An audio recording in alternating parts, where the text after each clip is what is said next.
എൻ്റെ സ്വന്തം കമ്പനിയിൽ നിന്ന് റിസൈൻ ചെയ്ത് ഇറങ്ങിയിട്ടാണ് 2015 ശരിക്കും ടാൽറോപ്പ് സ്റ്റാർട്ട് ചെയ്യണം. ജെന്യൂൻ ആയിട്ടുള്ള വെൽ വിഷേഴ്സ് ഒരുപാട് ആളുകളുണ്ട്. കാര്യം ഇനിഷ്യേറ്റീവ് നടക്കുന്നുണ്ടല്ലോ. എന്തൊക്കെ സംഭവിച്ചിട്ടും നിങ്ങളിത് തോറ്റ് പിന്മാറിയില്ലല്ലോ. അപ്പോഴും സ്റ്റിൽ നിങ്ങൾ ഇതിന്മേ തന്നെ ഉണ്ടല്ലോ, കൺസിസ്റ്റന്റ് ആയിട്ട് ഇതിന്മേ തന്നെ ഉണ്ടല്ലോ. ഞാൻ പറയും രണ്ടാം കിട പൗരന്മാർ തന്നെയാണ് നമ്മുടെ രണ്ടാം കിട പൗരന്മാർ തന്നെയാണ്.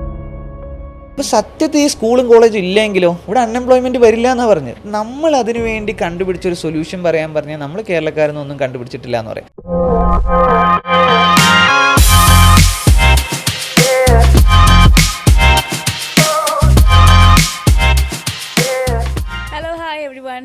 അപ്പോൾ ഞാൻ എൻ്റെ ലൈഫിലെ തന്നെ ആദ്യത്തെ പോഡ്കാസ്റ്റിന് വേണ്ടി ഇരിക്കുവാണ്. I am very excited. പിന്നെ പോഡ്കാസ്റ്റ് എന്ന് പറയുമ്പോൾ നിങ്ങൾക്കറിയാം, ഒരാൾ 2 പേരാണ്. അപ്പോൾ എൻ്റെ കൂടെ ഒരാളുണ്ട്.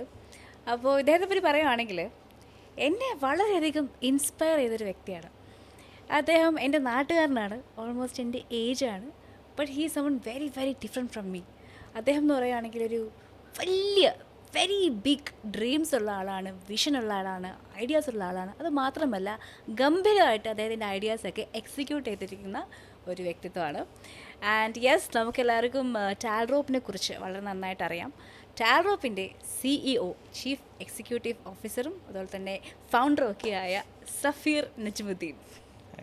ശരിക്കും ഒരു 1000-ഓളം വരുന്ന ഒരു ടീമിനെ ലീഡ് ചെയ്യുന്ന ഒരാളാണ്. പക്ഷെ ഞാൻ ഇടയ്ക്കിടയ്ക്ക് ബ്രോ എന്നൊക്കെ വിളിക്കും കേട്ടോ, സഫീർ ബ്രോ എന്നൊക്കെ വിളിക്കും. പക്ഷേ അദ്ദേഹം ഇപ്പോൾ ഞാൻ സാർ എന്നാണ് വിളിക്കുന്നത് കേട്ടോ, സഫീർ ബ്രോനെ.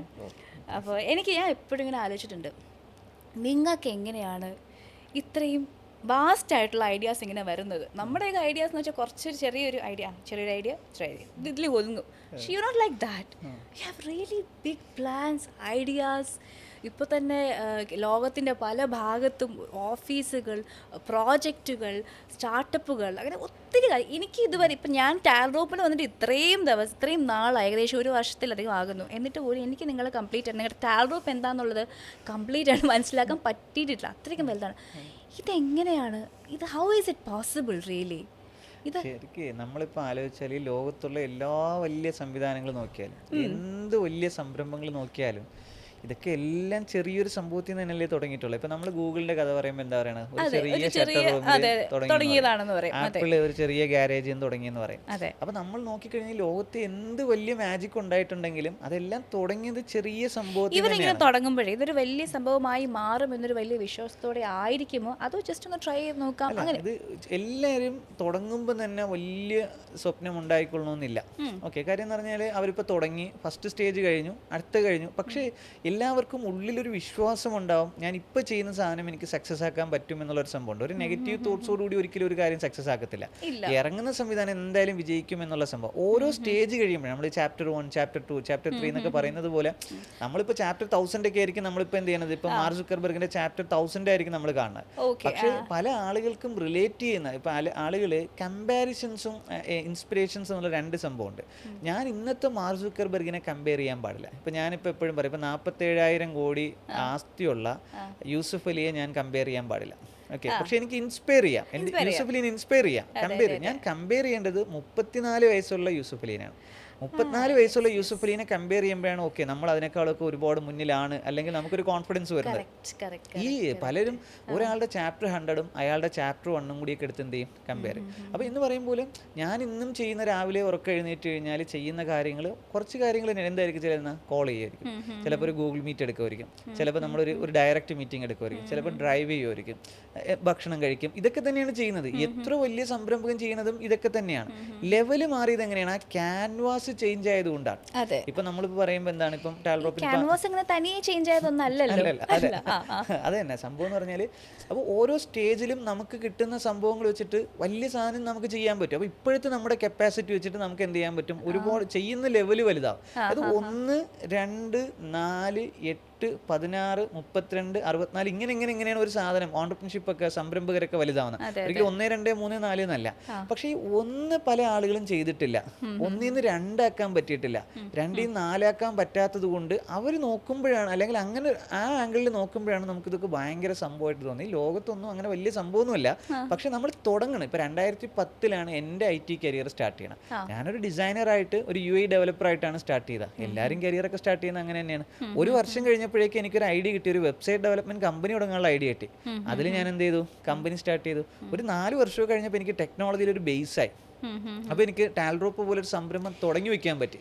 എന്ന് പറയുമ്പോൾ ഇങ്ങനെയാണ് ശരിക്കും 2025 എത്തിയപ്പോഴേക്ക് ഇപ്പോൾ ഈ പറയുന്നത് പോലെ എന്താണ്, വലിയൊരു ക്യാൻവാസ് 193 രാജ്യങ്ങളെയും വിഷ്വലൈസ് ചെയ്യാനും ഈ 193 രാജ്യങ്ങളിലും എങ്ങനെയാണ് ഈ രാജ്യങ്ങളിൽ ഒരു ബ്രാഞ്ച് ഓപ്പൺ ചെയ്യേണ്ടതെന്ന് എനിക്കറിയാം, ഇപ്പോഴറിയാം. പക്ഷെ 2010 സഫീർ നജ്മുദ്ദീൻ അത് അറിയില്ല, ഈവൻ 2015 സഫീർ നജ്മുദ്ദീനും അറിയില്ല. പക്ഷെ അവരുടെയൊക്കെ ഒരു അഡ്വാൻറ്റേജ് എന്ന് 2010 സഫീർ നജ്മുദ്ദീനും കിട്ടിയ ഓപ്പർച്യൂണിറ്റി 100% ഇൻവെസ്റ്റ് ചെയ്യാൻ തയ്യാറായി. അപ്പോൾ എനിക്കൊക്കെ എൻ്റെ ജേർണി സ്റ്റാർട്ട് ചെയ്യുമ്പം ഞാൻ ബസ്സിലാണ് എനിക്ക് ഫസ്റ്റ് ഓഫീസിലേക്ക് പോകേണ്ടത്.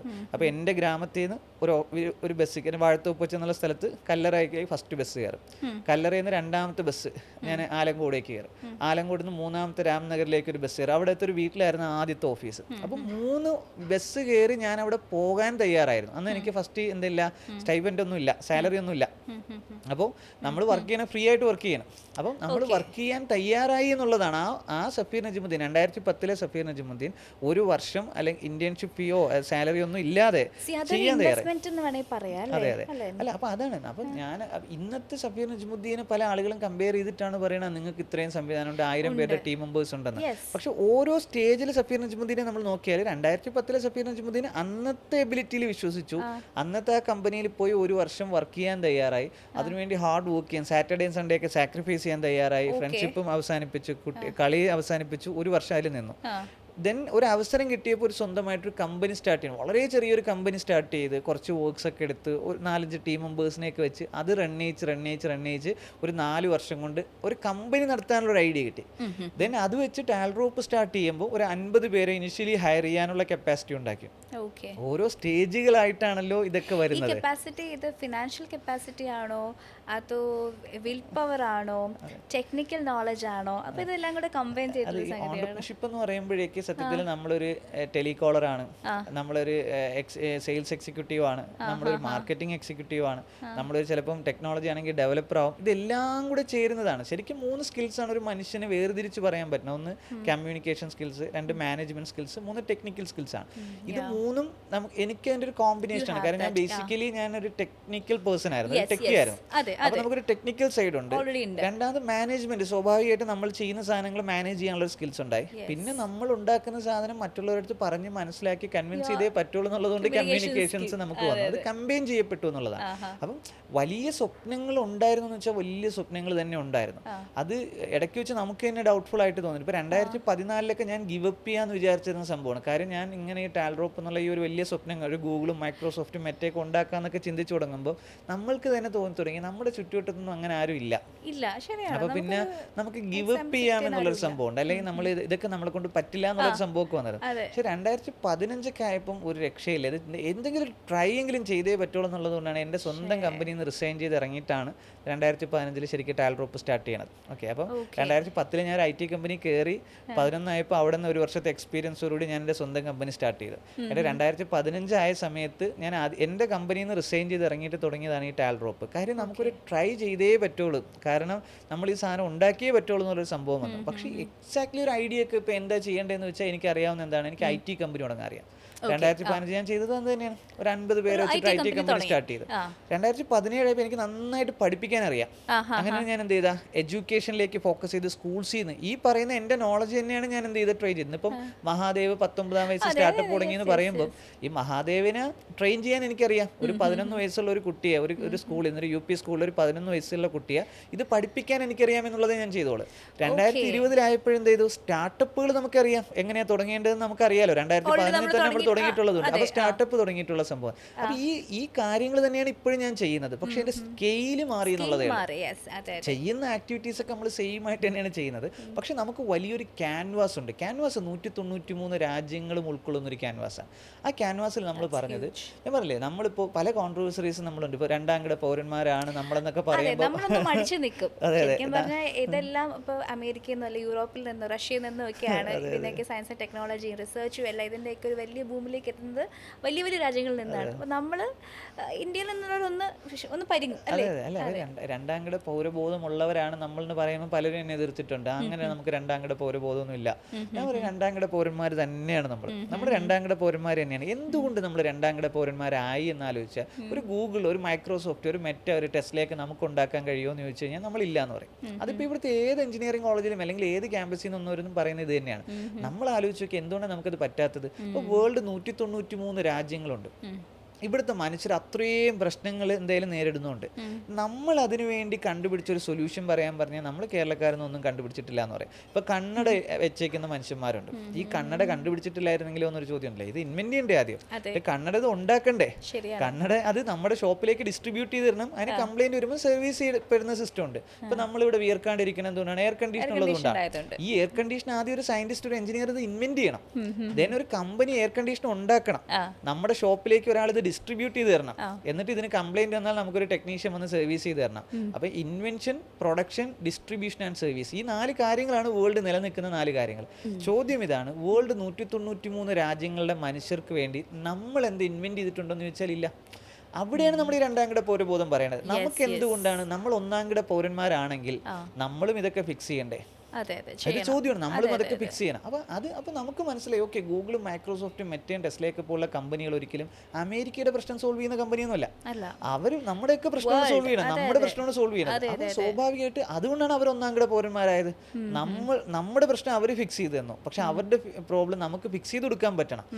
ഇങ്ങനെയുള്ള കാര്യങ്ങൾ ചെയ്ത് കൊടുക്കാൻ പറ്റണം. ഓക്കെ, നമ്മൾ ക്ലറിക്കലി നമ്മൾ ഭയങ്കര ഫിറ്റ് ആണെന്ന് പറയാം. ക്ലർക്കുമാരാണ് നമ്മൾ, സൂപ്പർബ് ക്ലർക്കുമാരാണ്. കാരണം നമ്മുടെ സിലബസ് ഡിസൈൻ ചെയ്തേക്കുന്നത് ക്ലർക്കുമാരുണ്ട്. ക്രിയേറ്ററും ആകണം. നമ്മളെ കൺസ്യൂമേഴ്സ് മാത്രമല്ല, നമ്മൾ ക്രിയേറ്റേഴ്സും ആകണം. അങ്ങനെ ക്രിയേറ്റേഴ്സ് ആക്കണമെങ്കിൽ നമ്മളൊരു വലിയ കമ്പനിയിലേക്ക്, വലിയൊരു ടെക്നോളജി കമ്പനി ഗൂഗിൾ പോലെയൊക്കെ തുടങ്ങണമെന്ന് നമ്മൾ തീരുമാനിച്ചു. പിന്നെ അതിനേക്കുള്ള വഴികൾ വെട്ടുന്ന പണിയാണ് ഇപ്പൊ ഈ നടന്നുകൊണ്ടിരിക്കുന്നതല്ല. ഇപ്പൊ നമ്മുടെ സിലിക്കൻ വാലി മിഷനൊക്കെ തന്നെ എന്താണ്, സിലിക്കൻ വാലി പോലെ ഒരു ആവാസ വ്യവസ്ഥ ഉണ്ടെങ്കിലേ ഗൂഗിൾ പോലെ കമ്പനി ഉണ്ടാവുള്ളൂ. അപ്പൊ ഗൂഗിൾ പോലെ ഒരു കമ്പനി ഉണ്ടാക്കണമെങ്കിൽ സിലിക്കൻ വാലി പോലെ ഒരു ആവാസ വ്യവസ്ഥ ഉണ്ടാക്കണം. അപ്പൊ സിലിക്കൻ വാലി പോലെ ഒരു ആവാസ വ്യവസ്ഥ ഉണ്ടാക്കണമെങ്കിലാണ് നമ്മൾ പറഞ്ഞ എന്താണ്, ഇൻഫ്രാസ്ട്രക്ചർ, ടാലന്റ്, ഇന്നോവേഷൻ. ആദ്യം കെട്ടിടങ്ങൾ കെട്ടണം. സിലിക്കൻ വാലിയിൽ എന്താണ്, മാർക്ക് സുക്കർബർഗ് എന്ന 19 വയസ്സുകാരന് കിട്ടിയത് ഇൻഫ്രാസ്ട്രക്ചർ ആണ് ഒന്നാമത്. ആ ഇൻഫ്രാസ്ട്രക്ചർ നമുക്ക് കിട്ടണം. അങ്ങനെയാണ് ഈ കാസർഗോഡ് മുതൽ തിരുവനന്തപുരം വരെ ടാൽറോപ്പ് റീജിയണൽ ഓഫീസും ടെക്കീസ് പാർക്കും ഇൻവെന്റർ പാർക്കും വില്ലേജ് പാർക്കും എല്ലാം ചെയ്യുന്നത്. അപ്പൊ ആദ്യം ഇൻഫ്രാസ്ട്രക്ചർ, ആ ഇൻഫ്രാസ്ട്രക്ചറിലേക്ക് ടാലന്റ് വരണം. അവിടെയാണ് മഹാദേവ് വരുന്നത്. 2017 കൃഷ്ണവിലാസ് അപ്പർ പ്രൈമറി സ്കൂളിൽ നമ്മൾ ടെക്കീസ് പാർക്ക് ചെയ്യണം ഇൻഫ്രാസ്ട്രക്ചർ. ആ ഇൻഫ്രാസ്ട്രക്ചറിലേക്ക് മഹാദേവ് എന്നുള്ള ടാലന്റ് വരെയാണ്. ഇന്ന് മഹാദേവിന്റെ IoT സ്റ്റാർട്ടപ്പ് ഡിയോസ് വരെയാണ്. അപ്പൊ നമ്മൾ റിലേറ്റ് ചെയ്ത് എങ്ങനെയാണ് പറഞ്ഞത്, silicon Valley, mark Zuckerberg Facebook, silicon Valley infrastructure, mark Zuckerberg talent, Facebook innovation. തന്നെയാണ് നമ്മൾ ഇത് ഒരു മഹാദേവൻ ഉണ്ടാക്കിയതുപോലെ 1000 മഹാദേവ് ഉണ്ടാവണം, 10,000 മഹാദേവ് ഉണ്ടാവണം. അപ്പൊ ഇൻഫ്രാസ്ട്രക്ചർ കേരളം മൊത്തം ഉണ്ടാകണം. അവിടെ ടാലന്റുകൾ സ്കൂളിൽ നിന്നും കോളേജിൽ നിന്നും ടാലൻസ് വരണം. ദെൻ ഇന്നോവേഷൻ അഗ്രികൾച്ചറിൽ വരണം, ഹെൽത്ത് കെയറിൽ വരണം, എഡ്യൂക്കേഷനിൽ വരണം, നമ്മുടെ ഫാഷനിൽ വരണം, എന്റർടൈൻമെന്റിൽ വരണം. അങ്ങനെ വരുമ്പോഴാണ് നമുക്ക് എന്ത് ചെയ്യണത്, വലിയ ഓപ്പർച്യൂണിറ്റീസ് ക്രിയേറ്റ് ചെയ്യാൻ പറ്റും. അവിടെ 1000 പേർക്ക് ജോബ് വരും, സ്വാഭാവികമായിട്ട് വരും, 10,000 പേർക്ക് വരും. ഇതാണ് കോൺസെപ്റ്റ്. ഇതിനൊക്കെയുള്ള ഒരു പോസിബിലിറ്റി, കപ്പാസിറ്റി, പൊട്ടൻഷ്യൽ ഇതൊക്കെ നമ്മുടെ നാട്ടിൽ, നമ്മുടെ ഇടയിലുണ്ട് എന്ന് മനസ്സിലാക്കി എടുക്കാന്ന് പറയുന്നത് അതൊരു വലിയ ടാസ്ക് ആയിരുന്നു. തിരിച്ചറിവിലേക്ക് എങ്ങനെയാണ്, ഒരു തോട്ട് പ്രോസസ്സാണ്. കാരണം നമ്മൾ വിശ്വസിക്കുന്നത് ഈ ലോകത്തൊന്നും ആകാശത്തുനിന്ന് പൊട്ടി വീണതല്ല. ഇത് എല്ലാ മനുഷ്യന്മാരും തന്നെയാണ് ഉണ്ടാക്കിയത്. ഇപ്പൊ നമ്മൾ 945 സ്റ്റാൻഫോർഡിലെ ഒരു പ്രൊഫസറിന്റെ ഒരു ഇനിഷ്യേറ്റീവ് ആണ് ഈ ഇൻഡസ്ട്രി പാർക്ക് ഫസ്റ്റ് അവിടെ സ്റ്റാൻഫോർഡിൽ ഈ സിലിക്കൻ വാലിയിൽ വരുന്നത്. ആദ്യത്തെ സിലിക്കൻ വാലിയുടെ രൂപം ഒരു ഇൻഡസ്ട്രി പാർക്ക്. അവിടെ അദ്ദേഹത്തിന്റെ കുട്ടികളാണ് ഹ്യൂലറ്റ് പക്കാർഡ്, ഇവർ രണ്ടുപേരാണ് HP കമ്പ്യൂട്ടർ ഉണ്ടാക്കുന്നത്. അത് വളർന്ന് ആ ഏരിയ വളർന്ന സ്വാഭാവികമായിട്ട് ഇന്നോവേഷൻസ് വരുമ്പോൾ വലുതാവുമല്ലോ, ഒരു ഏരിയ വലുതായി. അങ്ങനെ സിലിക്കൻ വാലി ആയി. അവിടെ സുക്കർബർഗ് വന്ന് ഫേസ്ബുക്ക് ചെയ്യുന്നു, ജെഫ് ബെസോസ് വന്ന് ആമസോൺ ചെയ്യുന്നു. അത് പിന്നെയും വലുതാവുമല്ലോ, സ്വാഭാവികമായിട്ട് പിന്നെയും വലുതാവുന്നത്.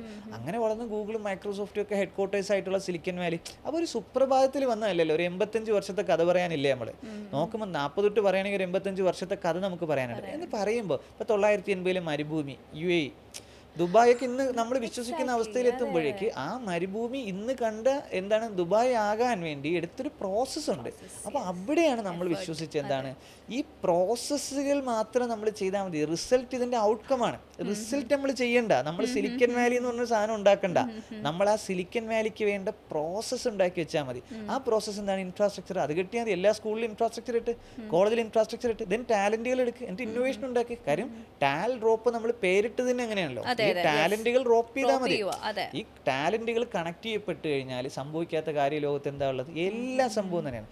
സത്യസന്ധമായി പറഞ്ഞു കഴിഞ്ഞാൽ നമ്മൾ അത് ഭയങ്കര കോൺട്രവേഴ്സറിയാണ്. പക്ഷേ നമ്മുടെ കുട്ടികൾ ഇങ്ങനെ ആയതിന്റെ കാര്യം, നമ്മുടെ കുട്ടികൾ തൊഴിലില്ലാതായതിന്റെ കാര്യമൊക്കെ ഇവിടുത്തെ എഡ്യൂക്കേഷൻ സിസ്റ്റം അല്ലേന്ന് വെച്ചാണ്. സമ്മതിച്ചേ പറ്റൂ. കാരണം നമ്മുടെ എഡ്യൂക്കേഷൻ സിസ്റ്റത്തിന് എല്ലാം കൂടി ഒരു കുട്ടിയെ പഠിപ്പിക്കാൻ വേണ്ടി നിൽക്കുകയാണ്. ഈ കുട്ടിയുടെ ടാലന്റ് എന്താണ് നമുക്കിതുവരെ മനസ്സിലായിട്ടില്ല. ഈ കുട്ടിയുടെ ഐഡിയ, ഈ കുട്ടിക്ക് എന്തിലാണ് അഭിരുചി ഉള്ളത്, ഈ കുട്ടിയുടെ പാഷൻ എന്താണ് നമുക്കൊരു കുട്ടിയുടെ ഐഡന്റിഫൈ ചെയ്യാൻ പറ്റിയിട്ടില്ല.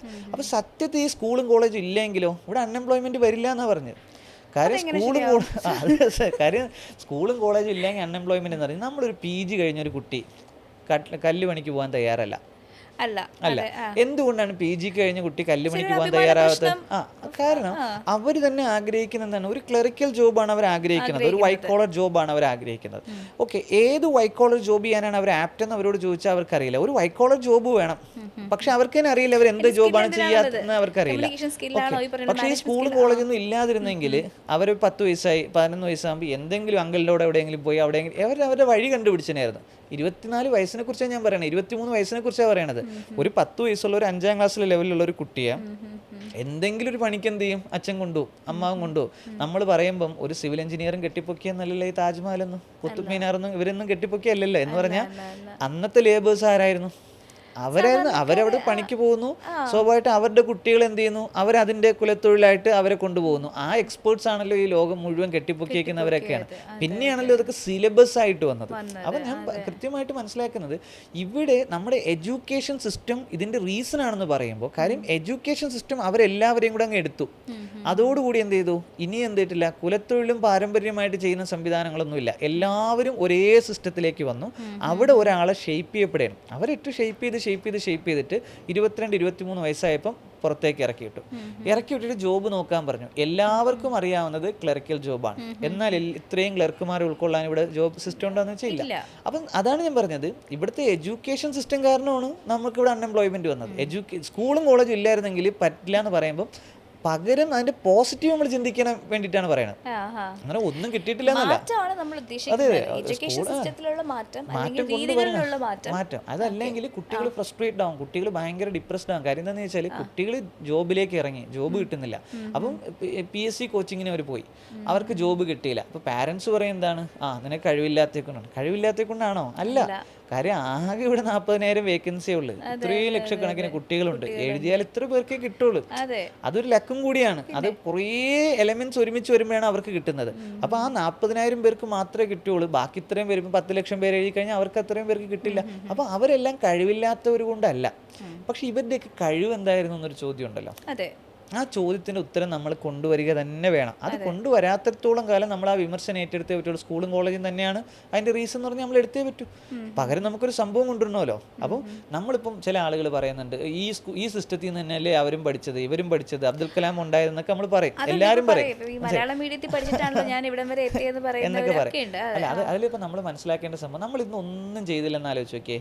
ഇന്നും സൂര്യൻ അസ്തമിക്കും, നാളെ സൂര്യൻ ഉദിക്കുകയും ചെയ്യും, മറ്റന്നാളെ എന്ത് ചെയ്യും? സൂര്യൻ ഉദിക്കും. എന്ന് പറഞ്ഞാൽ നമ്മൾ ഒന്നും ചെയ്തില്ലെങ്കിലും ഈ ലോകം ഇങ്ങനെ പൊയ്ക്കൊണ്ടേയിരിക്കും. പക്ഷെ അതിനെക്കുറിച്ചല്ല നമ്മൾ സംസാരിക്കുന്നത്. പകരം ഒരു ഇമ്പാക്റ്റ് ഉണ്ടാക്കണമെങ്കിൽ എന്തെങ്കിലും ചെയ്തേ പറ്റൂ. അപ്പൊ ചെയ്യാതിരിക്കുന്നതിനെ കുറിച്ച് നമ്മൾ എന്ത് ചെയ്തിട്ടുണ്ട്? പിന്നീട് വന്നിട്ട് എന്താണ് ഫീഡ്ബാക്ക് പറയുന്നതിലോ ഫിലോസഫി പറയുന്നതിലോ കാര്യമില്ല. ചെയ്യാതിരുന്നാലും ഇവിടെ ഒന്നും സംഭവിക്കൂല. നമ്മൾ ഇതൊന്നും ചെയ്തിട്ടില്ലെങ്കിൽ ഇവിടെ എന്തെങ്കിലും സംഭവിക്കുമോ? ഈ ലോകത്തിന് ഒന്നും സംഭവിക്കൂല. ഈ ലോകം എങ്ങനെ അങ്ങ് പോകും, എങ്ങനെയാണോ പോകുന്നത് അങ്ങനെ പോകും. അല്ല, അതിനപ്പുറം ഒരു നല്ലൊരു നാളെ വേണമെങ്കിൽ നമ്മൾ എന്തെങ്കിലും ചെയ്തേ പറ്റൂ. ആ ചെയ്യുന്നതിനെ കുറിച്ച് നമ്മൾ സംസാരിക്കുമ്പോൾ ചെയ്യാതിരുന്നിട്ട് കിട്ടിയ സാധനത്തെ പറ്റിയിട്ടോ അല്ലെങ്കിൽ ഇവിടെ ഉള്ളതിനെ പറ്റിയിട്ടോ സംസാരിച്ചിട്ട് കാര്യമില്ല.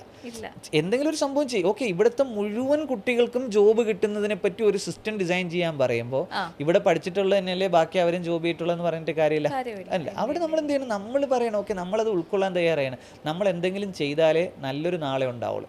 അപ്പം ആ നല്ല നാളെ ഉണ്ടാക്കാൻ വേണ്ടിയിട്ട് നമ്മൾ എന്തോ ഒരു സംഭവം ഈ നിൽക്കുന്നതിന് അപ്പുറത്തേക്ക് വ്യത്യസ്തമായൊരു സാധനം ചെയ്യണം.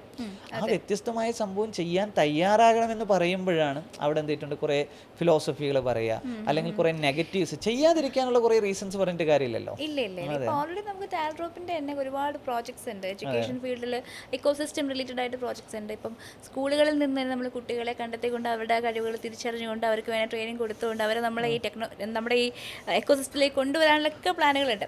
ഇതിനൊക്കെ വഴിമുടക്കി നിന്നവരായിട്ട് ആരെങ്കിലും ഉണ്ടായിട്ടുണ്ടോ? അല്ല, വഴിമുടക്കുകൾ എന്ന് പറഞ്ഞു കഴിഞ്ഞാൽ ഇതിൽ ഏറ്റവും വലിയ വഴിമുടക്ക് എന്താണെന്ന് വെച്ചാൽ ബിലീഫാണ്, ട്രസ്റ്റാണ്. അതാണ് ഒന്നാമത്തെ പ്രശ്നം. കാര്യം എന്താണെന്ന് വെച്ചാൽ ഇപ്പം സിലിക്കൺ വാലി ഇവിടെ കേരളത്തിൽ ഉണ്ടാകുമെന്ന് നമ്മൾ ചോദിച്ചാൽ വളരെ ജെന്യുവിനായിട്ട് ഇവിടെ ഒരു 4-5 PhD ഉള്ള ഒരാളോട് ചോദിച്ചു നോക്കിക്കേ, പുള്ളിക്ക് ഒരൊറ്റ ആൻസറേ ഉള്ളൂ, നോ. എന്തുകൊണ്ടാണ് നോ എന്ന് പറഞ്ഞാൽ അത് ചെറിയ മിഷൻ അല്ല എന്ന് അവർക്ക് അറിയാം. ചെറിയൊരു കാര്യമല്ല സിലിക്കൺ വാലി എന്ന് പറഞ്ഞാൽ, ചെറിയ കാര്യമല്ല എന്ന് പറയാം. അപ്പോൾ ബ്രിട്ടൻ വരെ ചെയ്ത് പരാജയപ്പെട്ട ഒരു മിഷനാണ് സിലിക്കൺ വാലി. കാര്യം സിലിക്കൺ വാലി ഉണ്ടാക്കിയതല്ല, ഉണ്ടായതാണ്. ഈ ഉണ്ടാക്കുന്നതും ഉണ്ടാകുന്നതും തമ്മിലൊരു വ്യത്യാസമുണ്ട്. കാര്യം അന്ന് ഫെഡറിക് ടെർമാൻ ഒരു ഇൻഡസ്ട്രി പാർക്കാണ് തുടങ്ങി, അത്രേ ഉള്ളൂ. പുള്ളി അത്രേ ചെയ്തോളൂ. പുള്ളി എന്താണ് ഇത് ഇങ്ങനെ ആക്കാൻ വേണ്ടി ചെയ്തതെന്നും അല്ലല്ലോ. അവിടെ ഒരു HP കമ്പ്യൂട്ടറിന്റെ റിസർച്ച് ആൻഡ് ഡെവലപ്മെന്റ് നടന്നു, അത് HP ആയി. അവിടെ മാർക്ക് സുക്കർബർഗ് വന്നു, അത് ഫേസ്ബുക്ക് ആയി. ഇതിങ്ങനെ വളർന്നുണ്ടായതാണ്. നമ്മളതിനെ ക്രിയേറ്റ് ചെയ്യാൻ ശ്രമിക്കണം, ആ പ്രോസസ്സുകൾ റെപ്ലിക്കേറ്റ് ചെയ്ത് ആ റിസൾട്ട്സ് ഉണ്ടാക്കാൻ ശ്രമിക്കണം. ഏതുപോലെ മറ്റേ ഹാച്ചർ മെഷീൻ പോലെയാണ്. കോഴി വന്ന് 21 ദിവസം ഒരു മുട്ടയ്ക്ക് അടയിരുന്ന് വിരിച്ചു. ഇത് പ്രോസസ്സ്, ഇതൊരു സംഭവമാണ്, ഇത് നാച്ചുറലായിട്ട് സംഭവിച്ചാണ്. നമ്മൾ ഹാച്ചർ മെഷീൻ ഉണ്ടാക്കിയതാണ്, കോഴി ഇല്ലാതെ ഈ മുട്ട വിരിയിക്കുന്ന മെഷീൻ നമ്മൾ ആ പ്രോസസ്സ് റെപ്ലിക്കേറ്റ് ചെയ്തതാണ്, ആ പ്രോസസ്സ് പഠിച്ചുണ്ടാക്കിയതാണ്. എന്ന് പറയുന്ന പോലെ സിലിക്കൺ വാലി ഉണ്ടായ പ്രോസസ്സുകളെ നമ്മളിവിടെ റെപ്ലിക്കേറ്റ് ചെയ്യുന്നതാണ്. അപ്പോൾ അത് ഹാർഡ് പ്രോസസ്സാണ്. കാര്യം അത് ഇത്രയും സ്കൂൾ അക്സെപ്റ്റ് ചെയ്യണം, ഇത്രയും കോളേജസ് അക്സെപ്റ്റ് ചെയ്യണം, ആളുകളുടെ മൈൻഡ് സെറ്റ് മാറണം, 10 വയസ്സുള്ള കുട്ടികളെ ഇതിലേക്ക് ആളുകൾ തരണം. വെല്ലുവിളി എന്ന് പറഞ്ഞാൽ എവിടെ നോക്കിയാലും വെല്ലുവിളിയല്ലേ. ആ പ്രോസസ്സിലാണ് നമ്മൾ വിശ്വസിച്ചത്. സാറ് പറഞ്ഞു ഉണ്ടാക്കിയതല്ല, നമ്മൾ തനിയെ ഉണ്ടായി വന്നതാണ്. അപ്പം അങ്ങനെ ഉണ്ടായി വരാനുള്ള ഫേവറബിൾ ആയിട്ടുള്ള സാഹചര്യങ്ങൾ നമ്മുടെ ഇവിടെ നാട്ടിൽ ഉണ്ടാകണം. അതിൽ വിശ്വസിക്കുക എന്ന് പറയുന്നത് ഒരു വലിയ കാര്യമാണ്, അതൊരു വലിയ റിസ്കി സ്റ്റെപ്പ് കൂടിയാണ്. അത് നിങ്ങൾ ചെയ്തിട്ടുണ്ട്. അത് എന്തിന്റെ അടിസ്ഥാനം എന്നല്ല, അത് എന്ത് ധൈര്യത്തിലാണ്? ഒന്ന് നമ്മളൊക്കെ വളർന്നു വന്ന സാഹചര്യമാണ് സത്യത്തിൽ നമ്മുടെ ഭയം നഷ്ടപ്പെടുത്തിയത്. കാരണം നമ്മളൊക്കെ വളരെ സാധാരണ കുടുംബത്തിൽ ജനിച്ചു വളർന്നു, പട്ടിണിയും പരിവട്ടവും എന്തൊക്കെയാണ് നമ്മൾ അറിഞ്ഞിട്ട് തന്നെയാണ് വളർന്നു വന്നിട്ടുള്ളത്. അപ്പോൾ സ്വാഭാവികമായിട്ട് നമ്മൾ ഇവിടുത്തെ ഗവൺമെന്റ് സ്കൂളിൽ പഠിച്ച്, ഇവിടുത്തെ ഉച്ചക്കഞ്ഞി കുടിച്ച്, ഇവിടുത്തെ നാട്ടുകാരെ സഹായിച്ച് ഇവിടെ വളർന്നു വന്നവരാണ്. അപ്പോൾ നമ്മളെ സംബന്ധിച്ചിടത്തോളം നമ്മൾ കണ്ട നമ്മുടെ ലൈഫിൽ നമ്മൾ ഏറ്റവും സ്ട്രഗിളൊക്കെ അനുഭവിച്ച് വളർന്നു വന്നിട്ടുള്ളവരും. അപ്പോൾ നമ്മൾക്ക് ഒരു സ്വപ്നമുണ്ട്, അങ്ങനെയൊക്കെ ജീവിക്കണം, അല്ലെങ്കിൽ വേറൊരു ലെവലിലേക്ക് എത്തണം എന്നുള്ളൊരു ആഗ്രഹമുണ്ട്. പിന്നെ എത്ര പരാജയപ്പെട്ടാലും നമ്മൾ ഓൾറെഡി വന്നത് തന്നെ 0 വരുന്നു, അല്ലെങ്കിൽ -ന്ന് വരുന്നു എന്നുള്ളത്, നമ്മൾ പരാജയപ്പെട്ടാലും അതിന് താഴേക്കൊന്നും പോവില്ല എന്നുള്ളൊരു കോൺഫിഡൻസ് ഉണ്ട്. പിന്നെ ഒരു പർപ്പസ് ഉണ്ട്. ആരും ഇനിഷ്യേറ്റീവ് എടുക്കാതെ ഇവിടെ ഒന്നും സംഭവിക്കില്ല. ആരെങ്കിലുമൊക്കെ ഇനിഷ്യേറ്റീവ് എടുക്കണം. ആ ഇനിഷ്യേറ്റീവ് എടുക്കുന്ന ആളുകൾ നമ്മളായിട്ട് മാറണമെന്ന് നമ്മൾ തീരുമാനിക്കണം. കാര്യം ഇവിടെ ഗൂഗിൾ പോലൊരു കമ്പനി ഉണ്ടാക്കും എന്നുള്ളത് നമ്മുടെ തീരുമാനമാണ്, ട്രൈ അല്ല, നമ്മുടെ തീരുമാനമാണ്. നമ്മൾ തീരുമാനിച്ചു, കുറച്ച് പേര് തീരുമാനിച്ചു ഇവിടെ ഗൂഗിൾ പോലൊരു കമ്പനി നമ്മൾ ഉണ്ടാക്കും. ഗൂഗിൾ, മൈക്രോസോഫ്റ്റും, മെറ്റയും, ടെസ്ലയൊന്നും അമേരിക്കക്കാരുടെ കുത്തകയൊന്നുമില്ല, നമ്മൾ ഈ നാട്ടിൽ നിന്ന് ഉണ്ടാക്കും. ആ തീരുമാനത്തിന് ജസ്റ്റിഫൈ ചെയ്യേണ്ടതാണ് നമ്മുടെ ആവശ്യമാണ്. അവിടെ നമുക്ക് മനസ്സിലായി സിലിക്കൺ വാലി പോലെ ആവാസ വ്യവസ്ഥയൊന്നും ഇല്ലാതെ നമുക്ക് ഇവിടെ നിന്ന് എന്തിട്ടില്ല, ഗൂഗിൾ പോലൊരു കമ്പനി ഉണ്ടാക്കത്തില്ല. അപ്പോൾ സിലിക്കൺ വാലി പോലൊരു ആവാസ വ്യവസ്ഥ ഉണ്ടാക്കണമെങ്കിൽ എത്രത്തോളം പ്രോസസ്സുകൾ വേണമെന്ന് നമ്മൾ പഠിച്ചു ശരിക്കും. അപ്പോൾ നമ്മൾ ഒന്ന് ബിലീഫായിരുന്നു, നമ്മുടെ ട്രസ്റ്റ് ആയിരുന്നു. 2 നമ്മുടെ ഇമാജിനേഷൻ ആയിരുന്നു. 3 നമ്മൾ പഠിച്ചു ഇതെങ്ങനെ ചെയ്യേണ്ടത്. 4 നമ്മൾ ചെയ്യാൻ തീരുമാനിച്ചിറങ്ങി. ആ തീരുമാനിച്ചിറങ്ങിയത് കൊണ്ടാണ് സത്യത്തിൽ നമുക്ക് എന്ത് ചെയ്യാൻ പറ്റിയത്, ഇതൊക്കെ ഈ ഇപ്പോൾ പറയുന്ന കാര്യങ്ങളൊക്കെ ചെയ്യാൻ പറ്റിയത്. നമ്മുടെ ഇന്ത്യയിലെ ടോപ്പ് IT കമ്പനീസ്, ഇപ്പോൾ ടാറ്റ അല്ലെങ്കിൽ ഇൻഫോസിസ് ഒക്കെ എടുക്കുവാണെങ്കിൽ ഞാൻ ആലോചിച്ചിട്ടുണ്ട് എന്തുകൊണ്ട് അവരിങ്ങനെ ചിന്തിച്ചില്ല എന്നുള്ളത്. സഫീർ സാർ ചിന്തിച്ചിട്ടുണ്ട് എന്തുകൊണ്ടായിരിക്കും അവരിങ്ങനെ ചിന്തിച്ചില്ല? ലൈക്ക് ഇത്രയും ബ്രോഡ് ആയിട്ടുള്ളൊരു ഓരോരുത്തരുടെ വഴിയാണ്. ഇപ്പം നമ്മളിപ്പം ഇപ്പം നോക്കിയ എന്തുകൊണ്ട് ആൻഡ്രോയിഡ് ചിന്തിച്ചിട്ടില്ല എന്ന് നമുക്ക് പറയാം. എന്ന് പറയുമ്പോൾ ഇപ്പം നോക്കിയ ഇവിടുത്തെ ഏറ്റവും വലിയ സ്മാർട്ട് ഫോൺ സംവിധാനമായിരുന്നു. എന്ന് പറഞ്ഞു കഴിഞ്ഞാൽ അവർ ചിന്തിച്ച് അവരൊരു പ്രോബ്ലം സോൾവ് ചെയ്തു, അവർ അതിൻ്റെ മാസ്റ്റേഴ്സാണ്. പക്ഷെ അവർ വേറൊരു കാര്യം എന്ത് ചെയ്തിട്ടില്ല, ചിന്തിക്കില്ല. കാര്യം ഇപ്പോൾ ഇൻഫോസിസ് എന്താ ചെയ്തത്, ലോകത്തുള്ള IT വർക്ക് മുഴുവൻ ഔട്ട്സോഴ്സിങ്ങിൻ്റെ ഒരു സംവിധാനം ഉണ്ടായി. കാര്യം ഇവിടെ ഇത്രയും മാൻ പവർ ഉണ്ടെന്ന് അവർ മനസ്സിലാക്കി. ഇത്രയും മാൻ പവർ ഉണ്ട്, ലേബർ, ഒരു ക്ലറിക്കൽ ലെവലിലുള്ള ഇത്രയും ആളുകളുണ്ട്. അപ്പം ഇവരെ വെച്ചുകൊണ്ട് ചെയ്യാൻ തന്നെയാണ് അവിടെ സ്ഥലത്ത് ഔട്ട്സോഴ്സിങ് വർക്ക് എടുത്തു കഴിഞ്ഞാൽ ചെയ്യാം. ആ സംഭവം അവർ ചെയ്തു, ലക്ഷക്കണക്കിന് ആളുകൾക്ക് ജോബ് കൊടുത്തു. അപ്പം എല്ലാവരും ചെയ്തതിനെയും വാല്യൂ ചെയ്യണം. ഇതെല്ലാം കൂടിയാണ് ഈ റിസൾട്ട് ഉണ്ടാക്കുന്നത്. ഇപ്പൊ ടാൽഡ്രോപ്പ് പറയുന്ന ആശയം മാത്രമല്ല, ഇവിടെ ഉള്ള എല്ലാ സംവിധാനത്തിനെയും എല്ലാ ടാലന്റുകളെയും റോപ്പിയിലാണ് നമ്മുടെ മിഷൻ. ഇവിടുത്തെ അഡ്വാൻറ്റേജസ് എല്ലാം എടുക്കുക, സ്ട്രെങ്ത് മുഴുവൻ എടുക്കുക, വീക്ക്നെസ് എന്ത് ചെയ്യുക, ഓവർകം ചെയ്യുക. ഇതിലാണ് നമ്മൾ ഫോക്കസ് ചെയ്യണം. അപ്പോൾ ഓരോരുത്തരും അവരവരുടെ ഏരിയയിൽ ഫോക്കസ് ചെയ്യുമ്പോൾ നമ്മൾ കണ്ടത് ഇതാണ്. ഓരോരുത്തർക്കും ഒരു ധർമ്മം ഉണ്ടെന്ന് പറയില്ലേ, നമ്മുടെ ധർമ്മമായി കണ്ട സംവിധാനം ഇതായിരുന്നു. എന്തുകൊണ്ട് നമുക്ക് അതുപോലൊരു സംഭവം ചെയ്തുകൂടാ?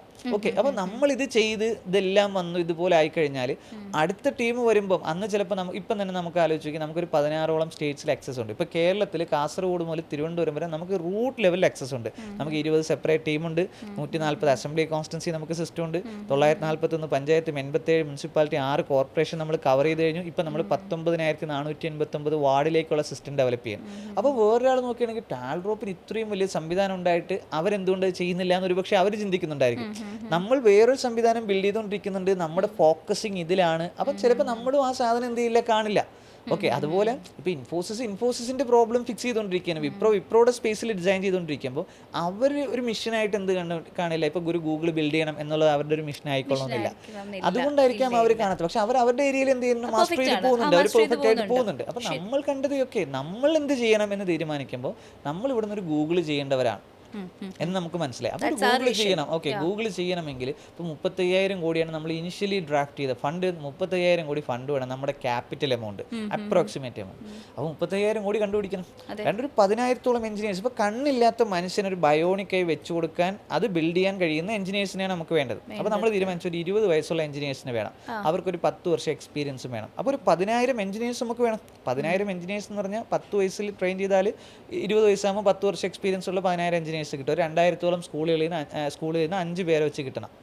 അപ്പോൾ ഒരു 10,000 പേരെ കിട്ടാം. അപ്പോൾ 35,000 കോടി ഫണ്ട് വേണം, 10,000 എഞ്ചിനീയേഴ്സ് വേണം, വേൾഡ് വൈഡ് ഡിസ്ട്രിബ്യൂഷൻ സിസ്റ്റം വേണം.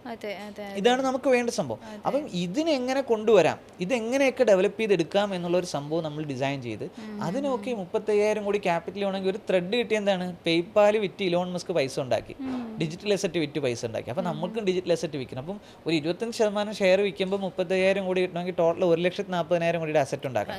1,40,000 കോടിയുടെ അസറ്റ് ഉണ്ടാക്കണമെങ്കിൽ എന്ത് ചെയ്യാം? അപ്പോൾ നമ്മൾ മനസ്സിലാക്കിയത് ഇപ്പം സ്വിഗ്ഗിക്ക് 1,00,000 കോടിയുണ്ട്. ഓക്കെ, അതുപോലൊരു അസറ്റ് ഉണ്ടാക്കിയാൽ മതി. പക്ഷെ അതുപോലൊരു അസറ്റ് ഉണ്ടാക്കുക എന്നുള്ളത് എന്താണ്, എക്സെപ്ഷണൽ സക്സസ് ആണ്. പക്ഷെ അതിൻ്റെ 1% നമുക്ക് എന്ത് ചെയ്യാൻ പറ്റും, എക്സാമ്പിൾ ആക്കാൻ പറ്റും. സ്വിഗ്ഗിയുടെ 1% 1000 കോടിയുള്ളത് നമുക്ക് എക്സാമ്പിൾ ആക്കാൻ പറ്റും. പക്ഷെ 1,00,000 കോടിയുള്ള അസറ്റ് ഉണ്ടാക്കുക എന്നൊരു എക്സെപ്ഷൻ തന്നെയാണ്. എല്ലാവരും 1,00,000 കോടിയിലൊന്നും എത്തില്ല. അപ്പോൾ നമുക്ക് അങ്ങനെ ഒരു എക്സെപ്ഷൻ വെച്ചിട്ട് നമുക്ക് ഒരിക്കലും പ്ലാൻ ചെയ്യത്തില്ല. പക്ഷേ എക്സാമ്പിൾ വെച്ചിട്ട് നമുക്ക് പ്ലാൻ ചെയ്യാൻ പറ്റും. അങ്ങനെയാണ് നമ്മൾ തീരുമാനിച്ചത്. 140 അസംബ്ലി കോൺസ്റ്റൻസി ഉണ്ടല്ലോ, ഒരു അസംബ്ലി കോൺസ്റ്റൻസിന്ന് ഒരു സ്റ്റാർട്ടപ്പ് ബിൽഡ് ചെയ്ത് കഴിഞ്ഞാൽ, ഒരു ഡിജിറ്റൽ അസറ്റ് ബിൽഡ് ചെയ്താൽ 140 ഇൻറ്റു 1000 എന്ന് പറഞ്ഞാൽ എന്തായി, 1,40,000 കോടിയെ. 1000 കോടി സ്വിഗ്ഗിയുടെ 1% വലിപ്പമുള്ള കമ്പനി ഉണ്ടാക്കിയാൽ മതി. പക്ഷേ 140 ഉണ്ടാക്കണം. അപ്പം സിലിക്കൺ വാലി പോലൊരു മിഷൻ തീരുമാനിക്കുമ്പോൾ എന്താണ്, ഇൻഫ്രാസ്ട്രക്ചർ, ടാലൻറ്റ്, ഇന്നോവേഷൻ. എത്ര ഇന്നോവേഷൻ വേണം? 140 ഇന്നോവേഷൻ വേണം. അത് 140 വേണ്ട ഇൻഫ്രാസ്ട്രക്ചർ വേണം, 140 വേണ്ട ടാലൻറ്റ് വേണം. അപ്പോൾ ഇൻഫ്രാസ്ട്രക്ചർ, ടാലൻറ്റ്, ഇന്നോവേഷൻസ് ക്ലബ് ചെയ്ത് 140 സ്റ്റാർട്ടപ്സ് ഉണ്ടാക്കിയാൽ 1,40,000 കോടി ഉണ്ടാക്കാം. അതിൻ്റെ 25% വിറ്റാൽ, എക്സിറ്റ് ചെയ്യാൻ പറ്റിയാൽ, IPO ചെയ്തിട്ടോ അക്വിസിഷനിലോ നമുക്ക് ഷെയർ ട്രാൻസ്ഫർ ചെയ്താലോ 35,000 കോടി ഉണ്ടാക്കാം.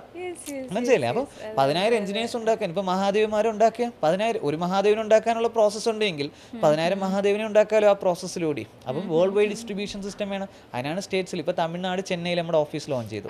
39 കോളേജുകളിലാണ് ടെക്കി സ്പാർക്ക് നമ്മൾ പ്രപ്പോസൽ കൊടുത്തേക്കുന്നത്. കോളേജിലൂടെ പറഞ്ഞ് നിങ്ങളുടെ കോളേജുകളെ സ്റ്റാർട്ടപ്പ് ഹബ്ബാക്ക്, ഇൻഡസ്ട്രി ഓൺ ക്യാമ്പസ് ആക്കി മാറ്റാൻ നിങ്ങളൊരു ഫെസിലിറ്റേഷൻ എന്താ. ഓക്കെ, നമ്മൾ വലിയ കോർപ്പറേറ്റിൽ നിന്ന് ഫണ്ട് വാങ്ങുന്നതിന് നിങ്ങൾ എന്തായാലും കോടികൾ മുടക്കിയാണ് കോളേജിൽ. അതിൻ്റെ അകത്ത് നിങ്ങളുടെ കോളേജിൽ നമ്മൾ സ്റ്റാർട്ടപ്പ് ഹബ്ബാക്കി തരാം. 10 വർഷം ഫ്രീ സർവീസ് നമ്മൾ കൊടുക്കുന്നത്. അപ്പോൾ അവർക്ക് ടെക്കി സ്പാർക്ക് ചെയ്യാം. സ്കൂളിന് സയന്റിസ്റ്റുകൾ ഉണ്ടാക്കണോ, ഇൻവെന്ററി പാർക്ക് ഉണ്ടാക്കിയ. അപ്പം techies park 39 techies park 39 inventory പാർക്കും. അവിടെ 234 അസംബ്ലി കോൺസ്റ്റൻസിയാണ് നമ്മൾ വില്ലേജ് ആയിട്ട് കാണുന്നത്. അപ്പം 234 വില്ലേജ് പാർക്കുകളാണ് എന്ത് ചെയ്യുന്നത്, തമിഴ്നാട് വരുന്നത്. ഒരു ബിൽഡിംഗ് കൊണ്ടെന്ന് എടുത്ത് പറയുന്നത് എത്ര കോടി മുടക്കി ഞങ്ങൾ ബിൽഡിംഗ് കിട്ടിയത്, ഒരു 50 ലക്ഷം ഇന്റീരിയർ ചെയ്ത് ഒരു വില്ലേജ് പാർക്ക് ചെയ്ത് നല്ല റെന്റ് തരാം നമ്മൾ. അപ്പോൾ 234 വില്ലേജ് പാർക്കുകൾ കിട്ടും. കിട്ടിക്കഴിഞ്ഞാൽ ആലോചിച്ചൊക്കെ നമുക്ക് ഇവിടുന്ന് ഏത് കോൺസെപ്റ്റും തമിഴ്നാട്ടിലേക്ക് എത്തിച്ചൂടെ. എവിടെ വേണോ നമുക്ക് തമിഴ്നാടിന്റെ മുക്കുമൂലയിൽ നമ്മുടെ ആശയങ്ങൾ എത്തിക്കാൻ പറ്റും. അപ്പം ഇതാണ് ഡിസ്ട്രിബ്യൂഷൻ സിസ്റ്റം. ഇത് നമ്മൾ എന്ത് ചെയ്യണം, സൗദി അറേബ്യയിൽ വരുമ്പോൾ റിയാദിൽ നമ്മുടെ ഓഫീസ് വരും. 13 പ്രോവിൻസിൽ അവിടെ എന്ത് ചെയ്യും, ടെക്കീസ് പാർക്ക് ഇൻവെന്ററി പാർക്കും വരും. 113 ഏരിയയിൽ വില്ലേജ് പാർക്ക് വരും. അപ്പം വേൾഡ് 193 രാജ്യങ്ങളും കവർ ചെയ്യപ്പെടണം. മോഡൽ സിമ്പിളാണ്, മോഡൽ കേരളത്തിലാണ് ഇതിന്റെ കംപ്ലീറ്റ് റിസർച്ച് ആൻഡ് ഡെവലപ്മെന്റ് ചെയ്ത് ഈ പ്രോഡക്റ്റ് എങ്ങനെയൊക്കെ ആക്കണമെന്ന് തീരുമാനിച്ചത്. ഇതിപ്പോൾ അടുത്ത സ്റ്റേറ്റ്സിലേക്ക് എന്ത് ചെയ്തിട്ടുണ്ട്, മറ്റ് 27 സ്റ്റേറ്റ്സിലും 8 യൂണിയൻ ടെറിട്ടറീസിലും നമ്മൾ ചെയ്തുകൊണ്ടിരിക്കുന്നത്. നമ്മൾ ടൈംസ് ഓഫ് ഇന്ത്യ ആയിട്ട് പാർട്ണർ ആയിട്ടാണ് അത് ചെയ്തുകൊണ്ടിരിക്കുന്നത്. അപ്പോൾ ഈ GCC മൊത്തം കവർ ചെയ്ത് ഇപ്പോൾ ഖലീജ് ടൈംസ് ഒക്കെ ആയിട്ട് ഇത് ചെയ്തിട്ടാണ് നമ്മൾ അവിടെ കംപ്ലീറ്റ് ഫസ്റ്റ് UAE നിന്ന് അത് മറ്റ് 5 GCCയുടെ മറ്റ് UAE അല്ലാത്ത 5 രാജ്യങ്ങളിലേക്കും കൂടി വന്നു.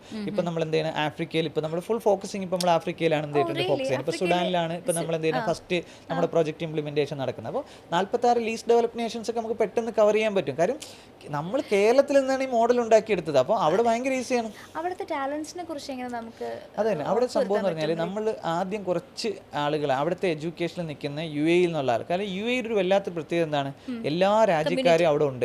അപ്പോൾ നമ്മൾ UAE എന്നൊരു ടീമിനെ ബിൽഡ് ചെയ്തിട്ട് 100 കുട്ടികളെ സ്കൂൾ കുട്ടികളാണ് ഒന്നാം ഘട്ടത്തിൽ സെലക്ട് ചെയ്തത്. ഇപ്പം നമ്മുടെ എംബസിയുടെ അറ്റസ്റ്റേഷനും കാര്യങ്ങളും അവരുടെ കുറേ കാര്യങ്ങളുണ്ട്, വിസ പ്രോസസ്സിങ്ങിൻ്റെ കാര്യങ്ങൾ. അത് കഴിഞ്ഞാൽ ഈ 100 കുട്ടികൾ ഇവിടേക്ക് വരും. നന്നായിട്ട് ഇംഗ്ലീഷ് സംസാരിക്കാൻ അറിയാവുന്ന 100 കുട്ടികളെ നമ്മൾ ഒന്നാമത് എടുത്തേക്കുന്നത്. സുഡാനിൽ ഇംഗ്ലീഷ് സംസാരിക്കാൻ അറിയാവുന്ന 100 കുട്ടികൾ, സുഡാനിലെ കുട്ടികൾ. ആ 100 കുട്ടികൾ ഇവിടെ വരുമ്പോൾ നമ്മൾ ഒരു വർഷം കംപ്ലീറ്റ് സൗജന്യമായിട്ട് ഇവിടെ പഠിപ്പിക്കും. നമ്മുടെ വില്ലേജ് പാർക്കിൽ വെച്ച് അവരെന്ത് ചെയ്യും, നമ്മുടെ ടെക്നോളജി നമ്മുടെ സ്റ്റേപ്പിലൂടെ നമ്മൾ എന്ത് ചെയ്യും അവരെ പഠിപ്പിച്ചിട്ട് കാര്യം അവർക്ക് ഇംഗ്ലീഷ് അറിയാം. എന്നിട്ട് ഈ 100 കുട്ടികളെ തിരിച്ച് നമ്മൾ സുഡാനിലെ 100 സ്കൂളുകളിലേക്ക് ഇടും. ഇവർ അടുത്ത വർഷമാകുമ്പോൾ നമ്മൾ 100 കുട്ടികൾ 100 സ്കൂളിൽ ഇട്ട് കഴിഞ്ഞാൽ അവിടെ നിന്ന് ടാലന്റ് ഡെവലപ്പ് ചെയ്തെടുക്കാൻ പറ്റും. അപ്പോഴേക്കും നമ്മുടെ സ്റ്റേപ്പ് എന്നുള്ള സ്റ്റാർട്ടപ്പ് സുഡാനിലേക്ക് എന്ത് ചെയ്യും, സുഡാൻ മാർക്കറ്റിലേക്ക് എത്തുകയും ചെയ്യും. സുഡാനിൽ നിന്നുള്ള ഫ്യൂച്ചർ ടാലന്റുകൾ നമുക്ക് കൊണ്ടുവരാനും പറ്റും, സുഡാൻ മാർക്കറ്റിലേക്ക് നമുക്ക് എൻ്റർ ചെയ്യാനും പറ്റും. അവിടെ നമുക്ക് എന്ത് ചെയ്യാം, അവിടെ ആദ്യം അവിടുത്തെ ക്യാപിറ്റൽ സിറ്റിയിൽ നമ്മുടെ ഓഫീസ് തുടങ്ങാം.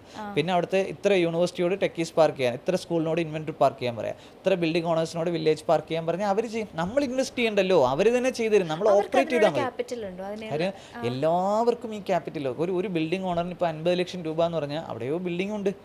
നമ്മൾ പറയും എത്ര ദരിദ്ര രാജ്യത്തായി കഴിഞ്ഞാലും ഇതെല്ലാം ഇവിടെ നടക്കുന്നുണ്ട്. ഇത് ഈ പറയുന്ന ബിൽഡിംഗ് കൊടുത്തും റെന്റ് കൊടുക്കലും കാര്യങ്ങളും യൂണിവേഴ്സിറ്റീസ് കോളേജസ് സ്കൂൾസ് ഒക്കെ എല്ലായിടത്തും ഉണ്ട്, മനസ്സിലായി. പക്ഷെ ഓരോരുത്തരുടെ ലെവല് വേറെയാണെന്ന്. അപ്പൊ നമ്മളിപ്പം അവിടെ ഒരു വില്ലേജ് പാർക്ക് ചെയ്യുമ്പോൾ ഇത്രയും പ്രീമിയം ഇൻഫ്രാസ്ട്രക്ചർ UAE ചെയ്യും പോലെ ചെയ്യണ്ട. കാര്യം എന്താണ്, അവിടെ ബേസിക്സ് ആയിട്ട് അവിടെയും കമ്പ്യൂട്ടർ ഉണ്ട്, ഇന്റർനെറ്റ് ഉണ്ട്, എല്ലാം ഉണ്ട്. നമ്മൾ പറയുന്ന കാര്യങ്ങൾ ടാലന്റുകൾ എല്ലായിടത്തും ഉണ്ട്. അത് റോപ്പ് ചെയ്യാനും നമുക്ക് എല്ലായിടത്തും പറ്റും. നമ്മുടെ ഡിസ്ട്രിബ്യൂഷൻ സിസ്റ്റം അവിടെ കൊണ്ടുവരാനും പറ്റും. അപ്പോൾ വേൾഡ് 193 രാജ്യങ്ങളിൽ നമ്മളെ ഡിസ്ട്രിബ്യൂഷൻ സിസ്റ്റം എത്തണം. നമുക്ക് 10,000 എഞ്ചിനീയേഴ്സ് ഉണ്ടാവണം. നമുക്ക് 35,000 കൂടി ക്യാപിറ്റൽ ഉണ്ടെങ്കിൽ നമുക്ക് ഗൂഗിൾ തുടങ്ങാം. അപ്പം വഴികളാണ് നമ്മൾ വെട്ടേണ്ടത് എന്ന് പറഞ്ഞാൽ പ്രോസസ്സുകളാണ് നമ്മൾ ഫോക്കസ് ചെയ്യേണ്ടത്. റിസൾട്ട് വന്നോളും.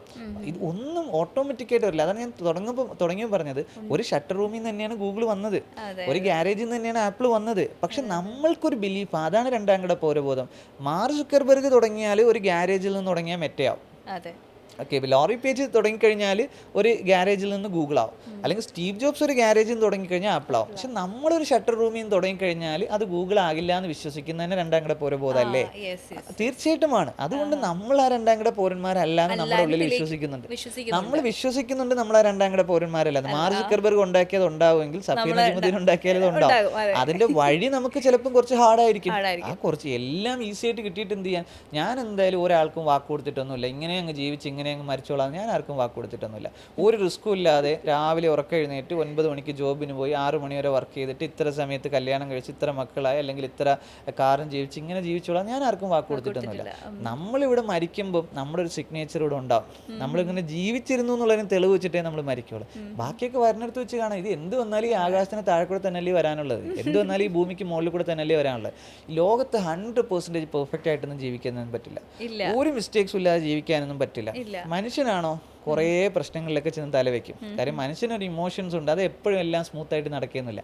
പക്ഷെ നമ്മൾ എന്തിനാണ് ഇവിടെ വന്നത്, നമ്മൾ എന്താ ഇവിടെ ചെയ്യേണ്ടത് എന്ന് ചോദിക്കുമ്പോഴേക്ക് ആ ഒരു ഇംപെർഫെക്ഷനിൽ ഒരു പെർഫെക്ഷൻ നമുക്ക് വേണം. നമ്മുടെ മിസ്റ്റേക്സിൽ നിന്ന് ഒരു സംവിധാനം നമുക്ക് ചെയ്യാൻ പറ്റണം. 100% പെർഫെക്റ്റ് ആയിട്ടല്ലെങ്കിലും നമുക്കൊരു പർപ്പസ് ഉണ്ടായിരിക്കണം, ഒരു ഇന്റൻഷൻ നമുക്ക് ക്ലിയർ ആയിരിക്കണം, നമ്മൾ എന്താണ് ചെയ്യാൻ പോണേന്നുള്ളത്. അതിൽ നമുക്ക് വളരെ ക്രിസ്റ്റൽ ക്ലിയർ ക്ലാരിറ്റി ഉണ്ട് നമ്മൾ എന്താണ് ചെയ്യുന്നതെന്നുള്ള സംവിധാനത്തിൽ. എന്തായാലും 10 കൊല്ലമായില്ല, 10 കൊല്ലമായിട്ട് ഈ സാധനം നമ്മളിത് ചെയ്തിട്ട് അതെ അന്ന് മുതൽ ആളുകൾ പറയുന്നത് ഇത് നടക്കില്ല, ഇത് സക്സസ് ആവില്ല, ഇത് ഫെയിൽ ആകും എന്ന് പറയുമ്പോൾ ഇവർ നമ്മൾ ഉണ്ടാക്കുന്നത് കാണുന്നില്ല. ഒരു മഹാദേവ് ഉണ്ടായതിന്റെ പ്രോസസ്സ് അവർ കാണുന്നില്ല.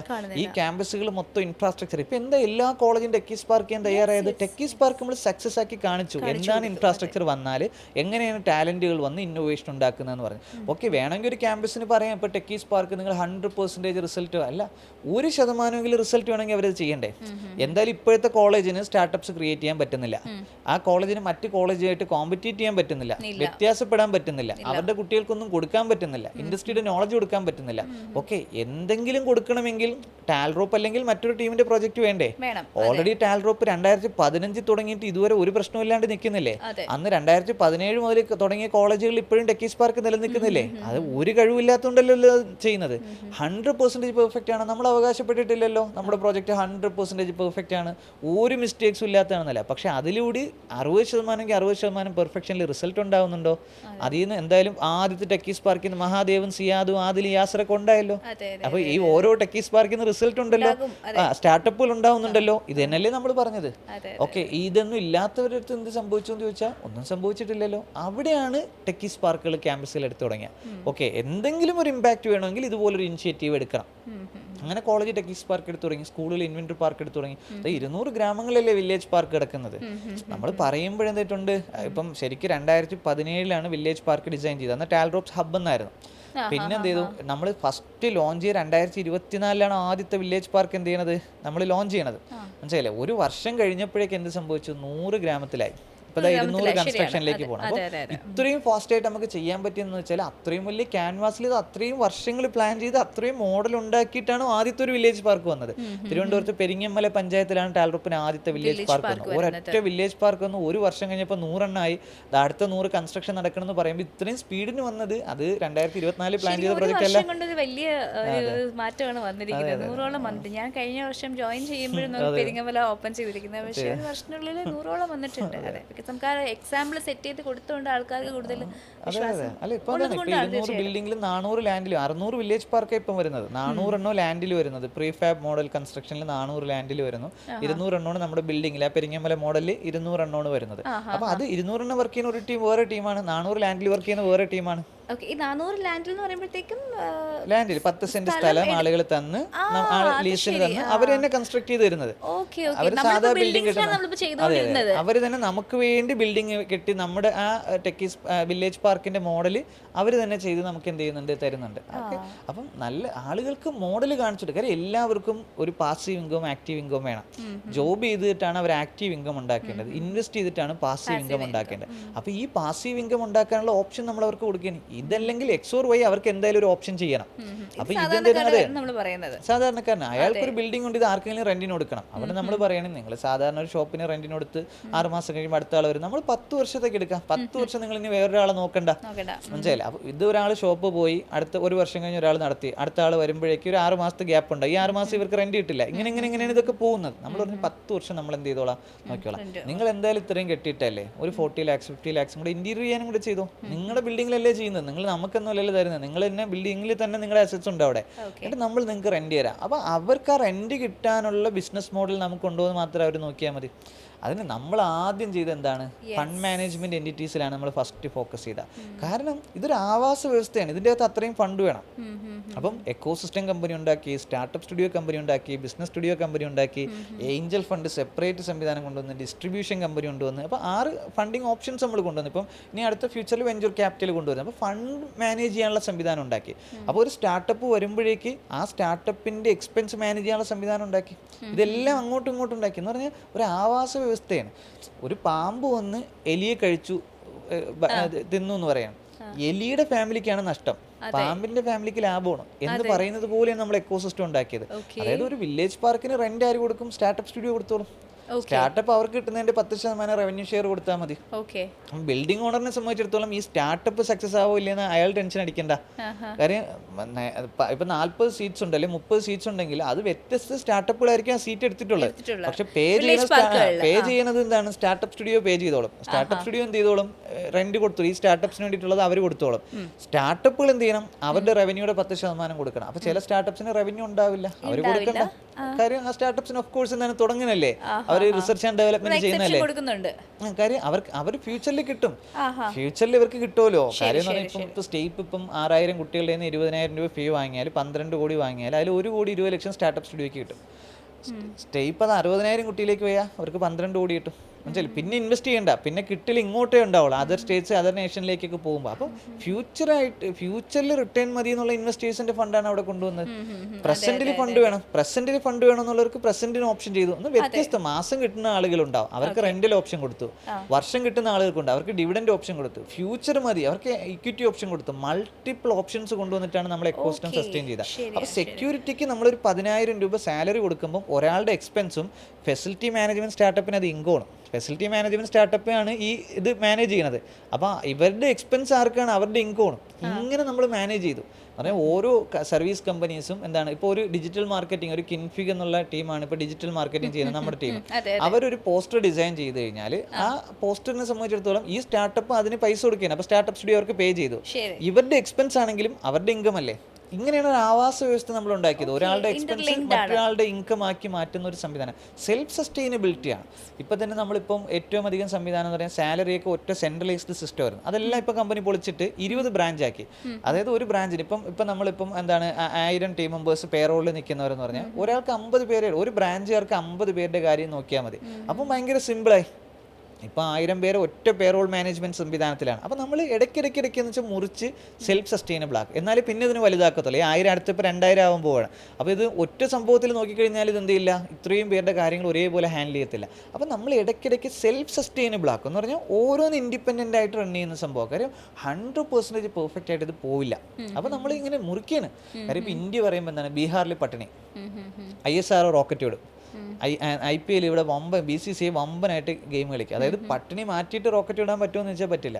എന്ന് പറയുമ്പം ഇതാണ് കമ്പനികളുടെ അവസ്ഥ. കമ്പനികളുടെ ഒരു ഡിപ്പാർട്ട്മെന്റ് എന്തെങ്കിലും പ്രശ്നമുണ്ടെന്ന് എഴുതിയിട്ട് മറ്റേ ഡിപ്പാർട്ട്മെന്റ് അത് നോക്കി നിൽക്കേണ്ട, അവരവരുടെ ഗ്രോത്ത് ഫോക്കസ് ചെയ്യുക. ഇപ്പൊ നാഷണൽ ഡെവലപ്മെന്റ് ടീം അവർക്ക് 35 സ്റ്റേറ്റ്സിൽ അവർ ഓഫീസ് സ്റ്റാർട്ട് ചെയ്ത് വരും. ഇവിടെ എന്തെങ്കിലും ഒരു ഡിപ്പാർട്ട്മെന്റിന് എന്തെങ്കിലും പ്രശ്നമുണ്ടോ എന്ന് നോക്കിയിട്ട് അവർ നിൽക്കില്ല. ഇന്റർനാഷണൽ ഡെവലപ്മെന്റ് ടീം അവരുടെ ചെയ്യും. കാര്യം എല്ലാവർക്കും ഇൻഡിപെൻഡന്റ് സ്കെയിലബിൾ മോഡൽ, ഒരു സസ്റ്റൈനബിൾ മോഡൽ നമ്മൾ ഉണ്ടാക്കി. കാര്യം ആദ്യം നമ്മൾ നോക്കിയതാണ്, ഒരു ക്യാപിറ്റൽ സോഴ്സ് ചെയ്യുന്ന ഒരു സിസ്റ്റത്തിൽ നിന്ന് ഡെവലപ്പ് ചെയ്ത് ഇത് എവിടെ എത്തില്ല. എവിടെയെങ്കിലും ഒരു പ്രശ്നം വരികയാണെങ്കിൽ എല്ലാം കൂടെ പൊളിഞ്ഞങ്ങ് താഴെ വീഴും. നമ്മളിത് കംപ്ലീറ്റ് സെപ്പറേറ്റ് ചെയ്തിട്ടാണ്. കാര്യം എന്ന് പറഞ്ഞാൽ സ്റ്റേപ്പിന്റെ വഴിക്കാണ്. സ്റ്റേപ്പ് പ്രൈവറ്റ് ലിമിറ്റഡ് വേറെ കമ്പനിയാണ്, ടെഗൈൻ വേറെയാണ്, ഡിയോസ് വേറെയാണ്. ഓരോരുത്തർ ഓരോ വഴിക്ക് കിടക്കുകയാണ്. ഇവരാരും നമ്മൾ ഒരുമിപ്പിച്ചിട്ടില്ല. എന്നാൽ ഇതിൽ ഒരുമിപ്പിക്കുന്ന ലെവലിൽ നമ്മളൊരു സെൻട്രലൈസ്ഡ് ചാനൽ ഉണ്ടാക്കിയിട്ടുണ്ട്. അപ്പോൾ ആ ചാനൽ എന്തെങ്കിലും സംഭവിച്ചാൽ പോലും ഇവർക്ക് ഇൻഡിപെൻഡൻ്റ് ആണ്, ഇവരെല്ലാം സെപ്പറേറ്റ് ആണ്. ഒരു ആവാസ വ്യവസ്ഥ എന്ന് പറഞ്ഞാൽ അതാണല്ലോ, ഒരു എക്കോസിസ്റ്റം എന്ന് പറഞ്ഞാൽ അതാണ്. അതിന് അനുകൂലമായിട്ടുള്ള എല്ലാ സാഹചര്യങ്ങളും കൊടുത്ത് നമുക്ക് കൊണ്ടുപോകാൻ പറ്റും. അപ്പോൾ നമ്മൾ അന്ന് മുതൽ ഇവരെ വിശ്വസിക്കുന്ന ഒരു സംഭവം എന്ന് പറഞ്ഞാൽ ഇറങ്ങി ചെയ്താൽ നടക്കും. അതിൽ 100% പെർഫെക്ഷൻ ഒന്നുമില്ല. നമ്മൾ ചിലപ്പോൾ ചെയ്യുന്ന മിസ്റ്റേക്ക് ആയിരിക്കും, പക്ഷെ ആ മിസ്റ്റേക്കാണ് നമുക്ക് പിന്നെ മുന്നോട്ട് പോകാനുള്ള ഐഡിയ കിട്ടുന്നതും ആളെ കിട്ടുന്നതും കണക്ഷൻസ് കിട്ടുന്നതൊക്കെ അതിൽ നിന്നായിരിക്കും. പക്ഷെ പല ആളുകളും എല്ലാം ക്ലാരിറ്റി ഉണ്ടെങ്കിലേ അവർ ഇറങ്ങുള്ളൂ. അങ്ങനെ വരുമ്പോൾ പിന്നെ ഒന്നും നടക്കൂല. മനസ്സിലായില്ലേ? അത് അവർ അതെ നമ്മൾ ചെയ്തു പോയി. നമ്മളിങ്ങനെ എന്തിട്ടുണ്ട്, ക്യാമ്പസിൽ ഇങ്ങനെ ഒരു സംഭവം ഉണ്ട്, ടെക്കീസ് പാർക്ക് ഉണ്ടെന്ന് പറഞ്ഞ് ചെയ്തു പോയി. അപ്പോൾ ആ ക്യാമ്പസുകാരാണ് പറഞ്ഞത്, ഇന്ന ആള് UK കേട്ടോ, നിങ്ങൾ IT ആ പ്രൊജക്റ്റ് ചെയ്യല്ലേ, ഞാൻ നിങ്ങൾക്ക് പ്രൊജക്റ്റ് കണക്ട് ചെയ്ത് തരാമെന്ന് പറയാം. ശരിക്കും ആ ക്യാമ്പസ് ചെയ്യാൻ പോയ തീരുമാനം ചിലപ്പോൾ മണ്ടൻ തീരുമാനമായിരിക്കും, പക്ഷെ അത് കാരണമാണ് നമുക്ക് ഇന്ന സംവിധാനം കിട്ടുന്നത്. ഈ കണക്ഷൻസ് കിട്ടുന്നത്, പുതിയ പ്രോജക്ട്സ് കിട്ടുന്നത്, പുതിയ സ്റ്റാർട്ടപ്സിനുള്ള ആളുകളെ കിട്ടുന്നത്, പരിചയപ്പെടുന്നതൊക്കെ അങ്ങനെയാണ്. ഇപ്പോൾ ചില കോൺക്ലേവിൽ നമ്മൾ ഗസ്റ്റിനെ വെക്കും. ആ ഗസ്റ്റും നമ്മളും കൂടി ഇരുന്ന് സംസാരിച്ചിട്ടാണ് പുതിയ സ്റ്റാർട്ടപ്പ് ഉണ്ടാവുന്നത്. ശരിക്കും ആ കോൺക്ലേവ് ഫെയിലർ ആയിരിക്കും. കോൺക്ലേവിൽ നമ്മൾ വിചാരിച്ച റിസൾട്ട് കിട്ടിയിട്ടുണ്ടാവില്ല. പക്ഷെ ആ കോൺക്ലേവിൽ സംസാരിക്കാൻ വേണ്ടി നമ്മൾ വിളിച്ച ഗസ്റ്റ് വലിയ ആളുകളായിരിക്കുമല്ലോ. അപ്പോൾ അവർ ടാൽറോപ്പ് എന്താണെന്ന് അന്നാണ് കേൾക്കുന്നത്. ആ ഗസ്റ്റ് അവരെ കൊണ്ടുവരുന്ന ചാനലായിരിക്കും കൊണ്ടുവരുന്നത്. ചാനൽ വിളിച്ചിട്ടാണ് അവർ വരുന്നത്. ചാനൽ കണ്ട് ടാൽറോപ്പിനെ കേട്ടു. അവർ പിന്നെ നമ്മൾ പേഴ്സണലി മീറ്റിംഗ് വിളിച്ചു, നമ്മൾ വിളിച്ചിരുന്ന് സംസാരിച്ച് അങ്ങനെ വലിയ സ്റ്റാർട്ടപ്പുകൾ നമ്മുടെ എക്കോസിസ്റ്റത്തിൽ ഉണ്ടായിട്ടുണ്ട്. പക്ഷെ ആ കോൺക്ലേവ് ഫെയിലർ ആയിരുന്നു. അപ്പൊ നമ്മൾ 100% ആ കോൺക്ലേവിന്റെ റിസൾട്ടുകളെ കുറിച്ച് ആലോചിച്ച് ആ കോൺക്ലേവിൽ നിന്ന് എന്ത് കിട്ടുമെന്ന് അങ്ങനെ എഴകീറി പരിശോധിച്ചിട്ട് കോൺക്ലേവ് എടുത്താൽ നമ്മൾ കോൺക്ലേവ് തന്നെ വേണ്ടാന്ന് പറയും. അപ്പൊ ആ കോൺക്ലേവ് വേണ്ടാന്ന് പറഞ്ഞിരുന്നുവെങ്കിൽ ഈ സാധനം ഉണ്ടാവില്ലായിരുന്നു എന്ന് പറയുന്നത് പോലെയാണ്. അപ്പോൾ എന്ന് പറയുന്ന പോലെ നമ്മൾ ഈ പറയുന്ന ഓരോ ആംഗിളും ഓരോ സംഭവവും 2015 ഡിസൈൻ ചെയ്തപ്പോൾ നമുക്ക് അറിയാമായിരുന്നു വെച്ചാൽ ഒരിക്കലും അറിയില്ല. പക്ഷെ നമുക്ക് എന്ത് സാഹചര്യം വന്നാലും നേരിടാൻ തയ്യാറാണെന്നുള്ളൊരു ഇന്റൻഷൻ നമുക്കുണ്ട്. ഒരു ആരോപണം നമുക്ക് ഉണ്ടായിട്ടില്ലേ? ഇഷ്ടം പോലെ ഉണ്ടായിട്ടുണ്ട്. ആരോപണങ്ങളൊക്കെ ആവശ്യം പോലെ ഉണ്ടായിട്ടുണ്ട്. പ്രതിസന്ധികൾ ഉണ്ടായിട്ടില്ലേ? ഉണ്ടായിട്ടുണ്ട്. എന്തൊക്കെ ക്രൈസിസ് ഉണ്ടായിട്ടുണ്ട്. പക്ഷെ എന്താണ് നമ്മളതുകൊണ്ട് വീഴാത്ത എന്തുകൊണ്ടാണെന്ന് ചോദിച്ചു കഴിഞ്ഞാൽ അത് നമ്മുടെ തീരുമാനമാണ്. ഈ സാധനങ്ങളൊക്കെ വരും, പല സംഭവങ്ങളും വരും, ആരോപണങ്ങൾ, ചെറിയ ആരോപണങ്ങളായിട്ടാണ് വരുന്നത്. എന്തൊക്കെ ആരോപണങ്ങൾ വരും, സംശയങ്ങൾ. കൂടെ നിൽക്കുന്നവർ പോലും സംശയിക്കും, ഓക്കെ ഇനി അവരെ പോലെ ആവോ, ഇവരെ പോലെ ആവോ, അതാവോ ഇതാവോ എന്ന്. എന്തെങ്കിലും ഒരു എവിഡൻസ് ഉണ്ടായിട്ടൊന്നുമല്ല, അസംഷൻസ് ആണ്. അങ്ങനെ ആയിക്കൂടെ, ഇപ്പം ടാൽറോപ്പ് പൊട്ടിക്കൂടെ എന്നൊരാൾ വന്ന് പറയണം, പൊട്ടിക്കൂടെ, നമ്മൾ പരാജയപ്പെട്ടൂടെ എന്ന് ചോദിച്ചാൽ അയാൾക്ക് എന്ത് അസംഷനും പറയാലോ. പൊട്ടൂല എന്ന് എങ്ങനെ ഒരാൾക്ക് പറയാൻ പറ്റുക? സിമ്പിളായിട്ടൊന്ന് ആലോചിക്കാൻ, ഒരു സാധനം പൊട്ടിയാലല്ലേ പൊട്ടിയെന്ന് പറയാൻ പറ്റുള്ളൂ. ഒരു സാധനം പൊട്ടൂല എന്ന് ആർക്കെങ്കിലും പറയാൻ പറ്റുമോ? ഇന്നതുപോലെ സംഭവിക്കൂല എന്ന് ആർക്കെങ്കിലും പറയാൻ പറ്റുമോ? അവിടെ പോസിറ്റിവിറ്റിയാണ് ഡ്രൈവ് ചെയ്യുന്നത്. പൊട്ടൂല എന്ന് വിശ്വസിക്കണം. അല്ലെങ്കിൽ സിമ്പിളായിട്ട് ഒരു ആലോചിച്ചാൽ പോരെ, ഒരു ഇനിഷ്യേറ്റീവ് ഇല്ലാണ്ട് എന്തായാലും ഇവിടെ ഒരു മാറ്റം ഉണ്ടാവില്ലല്ലോ. കൺസേൺസ് അല്ലല്ലോ ഇതിന്റെ റീസൺ. കുറേ കൺസേൺ എന്ത് കാര്യം? ഒരു കാര്യമില്ല. കൺസേൺസ് നമ്മൾ എവിടെ എത്തിച്ചിട്ടില്ല, ആക്ഷൻസ് ആണ് നമ്മൾ എവിടെയെങ്കിലും എത്തിച്ചിട്ടുള്ളത്. ഇവിടെ എന്തെങ്കിലുമൊക്കെ ഉണ്ടായിട്ടുണ്ടെങ്കിൽ ആരെങ്കിലുമൊക്കെ ചെയ്ത ആക്ഷൻസ് ആണ്.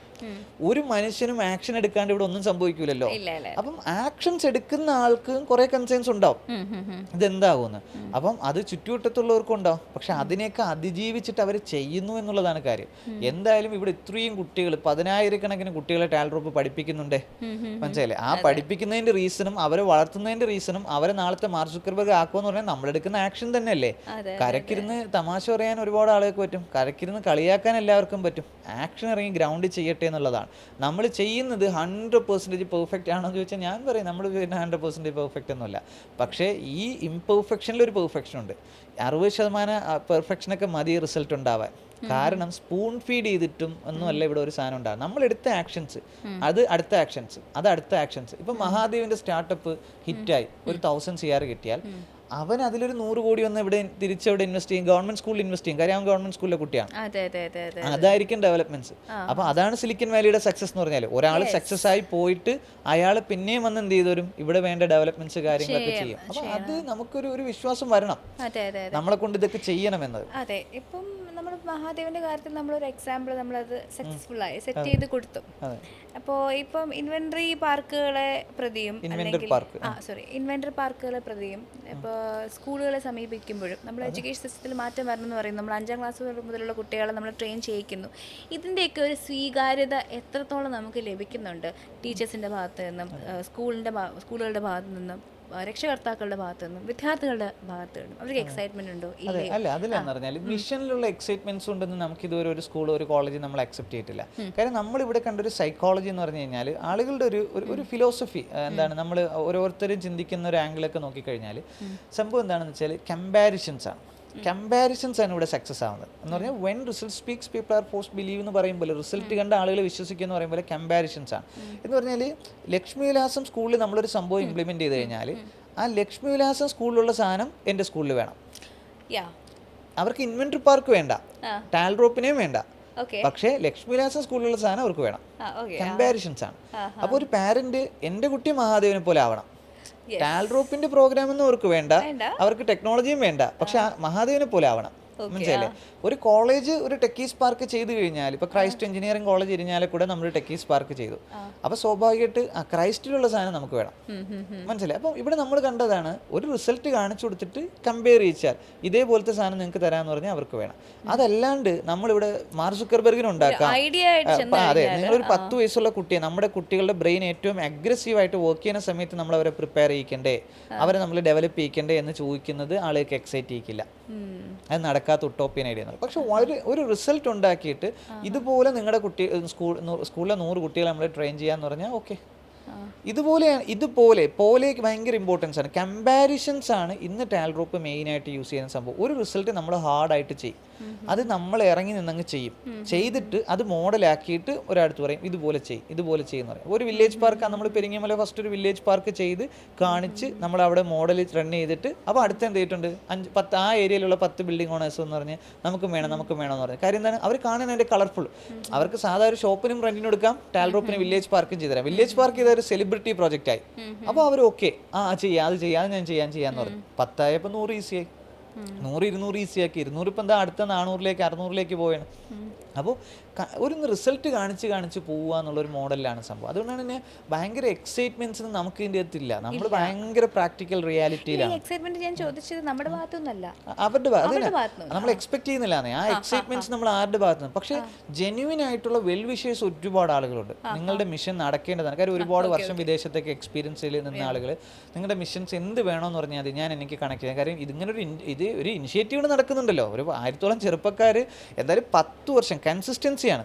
എന്തൊക്കെ സംഭവിച്ചിട്ടും നിങ്ങളിത് തോറ്റ് പിന്മാറിയില്ലല്ലോ. ഇപ്പോഴും സ്റ്റിൽ നിങ്ങൾ ഇതിന്മേ തന്നെ ഉണ്ടല്ലോ, കൺസിസ്റ്റന്റ് ആയിട്ട് ഇതിന്മേ തന്നെ ഉണ്ടല്ലോ. അതിനെ അപ്രീഷിയേറ്റ് ചെയ്തിട്ട് കൂടെ വരുന്ന ആളുകൾ, ഒരുപാട് ആളുകൾ സപ്പോർട്ടിങ്ങിന് വരും. എന്ത് വേണമെന്ന് പറഞ്ഞാൽ അത് ചെയ്തു തരാൻ കേട്ടോ. ജെന്യുവിൻ ആയിട്ട് അവരൊക്കെ എന്താണ് കോളേജുകളെ കണക്ട് ചെയ്തിരുന്നു, സ്കൂളുകളെ കണക്ട് ചെയ്തിരുന്നു. ഈ സംഭവം ഉണ്ടെന്ന് വെച്ചാൽ പിന്നെ ഞാൻ പറയില്ലേ, ഒരാൾ അത് എക്സിക്യൂട്ട് ചെയ്യുമ്പോഴേക്കും അവർക്ക് ഓരോരുത്തരും ഓരോ ബുദ്ധിമുട്ട്, ഇപ്പോൾ സ്കൂളിനൊരു ബുദ്ധിമുട്ടുണ്ട്, കോളേജിനൊരു ബുദ്ധിമുട്ടുണ്ട്, അവരുടെ ഒരു പ്രോബ്ലം സോൾവ് ചെയ്യുന്നതായിരിക്കണം. അപ്പോൾ ഒരു സ്കൂളിന് എന്താണ് ഒരുപാട് കോമ്പറ്റീഷനായി. അപ്പോൾ എന്താണ് ഇൻവെന്ററി പാർക്ക് ചെയ്താൽ സയന്റിസ്റ്റുകളെ ക്രിയേറ്റ് ചെയ്യണം, സ്കൂൾ എന്നുള്ള ലെവലിൽ അവർക്ക് മാർക്കറ്റ് ചെയ്യാം. അതുകൊണ്ടായിരിക്കാം അവർ ഇൻവെന്ററി പാർക്ക് എടുത്തിട്ടുണ്ടാവുക. പക്ഷെ ഒരു 10 വർഷത്തിനപ്പുറം ഇവിടെ ഒരു സയന്റിസ്റ്റ് ഉണ്ടാകും എന്നുള്ളൊരു ഇന്റൻഷനോടെ ആയിരിക്കില്ല. പക്ഷെ എന്തോ ആയിക്കോട്ടെ, എക്സോർ വൈ കാര്യം നടന്നാൽ മതി. കാര്യം നടന്ന റിസൾട്ട് സെയിം തന്നെയാണ്. എന്ത് റീസൺ കൊണ്ടാണോ അവരത് ചെയ്തതെന്നുള്ളതിനൊന്നും പ്രസക്തിയില്ല. മനസ്സിലായി? ചെയ്തല്ലോ, ചെയ്തിട്ടുണ്ടെങ്കിൽ എന്ത് ചെയ്യും, അതിന്റെ റിസൾട്ട് കിട്ടും എന്നുള്ളതാണ്. അപ്പോൾ എല്ലാ സ്കൂളും ഇൻവെന്ററി പാർക്ക് ചെയ്ത് ഇപ്പൊ 22 സ്കൂളിലാണ് ഇൻവെന്ററി പാർക്ക് നടക്കുന്നത്. അപ്പം 22 സ്കൂളും ഒരേ ഇന്റൻഷനോടെയാണ് ചെയ്തതെന്ന് വെച്ചാൽ അല്ല. പക്ഷെ ഇൻവെന്ററി പാർക്ക് അവിടെ വരോ, അവിടെ നിന്ന് സയന്റിസ്റ്റ് ഉണ്ടാവും, അവിടെ നിന്ന് ഫ്യൂച്ചർ ടെക്നോളജി ഉണ്ടാവും, ഫ്യൂച്ചർ ഇൻവെൻഷൻസും ഉണ്ടാവും. അതെ. അപ്പോൾ സാർ ഞാൻ ചോദിക്കുന്നത്, നമ്മുടെ ഇപ്പം മാൻ പവർ ക്രിയേഷന് അടിസ്ഥാനപരമായിട്ട് നമുക്ക് 5th സ്റ്റാൻഡേർഡ് മുതലുള്ള കുട്ടികളെ നമ്മൾ ട്രെയിൻ ചെയ്തെടുക്കുന്നുണ്ട്. ഇവിടെ സാമ്പത്തികം ഒരു പ്രശ്നമാണോ? അതെ ഉണ്ട്. കാര്യം എന്ന് പറഞ്ഞു കഴിഞ്ഞാൽ കമ്പാരിറ്റ് ഇപ്പം നമ്മൾ ഇപ്പോൾ 2 ലക്ഷം കുട്ടികളെ നമ്മൾ കേരളത്തിൽ നിന്ന് ഫ്രീ ആയിട്ട് എടുക്കുന്നത്. കാര്യം 2000 സ്കൂളിൽ 100 കുട്ടികൾ നമ്മൾ എടുക്കുകയാണ്. ഈ 2 ലക്ഷം കുട്ടികളെ ഒരു വർഷം ടെക്നോളജി നമ്മുടെ സ്റ്റേപ്പിന്റെ പ്ലാറ്റ്ഫോം കൊടുത്തിട്ട് നമ്മളൊരു ടെക് ന്യൂബി എന്നുള്ളൊരു പ്രോഗ്രാമാണ്. ടെക്നോളജിയിലേക്ക് പുതിയതായിട്ട് വരുന്നവർ എന്ന അർത്ഥത്തിലാണ് ടെക് ന്യൂബി എന്ന് പറയുന്നത്. അപ്പോൾ ആ പ്രോഗ്രാം കൊടുത്തു കഴിയുമ്പോഴേക്ക് ഏകദേശം ഒരു 1,80,000 പേരും ഡ്രോപ്പ് ആവും. ഒരു 20,000 പേരെ അടുത്ത വർഷത്തിലേ ഉണ്ടാവുള്ളൂ. കാര്യം ഇത് കുറെ പേര് നോക്കി ഫ്രീ പ്രോഗ്രാം ആണല്ലോ, അവർ കളഞ്ഞിട്ടങ്ങ് പോകും. ഇവൻ പെയ്ഡ് ആണെങ്കിൽ പോലും എല്ലാവരും കണ്ടിന്യൂ ചെയ്യില്ല. പക്ഷെ അടുത്ത വർഷം നമുക്ക് 20,000 പേരെ കിട്ടും. ആ 20,000 പേർക്കാണ് നമ്മൾ ജൂനിയർ ഇന്നോവേറ്റേഴ്സ് പ്രോഗ്രാം എന്നൊരു പ്രോഗ്രാം ഉണ്ട്. ഈ ടെക്നോളജി വെച്ചിട്ട് ടെക്നോളജി സ്റ്റാർട്ടപ്പുകളെ പരിചയപ്പെടുത്തുന്നതാണ് ജൂനിയർ ഇന്നോവേറ്റേഴ്സ് പ്രോഗ്രാം. ആ ജൂനിയർ ഇന്നോവേറ്റേഴ്സ് പ്രോഗ്രാമിൽ 20,000 പേര് വന്നാൽ 18,000 പേരിൽ ഡ്രോപ്പ് ആവും. കാര്യം ഒരു 2,000 പേരെ നമുക്ക് എന്ത് ചെയ്യുള്ളൂ, 3-ാം വർഷത്തെ റിയൽ സ്റ്റാർട്ടപ്പുകളിലേക്ക് കിട്ടുള്ളൂ. ആ റിയൽ സ്റ്റാർട്ടപ്പ് ഒരു 2,000 പേരിൽ നമ്മൾ തുടങ്ങിക്കഴിഞ്ഞാൽ നമുക്ക് 4-ാം വർഷത്തിലേക്ക് കയറുമ്പോൾ അതിൽ നിന്ന് എന്തുണ്ടാവും, ഒരു ബാക്കിയൊരു എത്രയും ആളുകളും കൂടി 1,800 പേരും കൂടെ പോയിട്ട് ഒരു 200 മഹാദേവന്മാരെ കിട്ടുള്ളൂ. മനസ്സിലായി? അപ്പോൾ നമ്മൾക്ക് വേണ്ട മാൻ പവർ ജനറേഷൻസ് ഇതുപോലുള്ള ഫ്രീ പ്രോഗ്രാമുകളിലാണ് കൊണ്ടുവന്നേക്കുന്നത്. എന്നാൽ സ്റ്റേപ്പിന്റെ റോബോട്ടിക്സ് പ്രോഗ്രാം ഒരാൾ എന്ത് ചെയ്യണം, 25,000 കൊടുത്ത് പഠിക്കാൻ താല്പര്യമുള്ളവർ പഠിച്ചോട്ടെ. റോബോട്ടിക്സ് പ്രോഗ്രാം ഉണ്ട്, IoT പ്രോഗ്രാം ഉണ്ട്, വ്യത്യസ്ത കോഴ്സുകളുണ്ട്. അത് വൈക്കിപ്പിന്റെ പ്രോഗ്രാം ഉണ്ട്, ഇവൻ നമ്മുടെ അജിനോറയുടെ നഴ്സിംഗിന്റെ പ്രോഗ്രാംസ് ഉണ്ട്. ഇങ്ങനെ ഓരോ പ്രോഗ്രാം അതാത് ആവശ്യക്കാർക്ക് സെലക്ട് ചെയ്ത് പഠിക്കാം. പക്ഷെ നമുക്ക് വേണ്ടി മാർക്ക് സുക്കർബർഗിന് ഉണ്ടാക്കുന്ന നമ്മുടെ ടാലന്റിന് ഉണ്ടാക്കുന്ന സംവിധാനം നമ്മൾ കംപ്ലീറ്റ്ലി ഫ്രീ ആക്കിയിട്ടുണ്ട്. കാര്യം അവിടെ നമ്മളുടെ ബിസിനസ് മോഡൽ അസറ്റ് മേക്കിംഗ് ആണ്. അപ്പൊ മഹാദേവിന് ഞാനിപ്പോ 8 വർഷമായി മഹാദേവന്റെ കൂടെ ഉണ്ട്. അപ്പൊ മഹാദേവിന് അന്ന് തൊട്ട് പിക്ക് ചെയ്ത് ഞാൻ വർഷം 1 ലക്ഷം രൂപ മഹാദേവിന്റെ ഫീ വാങ്ങിയിട്ടുണ്ടെങ്കിൽ എനിക്ക് 8 ലക്ഷം രൂപയിൽ കിട്ടുള്ളൂ. പക്ഷെ മഹാദേവ് ഉണ്ടാക്കുന്ന അസറ്റ്സ് എന്തായാലും 1000 കോടി ഹിറ്റ് ചെയ്യും. അതിന്റെ 50% ഇക്വിറ്റി എനിക്കുണ്ടെങ്കിൽ എനിക്ക് 500 കോടി കിട്ടൂലേ. അപ്പൊ എനിക്ക് 8 ലക്ഷം വേണ്ട, എനിക്ക് 500 കോടി മതി. മഹാദേവന് ഒരു ബോണ്ടോ ഒരു സംവിധാനം ഒന്നും ഇല്ലല്ലോ, അവന് ഇഷ്ടമുണ്ടെങ്കിൽ ഇവിടെ നിന്നാൽ മതി. പക്ഷെ അവന് ഇത്രയും വലിയ എക്കോസിസ്റ്റം വേറെ എവിടെ കിട്ടും? കാര്യം അവൻ്റെതും കൂടിയാണ് ടാൽറോപ്പ്. അപ്പൊ നമ്മൾ എല്ലാവരും കൂടെ ചേരുന്ന സംവിധാനം ടാൽറോപ്പും. നമ്മുടേത് എന്തായിരിക്കാം, ഒരുപക്ഷെ ഒരാളുടെ സ്റ്റേപ്പ് ആയിരിക്കാം, ഒരാളുടെ ടെഗൈൻ ആയിരിക്കാം, ഒരാളുടേത് എന്തായിരിക്കാം വൈ സ്റ്റോക്കീസ് ആയിരിക്കാം, ഒരാളുടേത് ഡെറ്റ് ആയിരിക്കാം, ഒരാളുടെ ഡിയോസ് ആയിരിക്കാം. വ്യത്യസ്തമായിട്ട് നമുക്ക് എന്ത് ഉണ്ടാക്കാം. അപ്പോൾ ടാൽറോപ്പിലുള്ള ഓരോ ടാലന്റിനും അവരുടെ സ്വപ്നങ്ങൾ എന്ത് ചെയ്യാൻ പറ്റും, ഇവിടെ ബിൽഡ് ചെയ്യാൻ പറ്റും. അങ്ങനെ ഒരു എക്കോസിസ്റ്റമാണ് ഇവിടെ ഉള്ളത്. കാര്യം ഇത്രയും വലിയൊരു ടാലന്റ് ഫോഴ്സ് ഇവിടെ ഉണ്ട്, ഇത്രയും വലിയൊരു എക്കോസിസ്റ്റം ഇവിടെ ഉണ്ട്, ഇത്രയും വലിയ ഡിസ്ട്രിബ്യൂഷൻ സിസ്റ്റം ഉണ്ട്. അത് ഉപയോഗിച്ച് അവർക്ക് ചെയ്യാം. അപ്പം അത് സ്വപ്നം കണ്ട് നിൽക്കുന്നവരാണ് ഇവിടുത്തെ ബഹുഭൂരിപക്ഷം ടാലന്റുകളും. ഫ്യൂച്ചറിൽ അവർക്ക് വേണ്ട സംഭവം സ്വപ്നങ്ങൾ ഡെവലപ്പ് ചെയ്യാൻ പറ്റുമെന്ന് വിശ്വസിച്ച് നിൽക്കുന്നതാണ്. പക്ഷെ ആദ്യം അവരിവിടെ പ്രൂവ് ചെയ്യണം. ഇപ്പൊ മഹാദേവ് ഓൾറെഡി പ്രൂവ് ചെയ്തു. ഒരു 11 വയസ്സ് നിന്നിട്ട് അവനൊരു 8 വർഷം എന്ത് ചെയ്തിട്ടുണ്ട്, ഈ സാധനത്തിൽ സസ്റ്റെയിൻ ചെയ്തില്ലേ, ഇതിൽ നിലനിന്നില്ലേ. അത് തന്നെ ഒരു വലിയ ഒരു സംഭവമാണ്.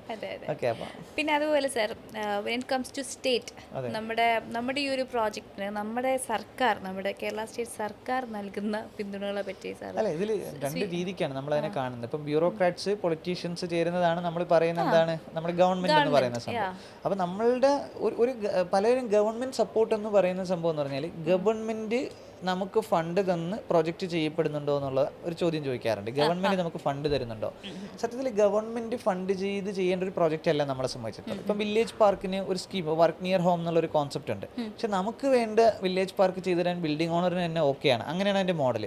കോളേജ് ടെക്കീസ് പാർക്ക് കോളേജ് ചെയ്തു തരും, ഇൻവെൻറ്ററി പാർക്ക് സ്കൂൾ ചെയ്തു തരും. അപ്പോൾ നമുക്ക് regional office real estate partners ചെയ്തു തരും. അപ്പോൾ സ്വാഭാവികമായിട്ട് ഇവിടെ ഒന്നും നമുക്ക് എന്ത് ചെയ്യേണ്ട, ഗവൺമെന്റിന്റെ ഫണ്ടിന്റെ ആവശ്യമില്ല. സ്റ്റാർട്ടപ്സുകൾ ചെയ്തു തരാൻ ഏഞ്ചൽ ഇൻവെസ്റ്റേഴ്സ് ആണ് ഫണ്ട് തരേണ്ടത്. അപ്പോൾ ഇത് ഓരോന്ന് വരുമ്പോൾ ഗവൺമെന്റിന്റെ ഫണ്ടിന്റെ നീഡ് നമുക്ക് ഇവിടെ ഇല്ല, ഗവൺമെന്റ് ഇൻഫ്രാസ്ട്രക്ചറിന്റെ നീഡ് നമുക്ക് ഇതിന്റെ അകത്തില്ല, ഗവൺമെന്റ് പോളിസീസിന്റെ കാര്യം ഓൾറെഡി ഉള്ള പോളിസീസിലാണ് എന്ത് ഇത് റൺ ചെയ്യുന്ന സംഭവം. ഇപ്പോൾ ഇതിന്റെ അകത്ത് പുതിയൊരു സംഭവം നമുക്ക് കൊണ്ടുവരണില്ല. പക്ഷേ ഫ്യൂച്ചറിലേക്ക് ഗവൺമെന്റ് കുറേ കാര്യങ്ങൾ നമുക്ക് സപ്പോർട്ട് ചെയ്തതിൻ്റെ വരും. ഇപ്പോൾ നമുക്ക് പുറത്തുനിന്ന് 10,000 കോടി രൂപ നമുക്കിപ്പോൾ GCC ഫണ്ട് നമുക്ക് കേരളത്തിൽ കൊണ്ടുവരാനുള്ള പ്രവർത്തനങ്ങൾ നമ്മളിപ്പോൾ തുടങ്ങിയിട്ടുണ്ട്. കാര്യം അവിടുത്തെ സ്റ്റാർട്ടപ്പുകളുടെ ഫണ്ട് ഇവിടെ കൊണ്ടുവരാനും. അപ്പോൾ ആ സമയത്തൊക്കെ ഗവൺമെന്റിന്റെ കാര്യം ഓൾറെഡി ഉള്ള എക്സിസ്റ്റിംഗ് സംവിധാനത്തിൽ തന്നെ ഫോറിൻ ഡയറക്റ്റ് ഇൻവെസ്റ്റ്മെന്റ് പോളിസീസിലൊക്കെ തന്നെയാണ്, അല്ലെങ്കിൽ ഇൻകത്തിൽ തന്നെയാണ്, നമ്മൾ ഇൻവോയ്സിന് അഗെയിൻസ്റ്റ് ആയിട്ടുള്ള ഇൻകത്തിലൊക്കെ തന്നെയാണ് നമ്മൾ ഡിസൈൻ ചെയ്തേക്കുന്നത്. ചില സിറ്റുവേഷനിൽ ഗവൺമെന്റിന്റെ ഭാഗത്ത് നിന്ന് എന്തെങ്കിലും സപ്പോർട്ട് തരേണ്ടതുണ്ടെങ്കിൽ ആ സമയത്ത് ഗവൺമെന്റ് വർക്ക് ചെയ്യണം. കറന്റ് ഗവൺമെന്റ് ഇൻഫ്രാസ്ട്രക്ചർ തന്നോ ഗവൺമെന്റ് ക്യാപിറ്റൽ എന്നോ സപ്പോർട്ട് ചെയ്യപ്പെടേണ്ട ഒരു മിഷൻ അല്ല ടാൽറോപ്പ്. പക്ഷേ നമ്മൾ ഗവൺമെന്റ് സപ്പോർട്ട് എന്ന് പറഞ്ഞാൽ എല്ലാ ബ്യൂറോക്രാറ്റ്സും നമ്മുടെ കോൺക്ലേവ്സിൽ മൊത്തം ഒരു ഗസ്റ്റ് ആയിട്ട് വരുന്നുണ്ട്. അവരുടെ തോട്ട്സ് അവർ ഷെയർ ചെയ്യുന്നുണ്ട്. പിന്നെ എല്ലാ പൊളിറ്റീഷ്യൻസും നമ്മുടെ വില്ലേജ് പാർക്കും ടെക്കീസ് പാർക്കും ഇൻവെന്ററി പാർക്കും അവരതിന്റെ ഇനാഗുറേഷനും സപ്പോർട്ടിനും കംപ്ലീറ്റ് വരുന്നുണ്ട്. അപ്പോൾ ആ അർത്ഥത്തിൽ ഈ ബ്യൂറോക്രാറ്റ്സും പൊളിറ്റീഷ്യൻസും ചേരുന്നതാണല്ലോ ഗവൺമെന്റ്. ആ ലെവലിൽ 100% ഗവൺമെന്റ് സപ്പോർട്ട് നമുക്കുണ്ട്. പക്ഷെ സാധാരണ ഒരു പ്രൊജക്ട് റൺ ചെയ്യാൻ വേണ്ട ഇൻഫ്രാസ്ട്രക്ചറും ക്യാപിറ്റലും ഗവൺമെന്റ് കൊടുക്കണം എന്ന് പറഞ്ഞാൽ അങ്ങനെ നമുക്ക് അതിന്റെ നീഡില്ല. ഗവൺമെന്റിന്റെ ഫണ്ടോ ഗവൺമെന്റ് ഇൻഫ്രാസ്ട്രക്ചറിന്റെ ആവശ്യമില്ല. അപ്പോൾ ആവശ്യമില്ലാത്തൊരു സാധനം നമ്മൾ എടുക്കുന്നില്ല. അപ്പോൾ ആ ലെവലിൽ നമ്മൾ ഗവൺമെന്റ് സപ്പോർട്ട് നമ്മൾ എന്ത് ചെയ്യുന്നില്ല, എടുക്കുന്നില്ല. അപ്പോൾ കേരളത്തിലെ ഈ ഒരു മിഷൻ എന്തുകൊണ്ടാണ് എല്ലാവരും ജെന്യുവിനായിട്ട് ആഗ്രഹിക്കണമെന്ന് ചോദിച്ചാൽ എക്സ് ഓർ വൈ എന്ത് തോട്ട് പ്രോസസ് ആയിക്കോട്ടെ അവർ ആഗ്രഹിക്കുന്നുണ്ട് ഇത് ഇവിടെ നടക്കണം. കാര്യം അവരുടെ മക്കൾക്കൊക്കെ ഇവിടെ നിന്ന് മൈഗ്രേറ്റ് ചെയ്ത് വേറെ രാജ്യത്ത് പോയി ജീവിക്കാതെ ഈ നാട്ടിൽ നിൽക്കാൻ ആഗ്രഹിക്കുന്നവർക്ക് നിൽക്കാൻ കഴിയുന്ന ഒരു സാഹചര്യം ഉണ്ടാവണമെന്ന് ആഗ്രഹിക്കാത്ത ഒരാളുമില്ല. ജസ്റ്റ് ക്ലറിക്കൽ ആസ്പെക്ട്സിൽ മാത്രമേ ഈ കുട്ടികളെ പഠിപ്പിച്ചിട്ട് എവിടെ എത്തില്ല എന്നും ആളുകൾക്ക് അറിയാം. അപ്പോൾ സ്വാഭാവികമായിട്ട് അവർ ആഗ്രഹിക്കുന്നുണ്ട് ഇതുപോലുള്ള ഇനിഷ്യേറ്റീവ് വരണമെന്ന്. എല്ലാവർക്കും ആഗ്രഹമുണ്ട്, പക്ഷെ ഇത് എങ്ങനെ ചെയ്യണമെന്ന് ഐഡിയ ഇല്ലാത്തൊരു മിഷനായിരുന്നു ടാൽറോപ്പ്. പക്ഷെ ഒരു ടീം ചെയ്യുന്നുണ്ടല്ലോ, 10 വർഷമായിട്ട് ചെയ്യുന്നുണ്ടല്ലോ. വിശ്വസിക്കാതിരിക്കെ അവർ ആഗ്രഹിക്കുന്നുണ്ട് ഇത് നടക്കണം എന്നുള്ള വിഷയത്തിൽ. അപ്പം ഒരു സാധനം കാണിച്ചു കൊടുത്തു കഴിഞ്ഞാൽ രണ്ടാമത് ചെയ്യാൻ അവർ സപ്പോർട്ട് ചെയ്യുന്നുണ്ട്, എല്ലാവരും സപ്പോർട്ട് ചെയ്യുന്നുണ്ട്. അത് ഒരെണ്ണം കാണിച്ചു കൊടുത്തു കഴിഞ്ഞാൽ. പക്ഷെ ഒരു കാര്യം പുതിയ സാധനം ഇപ്പം ഞാനിപ്പോൾ പറയുന്നത് ഇപ്പോൾ 10,000 കോടി പുറത്തുനിന്ന് കൊണ്ടുവരും എന്ന് പറയുമ്പോഴേക്ക് ഇപ്പം ആളുകൾ അത് അത്ര മേൽ വിശ്വസിക്കുന്നില്ല. പക്ഷെ നമ്മൾ ഒന്നാമത്തെ സ്റ്റാർട്ടപ്പ് ഏകദേശം റൂട്ട് ചെയ്തു. കാര്യം അവിടെ ഗവൺമെന്റ് ഏകദേശം $15 million ഗ്രാൻഡ് കൊടുക്കുന്നുണ്ട് സ്റ്റാർട്ടപ്സിന്. അറബ് സ്റ്റാർട്ടപ്സിനാണ്, നമ്മുടെ സ്റ്റാർട്ടപ്സിനല്ല അവരുടെ സ്റ്റാർട്ടപ്സിനാണ്. അപ്പോൾ അവിടുത്തെ ഒരു യൂണിവേഴ്സിറ്റി ഇപ്പോൾ നമ്മൾ പാർട്ണർ ചെയ്ത് കഴിഞ്ഞു. അപ്പോൾ അവിടെ സ്റ്റാർട്ടപ്പ് ഡെവലപ്പ് ചെയ്യാനുള്ള പ്രോസസ്സ് തുടങ്ങി കഴിഞ്ഞു. അവരുടെ സ്റ്റാർട്ടപ്സ് 1 year ആയി കഴിയുമ്പോൾ അതിൻ്റെ ഇൻക്യുബേഷൻ കഴിയും. അപ്പോഴേക്കും എന്ത് ചെയ്യും, ഗ്രാൻഡിന് അപ്ലൈ ചെയ്യും നമ്മൾ.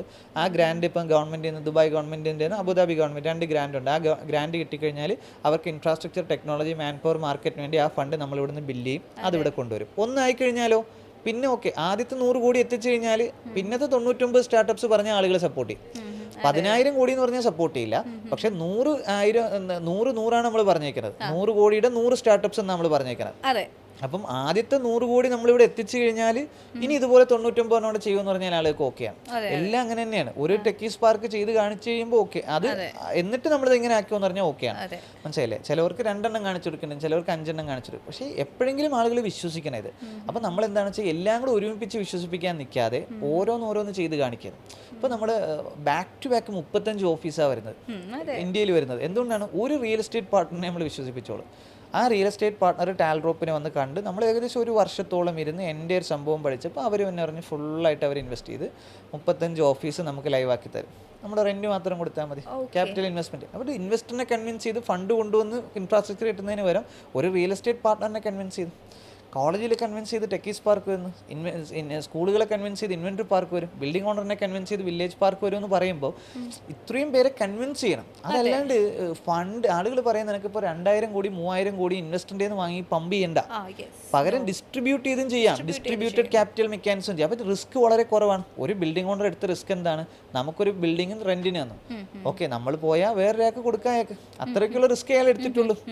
മനസ്സിലായില്ലേ? അതല്ലാണ്ട് നമ്മളൊരു കോർപ്പറേറ്റിനെ നിന്ന് കൊണ്ടുവന്നു, ഇപ്പം ഞാൻ 500 കോടി കോർപ്പറേറ്റിനെ കൊണ്ടുവന്ന് 1000 സ്ഥലത്തേക്ക് ഇൻവെസ്റ്റ് ചെയ്യണം. എന്തിനാ? ഓരോരുത്തർ 50 ലക്ഷം വെച്ചിട്ട് 1000 പേര് ചെയ്താലും പോരെ? അവരുടെ ബിൽഡിങ്ങിലാണല്ലോ ചെയ്യുന്നത്, എല്ലാം ഇവിടെ തന്നെ നടക്കുന്നതാണല്ലോ. അപ്പോൾ അത് കൺട്രോൾ ചെയ്യാനുള്ള കപ്പാസിറ്റി നമ്മൾ ഉണ്ടാക്കിയാൽ മതി. അപ്പോൾ പ്രഷറും ഇല്ല. ഇപ്പം ഞാൻ 500 കോടി വാങ്ങിക്കഴിഞ്ഞാൽ എനിക്ക് 50,000 കോടിയുടെ പ്രഷർ എടുക്കണം. കാര്യം ചെറിയ പ്രഷറൊന്നും എടുത്താൽ പോരാ ഇവർക്ക്, മനസ്സിലായില്ലേ? അതിൻ്റെ നമ്മൾ 100x പ്രഷർ എന്തായാലും എടുത്തേ പറ്റുള്ളൂ. എന്തായിട്ടുണ്ട്, ഇതിപ്പോൾ 500 കോടി വാങ്ങിയാൽ 100x പ്രഷറാണ് കോർപ്പറേറ്റ്. അപ്പോൾ എന്താണ് 50,000 കോടിയുടെ പ്രഷറായി അതിൻ്റെ. ഓക്കെ, പക്ഷേ ഇവരെ നിന്ന് 500 കോടി വാങ്ങിയാൽ അവർക്കൊരു പ്രഷറും ഇല്ല. നമുക്ക് 1x പ്രഷറേ ഉള്ളൂ. അത് ഹാൻഡിൽ ചെയ്താൽ മാത്രം മതി. അപ്പം സത്യത്തിൽ ഫണ്ട് വേണ്ടതെന്ന് വെച്ചാൽ ഫണ്ട് വേണം, പക്ഷെ പൈസയൊന്നും അല്ല ഇവിടുത്തെ പ്രശ്നം. പൈസ അല്ലേ പ്രശ്നം, അതിലേക്കുള്ള നമ്മുടെ പ്രോസസ്സുകളാണ് പ്രശ്നം. നമ്മളിതിനെ എങ്ങനെ സസ്റ്റെയിൻ ചെയ്യുന്നു, നമ്മൾ ബിൽഡ് ചെയ്തു, ഓക്കെ ഇതൊക്കെ ഓപ്പറേറ്റ് ചെയ്യുന്നുണ്ട്, ഇതെല്ലാ സംഭവങ്ങളും ചെയ്യുന്നുണ്ട്, ഇതിനെങ്ങനെ നമ്മൾ സസ്റ്റെയിൻ ചെയ്യിക്കുന്നു, നിലനിർത്തുന്നു. ഒരു പ്രശ്നവും ഇല്ലാതെ അല്ല. ഓക്കെ, ഇപ്പോൾ സാലറി പ്രശ്നം വരും, അപ്പോൾ നമ്മൾ എന്ത് ചെയ്യും, ഇതെങ്ങനെ സോൾവ് ചെയ്യും? അപ്പോൾ നമ്മൾ ഓരോരുത്തർ പറയണം ₹1 പെൻഡിങ് ഇല്ലാത്ത എത്ര ഡിപ്പാർട്ട്മെന്റ്സ് ഉണ്ട്, പക്ഷെ പെൻഡിങ് ഉള്ള ഡിപ്പാർട്ട്മെന്റ്സ് ഉണ്ട്. അപ്പോൾ നമ്മൾ പറയണം, ഓക്കെ ഇവർ പെൻഡിങ് ഇല്ലാതെ പോകുന്നതിൻ്റെ ഇത്രയും തിയറി ഇവർ പാലിക്കുന്നത് കൊണ്ടാണ് ഇവർ പെൻഡിങ് ഇല്ലാതെ പോകുന്നത്. നിങ്ങൾക്കത് പറ്റാത്തത് നിങ്ങൾ ഈ തിയറിയൊക്കെ ബ്രേക്ക് ചെയ്തുകൊണ്ടാണ്. അപ്പോൾ നിങ്ങൾ ഈ തിയറി നിങ്ങൾ അഡോപ്റ്റ് ചെയ്യും. അപ്പോൾ നമ്മൾ സെപ്പറേറ്റ് സൂപ്പർ മോണിറ്ററിംഗ് സിസ്റ്റം ഉണ്ടാക്കിയാണ്. അങ്ങനെയാണ് ഇപ്പോൾ 20 ബ്രാഞ്ചുകളാക്കിയിട്ട് 50 പേരെ വെച്ച് കൊടുത്തിട്ട് എന്താണ് നിങ്ങളിവരെ ഹാൻഡിൽ ചെയ്യും, ഇവർക്ക് പെൻഡിങ് വരാത്ത ലെവലിൽ ഹാൻഡിൽ ചെയ്യും. അപ്പോൾ പെൻഡിങ് ഇല്ലാത്തവർ എങ്ങനെയാണോ ഹാൻഡിൽ ചെയ്യണത് ആ സിസ്റ്റം നമ്മൾ മറ്റുള്ളവർക്ക് കൊണ്ടുവരികയാണ്. അപ്പോൾ ചില വില്ലേജ് പാർക്കുകൾ ഇനാക്റ്റീവ് ആയിട്ട് കിടക്കുന്നത്. എന്താ വില്ലേജ് പാർക്ക് ഇനാക്റ്റീവ് ആയത്? അവിടുത്തെ വില്ലേജ് പാർക്കുകളിൽ സീറ്റ് ഇല്ലാതെ എന്താണ് സ്ട്രഗിൾ ചെയ്യുന്നുണ്ട്, ഇവിടെ സീറ്റ് ഒഴിഞ്ഞു കിടക്കുന്നുണ്ട്. എന്തുകൊണ്ട്? അപ്പം നമ്മൾ അവരെന്തു അക്സെപ്റ്റ് ചെയ്ത് അല്ലെങ്കിൽ അവർ ഇംപ്ലിമെന്റ് ചെയ്ത തിയറി നിങ്ങൾ എന്തുകൊണ്ട് ചെയ്തില്ല? അപ്പം ഇതിങ്ങനെ നമ്മൾ പരിഷ്കരിച്ചുകൊണ്ടേയിരിക്കണം. ഓപ്പറേഷണൽ ക്രൈസിസ് എപ്പോഴും ഉണ്ടാവും. ഓപ്പറേഷണൽ ക്രൈസിസ് എന്ന് പറഞ്ഞാൽ ചിലപ്പോൾ ഒരു ദിവസം പവർ സപ്ലൈയുടെ പ്രശ്നമായിരിക്കും, ഒരു ദിവസം CCTVയുടെ പ്രശ്നമായിരിക്കും. ഈ പ്രശ്നം എല്ലാം പരിഹരിച്ചിട്ടേ മുന്നോട്ട് പോകണമെന്ന് പറഞ്ഞാൽ പിന്നെ മുന്നോട്ട് പോക്ക് ഉണ്ടാവില്ല. അപ്പോൾ സ്കെയിലിംഗ് ഇങ്ങനെ നടന്നുകൊണ്ടേ ഇരിക്കുക, ഒപ്റ്റിമൈസേഷൻസ് ബാക്ക് ചെയ്ത് നടത്തിക്കൊണ്ടേ ഇരിക്കുക. അപ്പം പെർഫെക്ഷൻ ഒന്നും 100% പെർഫെക്ഷൻ ഒന്നും ഒരിക്കലും പോസിബിൾ അല്ലാത്ത മിഷനാണ് നമ്മുടെ. 60% പെർഫെക്ഷനാണ് ഞാൻ ടീമിനോട് ഡിമാൻഡ് ചെയ്തേക്കാം. 60% പെർഫെക്റ്റ് ആയിട്ട് പോവുക, പക്ഷെ പ്രശ്നങ്ങളിലേക്ക് പോകരുത് ആത്യന്തികമായി. അതുകൊണ്ട് നമ്മൾ 3 ഡിപ്പാർട്ട്മെന്റ് ഉണ്ടാക്കിയ, നമ്മൾ സ്കെയിലിങ്ങിന് വേണ്ടി ഒരു ഡിപ്പാർട്ട്മെന്റ് ഉണ്ടാക്കി, അത് ഗ്രോത്തിന് വേണ്ടി ഒരു ഡിപ്പാർട്ട്മെന്റ് ഉണ്ടാക്കിയിട്ട്, ഓപ്പറേഷൻസിന് വേണ്ടി ഡിപ്പാർട്ട്മെന്റ് ഉണ്ടാക്കിയിട്ട്, ക്രൈസിസിന് വേണ്ടി വേറെ ഡിപ്പാർട്ട്മെന്റ് ഉണ്ടാക്കി. എന്നിട്ട് പറഞ്ഞു ഓപ്പറേഷൻസിന്റെ കയ്യിൽ നിങ്ങൾ നിൽക്കുന്നില്ലേ, ദെൻ ക്രൈസിസിലേക്ക് വാ, ക്രൈസിസ് ഹാൻഡിൽ. ഗ്രോത്തുകാരോട് പറഞ്ഞു ഇവരിനി എന്താണെന്ന് നോക്കിക്കൊണ്ട് നിൽക്കല്, നിങ്ങൾ ഗ്രോത്ത് വിട്ടോളാം, മനസ്സിലായില്ലേ? നിങ്ങളിപ്പോൾ ഇവിടെ പല പ്രശ്നങ്ങളും ഉണ്ടാവും, എന്നിട്ട് നിങ്ങൾ എന്ത് ചെയ്തത്, കാശ്മീരിലെ ഡെവലപ്മെന്റ്സ് ഇത് ചെയ്യാതിരിക്കുക, ഡൽഹിയിലെ ഡെവലപ്മെന്റ്സ് എന്ത് ചെയ്ത് ചെയ്യാതിരിക്കരുത്, ഉത്തർപ്രദേശിലെ ഡെവലപ്മെന്റ്സ്, ഗുജറാത്തിലെ ഡെവലപ്മെന്റ്സ്, ഇതെല്ലാം കണ്ടിന്യൂസ് ആയിട്ട് പോയേ പറ്റൂ. നിങ്ങൾ സുഡാനിലെ കാര്യം നോക്കരുത്, ഇവിടെ പല പ്രശ്നം ഉണ്ടാവും, പക്ഷെ നിങ്ങൾ സുഡാനിലെ കാര്യം എന്ത് ചെയ്യണം, നിങ്ങൾ UAE ചെയ്യണം, സൗദിയുടെ ചെയ്യണം. അങ്ങനെ ഓരോ ടീമിനെ നമ്മൾ സെപ്പറേറ്റ് ചെയ്ത് വിട്ടിട്ട് പറയും നിങ്ങൾക്ക് ഇതാണ് നിങ്ങളുടെ ക്യാപിറ്റൽ സോഴ്സ്, ഇതാണ് നിങ്ങളുടെ ടീം, ഇങ്ങനെയാണ് നിങ്ങൾ എക്സിക്യൂട്ട് ചെയ്യേണ്ടത്, അത് നിങ്ങൾ ചെയ്യുക. ഓക്കെ, അപ്പോൾ ഓപ്പറേഷൻസിൽ നടത്തുമ്പോൾ പ്രശ്നങ്ങളുണ്ടാവും, പക്ഷെ അത് കാര്യമായിട്ട് പ്രശ്നം വന്നാൽ ക്രൈസിസുകാരെയിൽ എന്ത് ചെയ്യണം, ക്രൈസിസുകാരടുത്ത് പറയണം അത് ഫിക്സ് ചെയ്യണം കേട്ടോ, ഇതാ അവിടെ പ്രശ്നമാണ് കേട്ടോ, ഇന്ന വില്ലേജ് പാർക്ക് പ്രശ്നമാണ് ഫിക്സ് ചെയ്യട്ടോ, ഇന്ന എംപ്ലോയി പ്രശ്നമാണ് ഫിക്സ് ചെയ്യട്ടോ, ഇന്ന മീഡിയ പ്രശ്നമാണ് കേട്ടോ ഫിക്സ് ചെയ്യട്ടോ, അത് ക്രൈസിസുകാരോട് പറയും. കാര്യം ഓപ്പറേഷൻകാരുടെ കയ്യിൽ നിന്ന് പോയി. അപ്പം ഗ്രോത്ത് ഇങ്ങനെ വലുതാവുന്നതനുസരിച്ച് ഒരു ഓപ്പറേഷൻകാരുടെ കിളി പോവും. കാര്യം ഗ്രോത്ത് ഇങ്ങനെ വലുതായി. കാര്യം ഇനി മുതൽ തമിഴ്നാട് ഓഫീസ് നോക്കണം, ഇനി മുതൽ കർണാടക ഓഫീസ് നോക്കണം. ചോദിക്കാൻ വരെയായിരുന്നു, അതായത് നമ്മൾ കേരളത്തിനെയാണ് ഫോക്കസ് ചെയ്തിരുന്നത്. ഇപ്പോഴത്തെ ഇന്ത്യയിലെ മറ്റ് സ്റ്റേറ്റുകളിലേക്കൊക്കെ നമ്മളിങ്ങനെ സ്പ്രെഡ് ചെയ്ത് തുടങ്ങി, നമ്മുടെ പ്രോജക്ട്സ് ഒക്കെ ഇങ്ങനെ പോയിട്ട് തുടങ്ങിയിരിക്കുകയാണ്. അപ്പോൾ അതിൻ്റെ കുറച്ച് കാര്യങ്ങളൊന്ന് പറഞ്ഞുതരാമോ? അതെ, കാര്യം ഇപ്പോൾ നമ്മളിപ്പോൾ പറഞ്ഞത് ഇപ്പോൾ ഹാൻഡിൽ ചെയ്യുന്ന വിഷയത്തിൽ നമ്മളിപ്പോൾ ഓരോ സ്റ്റേറ്റ്സിലേക്ക് പോകുമ്പോൾ ഓരോ രീതിയിലാണ് നമ്മളതിനെ ഹാൻഡിൽ ചെയ്യുന്നത്. കാര്യം എന്തായാലും ഓപ്പറേഷൻ ഡിപ്പാർട്ട്മെൻറ്റിനെ സംബന്ധിച്ചിടത്തോളം അതൊരു വലിയ ഒരു ഹെക്ടിക് പ്രോസസ്സ് തന്നെയാണ് ഓരോ സ്ഥലത്തേക്ക് സ്കെയിലായിട്ട് വരുമ്പോൾ. ഇപ്പോൾ നമ്മളിപ്പോൾ തമിഴ്നാട്ടിലായി, കർണാടകയിലായി, അങ്ങനെ ഓരോ സ്റ്റേറ്റ്സിലേക്ക് പോകും. 16 സ്റ്റേറ്റ്സാണ് ഇപ്പോൾ ഒന്നാം ഘട്ടം നമ്മളിപ്പോൾ കവർ ചെയ്തുകൊണ്ടിരിക്കുന്നത്. ഓക്കെ, ഇപ്പം ഉത്തർപ്രദേശ് വരെ നമ്മൾ എന്ത് ചെയ്യണം, അടുത്ത ഉത്തർപ്രദേശ് മുതലുള്ള അടുത്ത ബാച്ച് ഇപ്പോൾ ജൂലൈ മുതൽ സ്റ്റാർട്ട് ചെയ്യുന്നുണ്ട്. അപ്പോൾ നമ്മളിപ്പോൾ ഗുജറാത്തൊക്കെ ഉൾപ്പെടെ കവർ ചെയ്ത ഒരു 16 സ്റ്റേറ്റ്സ് കവർ ചെയ്യുമ്പോൾ ടാൽറോപ്പ് പറഞ്ഞു വെച്ചൊരു കോൺസെപ്റ്റ് കേരളത്തിലേക്ക് ഈ മറ്റ് സ്റ്റേറ്റുകൾ, മറ്റ് യൂണിയൻ ടെറിട്ടറീസ് കണക്ട് ചെയ്യപ്പെടണമെന്നുള്ളതാണ്. അതായത് നമ്മളിവിടെ ഉണ്ടാക്കുന്ന പ്രോഡക്ട്സുകൾ അവിടെ എത്തുക എന്നുള്ളത് ഒരു ആംഗിളും, 2 അവിടുത്തെ സാഹചര്യങ്ങളും സാധ്യതകളും നമ്മൾ ഇങ്ങോട്ടേക്ക് കൊണ്ടുവരാൻ വേണം. അതായത് അവിടുത്തെ ആളുകൾ ഇവൻ ഇവിടെ വന്ന് ഡെവലപ്പ് ചെയ്യണം. നമ്മൾ പറഞ്ഞ തിയറി എങ്ങനെയാണ്,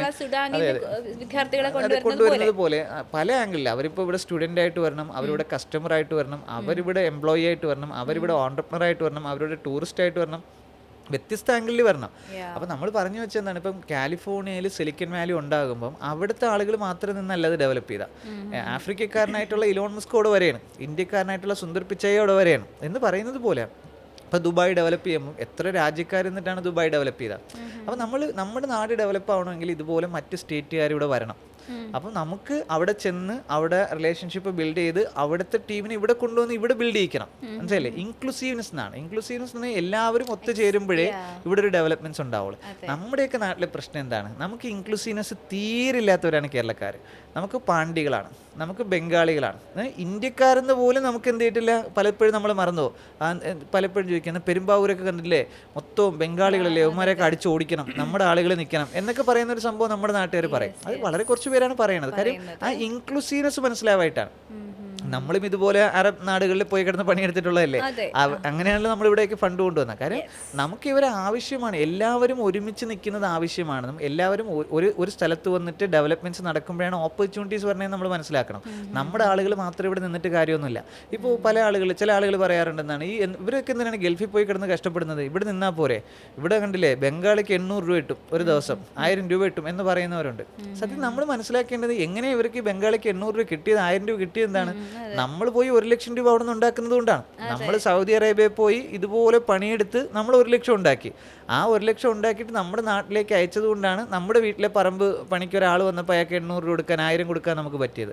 നമ്മൾ പുറത്തു പോവാതെ എല്ലാവരും കൂടി ഇവിടെ നിന്ന് കഴിഞ്ഞാൽ 80 രൂപ പോലും കിട്ടില്ല.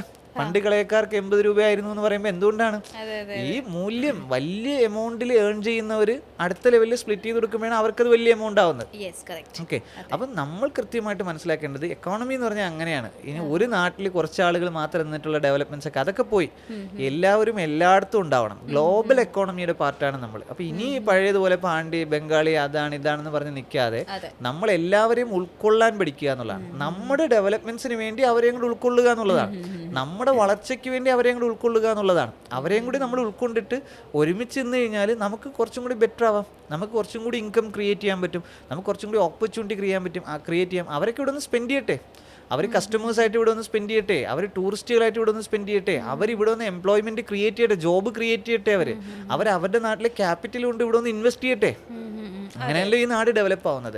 നമ്മുടെ ആളുകൾ മാത്രം നിന്ന് ഇവിടെ ഡെവലപ്മെന്റ്സ് നടക്കില്ല. ഇവൻ നമ്മുടെ കോളേജുകളിൽ പോലും, നമ്മുടെ ഒരു കോളേജിൽ എത്ര രാജ്യത്തെ കുട്ടികളുണ്ടാവും? ഒരു 35 രാജ്യത്തെ കുട്ടികളുണ്ടെങ്കിൽ ആ കോളേജിൽ ഒരാൾ ഒരു സ്റ്റാർട്ടപ്പ് തുടങ്ങിയാൽ 35 രാജ്യത്തേക്കുള്ള ഓപ്പർച്യൂണിറ്റി അല്ലേ.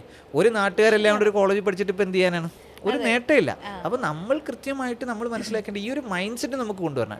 ടാൽറോപ്പ് എന്തിനാണ് ഈ 36 സ്ഥലത്തേക്ക് യൂണിറ്റുകൾ, ഇപ്പോൾ കേരളം ഒരു യൂണിറ്റ് ആയിട്ട് കാണുന്നു, മറ്റ് 27 സ്റ്റേറ്റും 8 യൂണിയൻ ടെറിട്ടറീസ് ഒരു യൂണിറ്റ് ആയിട്ട് കാണുന്നത്, ഇതിനെ സമന്വയിപ്പിക്കാൻ നമുക്ക് പറ്റണം. മാത്രമല്ല ഈ 36 സ്റ്റേറ്റ്സിലും 28 സ്റ്റേറ്റ്സ് 8 യൂണിയൻ ടെറിട്ടറീസിൽ 36 സ്റ്റേറ്റ്സിലും നമ്മൾക്ക് സ്ട്രോങ് ഫൗണ്ടേഷൻ ഉണ്ടെങ്കിൽ നമുക്ക് അറബ്സിനെ നെഗോഷിയേറ്റ് ചെയ്യാം. കാര്യം ഇന്ത്യ വേൾഡിലെ ലാർജസ്റ്റ് കൺസ്യൂമർ എക്കോണമിയാണ്. ഇത് നമ്മുടെ കയ്യിലുണ്ട്. ചൈന എന്തായാലും ക്ലോസ്ഡ് എക്കോണമിയാണ് എന്ന് പറഞ്ഞാൽ വേൾഡ് 4-1 ഇന്ത്യയാണ്. വേൾഡിന്റെ 4-1 ഇന്ത്യയാണെന്ന് പറയുമ്പോൾ ഇത് 4-1 നമ്മുടെ കയ്യിൽ ഇരിക്കുകയാണ്. അപ്പോൾ നിങ്ങൾക്ക് എന്ത് ചെയ്യാം?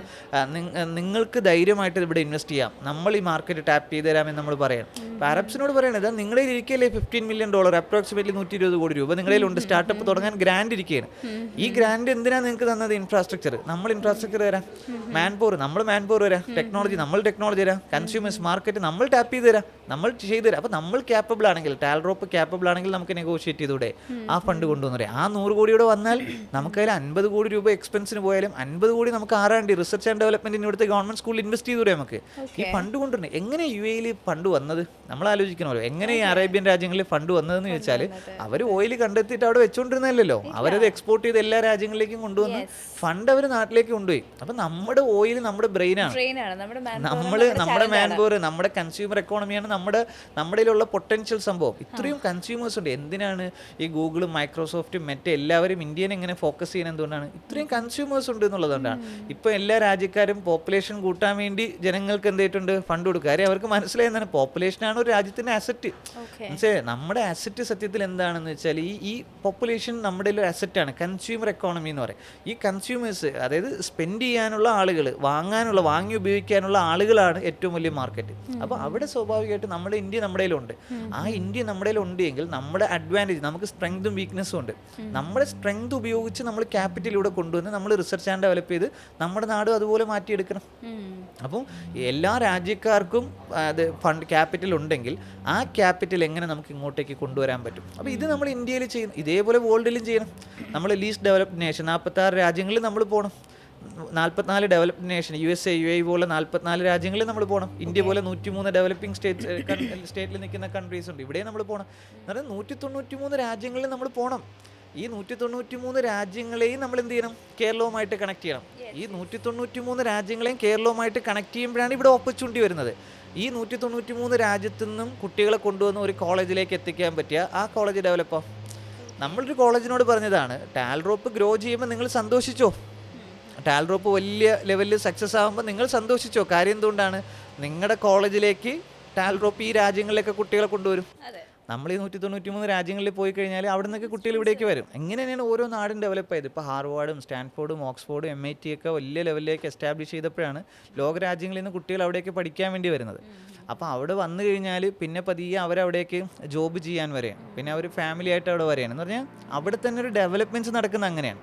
അപ്പോൾ ഇതുപോലെ നമ്മുടെ നാട്ടിൽ കോളേജുകളും എന്ത് ചെയ്യണം, ഡെവലപ്മെൻറ്റ്സ് നടക്കണം. അപ്പോൾ കോളേജുകൾ ഒന്ന് അവരുടെ സ്റ്റാൻഡേർഡ്, അവരുടെ ഇൻഫ്രാസ്ട്രക്ചർ അപ്ഗ്രേഡ് ചെയ്യണം, അവരുടെ കോഴ്സുകൾ അപ്ഗ്രേഡ് ചെയ്യണം, അവരുടെ ഫാക്കൽറ്റീസിനെ അപ്ഗ്രേഡ് ചെയ്യണം. അങ്ങനെ അവർക്ക് ഫെസിലിറ്റേഷൻസ് ചെയ്ത് കഴിഞ്ഞാൽ ഇവിടേക്ക് മറ്റ് സ്റ്റേറ്റിലെ മറ്റ് രാജ്യങ്ങളിലെ കുട്ടികൾ വരും.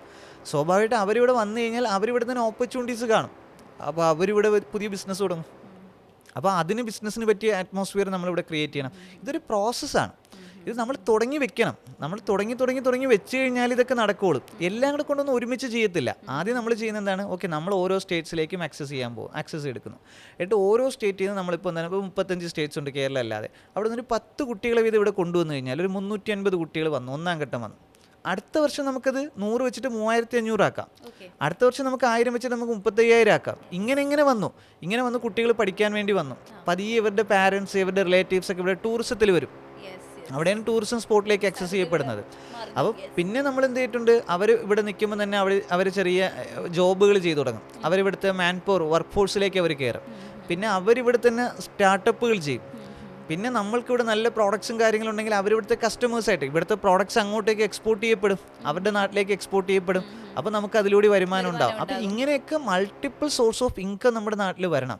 അപ്പം ഇൻക്ലൂസീവ്നെസ് അത്രമേൽ ഇമ്പോർട്ടൻ്റ് ആണ് ഒരു നാടിൻ്റെ ഡെവലപ്മെൻറ്റ്സിന് വേണം. അപ്പോൾ ഇത് ആശയങ്ങളായിട്ട് നിൽക്കാൻ പാടില്ല, ഇതൊക്കെ ചെയ്യണം. പല ആളുകൾക്കും വന്നിന്ന് ഭയങ്കരമായി സംസാരിക്കാൻ അറിയാം, പക്ഷെ അവരാരും ചെയ്യാൻ തയ്യാറാകുന്നില്ല. ടാൽഡ്രോപ്പ് അങ്ങനെയല്ല. ടാൽഡ്രോപ്പ് പറയുന്ന കാര്യങ്ങൾ ചെയ്യുക എന്നുള്ളതിനാണ് ഇമ്പോർട്ടൻസ് കൊടുക്കുന്നത്. തമിഴ്നാട്ടിൽ നമ്മൾ പോകണം. തമിഴ്നാട് 234 അസംബ്ലി കോൺസ്റ്റിറ്റ്യുൻസി ഉണ്ടെങ്കിൽ 234 അസംബ്ലി കോൺസ്റ്റിറ്റ്യുൻസിയിൽ നിന്ന് ഓരോരുത്തരും ഇവിടെ ഫസ്റ്റ് കൊണ്ടുപോവാ. അപ്പോൾ നമ്മൾ എന്ത് ചെയ്യണം, 234 ഗ്രാമങ്ങളിലേക്ക് വില്ലേജ് പാർക്കുകൾ ചെയ്യണം. അവിടുത്തെ ഓരോ അസംബ്ലി കോൺസ്റ്റിറ്റ്യുൻസിയിലും നമ്മൾ എത്തണം. അവിടുത്തെ 39 യൂണിവേഴ്സിറ്റി കോളേജുകളിൽ ടെക്കീസ് പാർക്ക്, 39 സ്കൂളിൽ ഇൻവെൻറ്റർ പാർക്കും ചെയ്ത് നമ്മൾ ടാലൻറ്റുകളെ കണ്ടുപിടിച്ച് ഇങ്ങോട്ട് കൊണ്ടുവരണം. ഇതൊക്കെ നമ്മൾ ഇനിഷ്യേറ്റീവ് എടുത്താൽ നടക്കും. അപ്പോൾ നമ്മൾ ആദ്യം കേരളത്തിൽ മോഡൽ കാണിക്കലായിരുന്നു, കാസർഗോഡ് മുതൽ തിരുവനന്തപുരം വരെ ആ മോഡൽ കാണിക്കലായിരുന്നു. എന്നിട്ട് നമ്മൾ ആ കോളേജിൽ, നമ്മുടെ ടെക്കീസ് പാർക്ക് എന്ന കോളേജിലൂടെ നമ്മൾ പറയുന്നതാണ്, ഈ കോളേജിന് നമ്മൾ ഇൻഡസ്ട്രി ഓൺ ക്യാമ്പസ് ആക്കും. ഫ്യൂച്ചറിൽ നമുക്ക് ഇൻഡസ്ട്രി ഓൺഡ് ക്യാമ്പസ് ആക്കാം. ഇൻഡസ്ട്രി തന്നെ കൺട്രോൾ ചെയ്യുന്ന ക്യാമ്പസ് ആയിട്ട് കൊണ്ടുവരാൻ പറ്റും. ഇൻഡസ്ട്രി ക്യാമ്പസ് ആക്കി. ഇൻഡസ്ട്രി ഓൺ ക്യാമ്പസ് എന്ന് പറഞ്ഞാൽ അക്കാഡമിക് സിസ്റ്റത്തിലേക്ക്, ആ അക്കാഡമിക് ഇവിടുത്തെ നടക്കുന്ന സിസ്റ്റത്തിൽ ഇൻഡസ്ട്രി നോളജ്, ഇൻഡസ്ട്രി എക്സ്പീരിയൻസ് കൊണ്ടുവരിക എന്നുള്ളതാണ്. പക്ഷേ ഇൻഡസ്ട്രി ഓൺഡ് ക്യാമ്പസ് എന്ന് പറയുമ്പോഴേക്ക് ഇൻഡസ്ട്രി തന്നെയാണ് കോളേജ് നടത്തേണ്ടത്, ഈ സ്കൂൾ നടത്തേണ്ടത്. ഇൻഡസ്ട്രി തന്നെയാണ് സിലബസ് തീരുമാനിക്കുന്നത്, ഇൻഡസ്ട്രിയുടെ ആളുകൾ തന്നെയാണ് പഠിപ്പിക്കുന്നത്, ഇൻഡസ്ട്രി തന്നെയാണ് മാൻ പവർ കണ്ടെത്തുന്നത്, ഇൻഡസ്ട്രി തന്നെയാണ് ഈ മാൻ പവറിനെ ഷേപ്പ് ചെയ്ത് അവരെ ജോബിലേക്ക് എത്തിക്കുന്നതും ഓൺടർപ്രണേഴ്സ് ആക്കുന്നതും ഒക്കെ ഇൻഡസ്ട്രി തന്നെയാണ്. കാര്യം ഇൻഡസ്ട്രിക്ക് അറിയാം, ഇപ്പോൾ ഹെൽത്ത് കെയർ ഇൻഡസ്ട്രിയിൽ അവരൊരു കമ്പനി ഉണ്ട്, വലിയ കമ്പനി ഉണ്ടെങ്കിൽ അവർക്ക് വേണ്ട മാൻ പവർ ഉണ്ടാക്കാൻ അവർ തന്നെ സ്കൂൾ തുടങ്ങണം, കോളേജ് തുടങ്ങണം. കാര്യം എൻഡ് ഓഫ് ദി ഡേ ഇവരെല്ലാം എത്തുന്നത് മൾട്ടിപ്പിൾ ഇൻഡസ്ട്രിയിലായിരിക്കും. അപ്പോൾ കുട്ടികൾക്ക് മൾട്ടിപ്പിൾ ക്യാമ്പസുകൾ, അതായത് ഇൻഡസ്ട്രി ഓൺ ചെയ്യുന്ന മൾട്ടിപ്പിൾ ക്യാമ്പസിൽ പഠിക്കാൻ കഴിയുന്ന ഒരു അവസരം ക്രിയേറ്റ് ചെയ്താൽ, അല്ലെങ്കിൽ ഒരു കുട്ടി ഒരു ഇൻഡസ്ട്രിയിലായിപ്പോയി അതിൽ തന്നെ ആയിപ്പോവും, അങ്ങനെയല്ല. അവർക്കൊരു 10-30ഓളം ഇൻഡസ്ട്രികൾ ഫെമിലിയർ ആകാനും അതിനുശേഷം അതിൽ ഏറ്റവും ബെറ്റർ ഏതാണോ അതിലേക്ക് പോകാനും കഴിയുന്ന ഒരു സാഹചര്യത്തിലേക്ക് കുട്ടികൾ വരണം. അപ്പം നല്ല പാഷനുള്ള ഓരോന്നിൽ എക്സ്പീരിയൻസ് ഉള്ള ഇൻഡസ്ട്രി ഉള്ള കുട്ടികൾ നമുക്ക് അതിനനുസരിച്ച് കൊണ്ടുവരാൻ പറ്റും. അപ്പോൾ ഇൻഡസ്ട്രി ഓൺഡ് ക്യാമ്പസിലേക്കാണ് ടാൽഡ്രോപ്പ് ഇപ്പോൾ പോകുന്നത്. അപ്പോൾ നമ്മൾ പറഞ്ഞു വെച്ച ഒരാശയം ഒരു പ്രോസസ്സാണ്. സിലിക്കൺ വാലി എന്ന് പറയുന്നത് ഒരു ദിവസം കൊണ്ടാകുന്ന സംഭവമല്ല, അല്ലെങ്കിൽ കുറേ പേരെ ടെക്നോളജി പഠിപ്പിച്ചാൽ ഉണ്ടാകുന്ന സംഭവമല്ല, അല്ലെങ്കിൽ നമ്മളിപ്പോൾ പറയുന്നത് കുറേ സ്റ്റാർട്ടപ്പുകൾ ഉണ്ടാക്കിയാൽ സംഭവിക്കുന്നതല്ല സിലിക്കൺ വാലി, കുറേ കെട്ടിടങ്ങൾ കെട്ടിയിട്ടാൽ സംഭവിക്കുന്നതല്ല. പക്ഷേ ഇതെല്ലാം ഇതിൻ്റെ പാർട്ടാണ്. അതിൽ നമ്മൾ പറഞ്ഞ ഏറ്റവും വലിയ കാര്യം ഇൻക്ലൂസീവ്നെസ് ആണെന്ന് പറഞ്ഞാൽ മറ്റ് സ്റ്റേറ്റ്സുകാരും മറ്റു രാജ്യക്കാരും ഇവിടെ വരണം. ആ വരണമെന്ന് പറയുമ്പോഴാണ് കേരളത്തിൽ നൈറ്റ് ലൈഫ് വരണം. കേരളത്തിൽ നൈറ്റ് ലൈഫ് വന്നിട്ടില്ലെങ്കിൽ മറ്റ് സ്റ്റേറ്റുകാർ ഇവിടെ വരുമെന്ന് തോന്നുന്നുണ്ടോ? 10 മണിയായപ്പം കേരളമൊക്കെ അടച്ചിട്ടു, എല്ലാ സ്ഥലവും അടച്ചിട്ട് കുറ്റിയിരുട്ടായി. ഒന്നും ഇവിടെ തുറക്കുന്നില്ല എങ്കിൽ ഇവിടെ മറ്റ് സ്റ്റേറ്റ്സുകാർ വരില്ല. ഇപ്പം മഹാരാഷ്ട്രയിൽ നിന്ന് ഒരാൾ ഇവിടേക്ക് ജോബിന് വരെയാണ്, അയാൾക്ക് ഇവിടെ മടുക്കും. ഇവിടെ രാത്രി ഇത് എന്ത് ചെയ്യും, തണുത്തു പോവുകയാണ് ഈ നാട്, ഒരു രസമില്ല എന്ന് പറയുന്നത്. അപ്പോൾ നൈറ്റ് ലൈഫ് അത്രമേൽ ഇമ്പോർട്ടൻ്റ് ആണ്. അപ്പോൾ കേരളത്തിലെ ഒരു ഗ്രാമവും രാത്രി ഉറങ്ങരുത്. അതാണ് സിലിക്കൺ വാലി മിഷൻ. ആ സിലിക്കൺ വാലി മിഷനിലേക്ക് നമ്മൾ എത്തണം. അല്ല, ഇപ്പം എന്താണ് കൾച്ചർ എന്ന് പറഞ്ഞാൽ രണ്ട് സംഭവം. എക്കോണമിയെ സംബന്ധിച്ചിടത്തോളം എന്താണ്, പകലും ഒരു നാട്ടിൽ ഫണ്ട് ട്രാൻസാക്ഷൻ നടക്കണം, രാത്രിയും ട്രാൻസാക്ഷൻ നടക്കണം. രാത്രിക്ക് ഒരു പ്രശ്നമില്ല. മനുഷ്യൻ പകലുള്ള മനുഷ്യൻ തന്നെയാണ് രാത്രിയുള്ള മനുഷ്യൻ, മനസ്സിലെ. അതെ അതെ. അല്ല, സംഭവം നമ്മൾ പറയില്ലേ, നമ്മുടെയൊക്കെ പേഴ്സ്പെക്റ്റീവ്സ് ആണ്. മനുഷ്യൻ പകലുള്ള മനുഷ്യൻ തന്നെയാണ് രാത്രിയുള്ളത്. രാത്രിക്ക് പ്രത്യേകിച്ച് പ്രശ്നങ്ങളൊന്നുമില്ല. പക്ഷേ അത് ഓക്കെ, ഒരാൾ പറയണം രാവിലെ അയാൾക്ക് 6 മണിക്ക് ഉറക്കം എഴുന്നേൽക്കണം, ഒരു 10 മണിക്ക് ഉറങ്ങണം. ഉറങ്ങിക്കോ, നീ ഉറങ്ങിക്കോ. പക്ഷേ അതിനർത്ഥം ഇപ്പോൾ ഒരാൾ പറയണം എനിക്ക് എന്നിട്ടുണ്ടെങ്കിൽ എനിക്ക് ഉച്ചയ്ക്ക് 3 മണിക്ക് എഴുന്നേറ്റാൽ മതി, ഉച്ചയ്ക്ക് 3 മണിക്ക് ഉണർന്നിട്ട് 3 മണി തൊട്ട് എൻ്റെ ലൈഫ് സ്റ്റാർട്ട് ചെയ്താൽ മതി എന്ന് പറഞ്ഞു കഴിഞ്ഞാൽ അവിടെ എന്ത് ചെയ്യരുത്, ഫിലോസഫി പറയരുത്. അതങ്ങനെയല്ല, നീ 6 മണിക്ക് തന്നെ എഴുന്നേൽക്കണം എന്ന് പറയരുത്. അവന് 3 മണിക്ക് എഴുന്നേറ്റിട്ട് എന്ത് ചെയ്താൽ മതി, അവന് രാത്രി ഒരു 5 മണി വരെ എന്ത് ചെയ്യണം, ഉണർന്നിരിക്കണം. അവനൊരു 5 മണിക്ക് 5:30 ഉറങ്ങിയിട്ട് ഉച്ചയ്ക്ക് 3 മണിക്ക് എഴുന്നേൽക്കണം എന്ന് പറഞ്ഞു കഴിഞ്ഞാൽ അത് വേണ്ടാന്ന് പറയാൻ എന്താ, അത് അവനത് ചെയ്തോട്ടെ, അവളത് ചെയ്തോട്ടെ, മനസ്സിലായി, അത് പ്രശ്നമില്ല. അപ്പോൾ അവർക്കുള്ള ഓപ്പർച്യൂണിറ്റീസ് വേണം, അവിടെയും സ്പെൻഡ് വേണം. നൈറ്റിലും എന്ത് ചെയ്യണം, എക്കോണമിയിൽ ഫണ്ട് വരണം എന്നുള്ള സംഭവമാണ്. അപ്പോൾ നൈറ്റ് ലൈഫ് നിർബന്ധമായിട്ട് എന്ത് ചെയ്യണം. ടാൽറോപ്പിൻ്റെ സിലിക്കൺ വാലി മിഷനിൽ നൈറ്റ് ലൈഫ് ഉണ്ട്. ടാൽറോപ്പിൻ്റെ സിലിക്കൺ വാലി മിഷനിൽ സ്കൂൾ ടൈമിങ്ങും ഉണ്ട്. അപ്പോൾ നമ്മൾ പറയുന്ന സംഭവം എന്ന് പറഞ്ഞാൽ ഇപ്പോൾ സ്കൂളുകൾ 8 മണിക്ക് സ്കൂൾ എന്ത് ചെയ്യണം, ഓപ്പൺ ചെയ്ത് 1 മണിയാകുമ്പോൾ സ്കൂൾ അവസാനിപ്പിക്കണം. ഇപ്പോൾ ഇവിടുത്തെ മെയിൻ ഇൻ്റർനാഷണൽ സ്കൂൾസ് എല്ലാം അങ്ങനെ തന്നെയാണ് കേരളത്തിൽ റൺ ചെയ്യണത്. അതുപോലെ എല്ലാ സ്കൂൾസും വരണം 8 മണിക്ക്. അവിടെ പ്രശ്നം എന്താണെന്ന് പറയുന്നത്, അത് പാരൻസ് ഇതിന് പോകുന്നു, ജോബിന് പോകുന്നു. അപ്പോൾ അവരെങ്ങനെ ഈ കുട്ടികളെ ഹാൻഡിൽ ചെയ്യും. ഇതാകുമ്പോൾ സ്കൂളിൽ നിർത്തിയിട്ട് പോകുമ്പോൾ വൈകുന്നേരം പിക്ക് ചെയ്യാം. ഒരിക്കലും ഒരു റീസണല്ല. കുട്ടികൾ എന്താണ് 1 മണിക്ക് ഫോർമൽ എഡ്യൂക്കേഷൻസ് അവസാനിച്ച് കഴിഞ്ഞാൽ കുട്ടികളുടെ സ്പെഷ്യലൈസേഷനിലേക്ക്, അവരുടെ വീട്ടിൽ വിളിച്ചുകൊണ്ട് പോകുന്നതിനെ കുറിച്ചല്ല നമ്മൾ പറയണത്. അങ്ങനെ ഉണ്ടെങ്കിൽ കുട്ടികൾക്ക് സ്പെഷ്യലൈസേഷൻ ഫോക്കസ് ചെയ്യത്തുള്ളൂ. ഇപ്പോൾ ഇത് രാവിലെ സ്കൂളിൽ പോയി, പിന്നെ അത് കഴിഞ്ഞ് ട്യൂഷൻ സെൻറ്ററും കഴിഞ്ഞ് 10 വരെ പഠിച്ചു, പിന്നെ അത് കഴിഞ്ഞ് +2 പഠിച്ചു, അത് കഴിഞ്ഞ് ഡിഗ്രി പഠിച്ചിട്ടാണ് റിയൽ ലൈഫിലേക്ക്, റിയൽ വേൾഡിലേക്ക് അവർ ഇറങ്ങുന്നത്. ഇവരുടെ കഴിവ് മുഴുവൻ നഷ്ടപ്പെട്ട ഒരാൾ റിയൽ വേൾഡിൽ എന്ത് ഇമ്പാക്റ്റ് ഉണ്ടാക്കാനാണ്? ഇതുവരെയും ഈ കുട്ടിയുടെ പാഷൻ എന്താണെന്ന് അറിയില്ലേ, ഈ കുട്ടിയുടെ സ്കിൽ എന്താണെന്ന് അറിയില്ലേ. 10ാം ക്ലാസ് പഠിക്കാൻ പറഞ്ഞ് 10 പഠിച്ചു, +2 പഠിക്കാൻ പറഞ്ഞ് +2 പഠിച്ചു, ഡിഗ്രി പഠിക്കാൻ പറഞ്ഞ് ഡിഗ്രി പഠിച്ചു, ഡിഗ്രി കഴിഞ്ഞ് പുറത്ത് വന്നിട്ട് ഇനി എന്താണെന്ന് ഇഷ്ടമുള്ളത് ചെയ്തോന്ന് പറഞ്ഞ് ഇനി എങ്ങനെ ചെയ്യും? ഇനി പെങ്ങളെ കെട്ടിക്കണം, വീട് വെക്കണം, പ്രശ്നങ്ങൾക്ക് മേൽ പ്രശ്നം, പ്രാരാബ്ദത്തിലാണ് ഇനി പഠിക്കുന്നത്. അങ്ങനെയല്ല വേണ്ടത്. ഒരു കുട്ടിയുടെ ബ്രെയിൻ അഗ്രസീവായിട്ട് വർക്ക് ചെയ്യുന്ന സമയത്ത് അവരുടെ പാഷനിലേക്ക് അവർക്ക് എത്താൻ പറ്റണം. അതിന് സ്കൂൾ 1 മണിക്ക് നിർത്തിത്തരാണ്ട് നമ്മളെങ്ങനെ പഠിപ്പിക്കും? ഇപ്പോൾ നമുക്ക് ഒരു കുട്ടിയെ പഠിപ്പിക്കാൻ നമുക്ക് പറ്റും. സ്കൂളിൽ എന്താണ്, സ്കൂളിൽ ഒരു സിലബസ് ഉണ്ട്. സ്കൂളിൽ രാവിലെ തൊട്ട് വൈകുന്നേരം വരെ സ്കൂൾ സിലബസ്. അത് കഴിഞ്ഞാൽ ട്യൂഷൻ സെൻ്റർ എന്ന് പറഞ്ഞാൽ പിന്നെ നമ്മളെങ്ങനെ കുട്ടിയെ പഠിപ്പിക്കുക?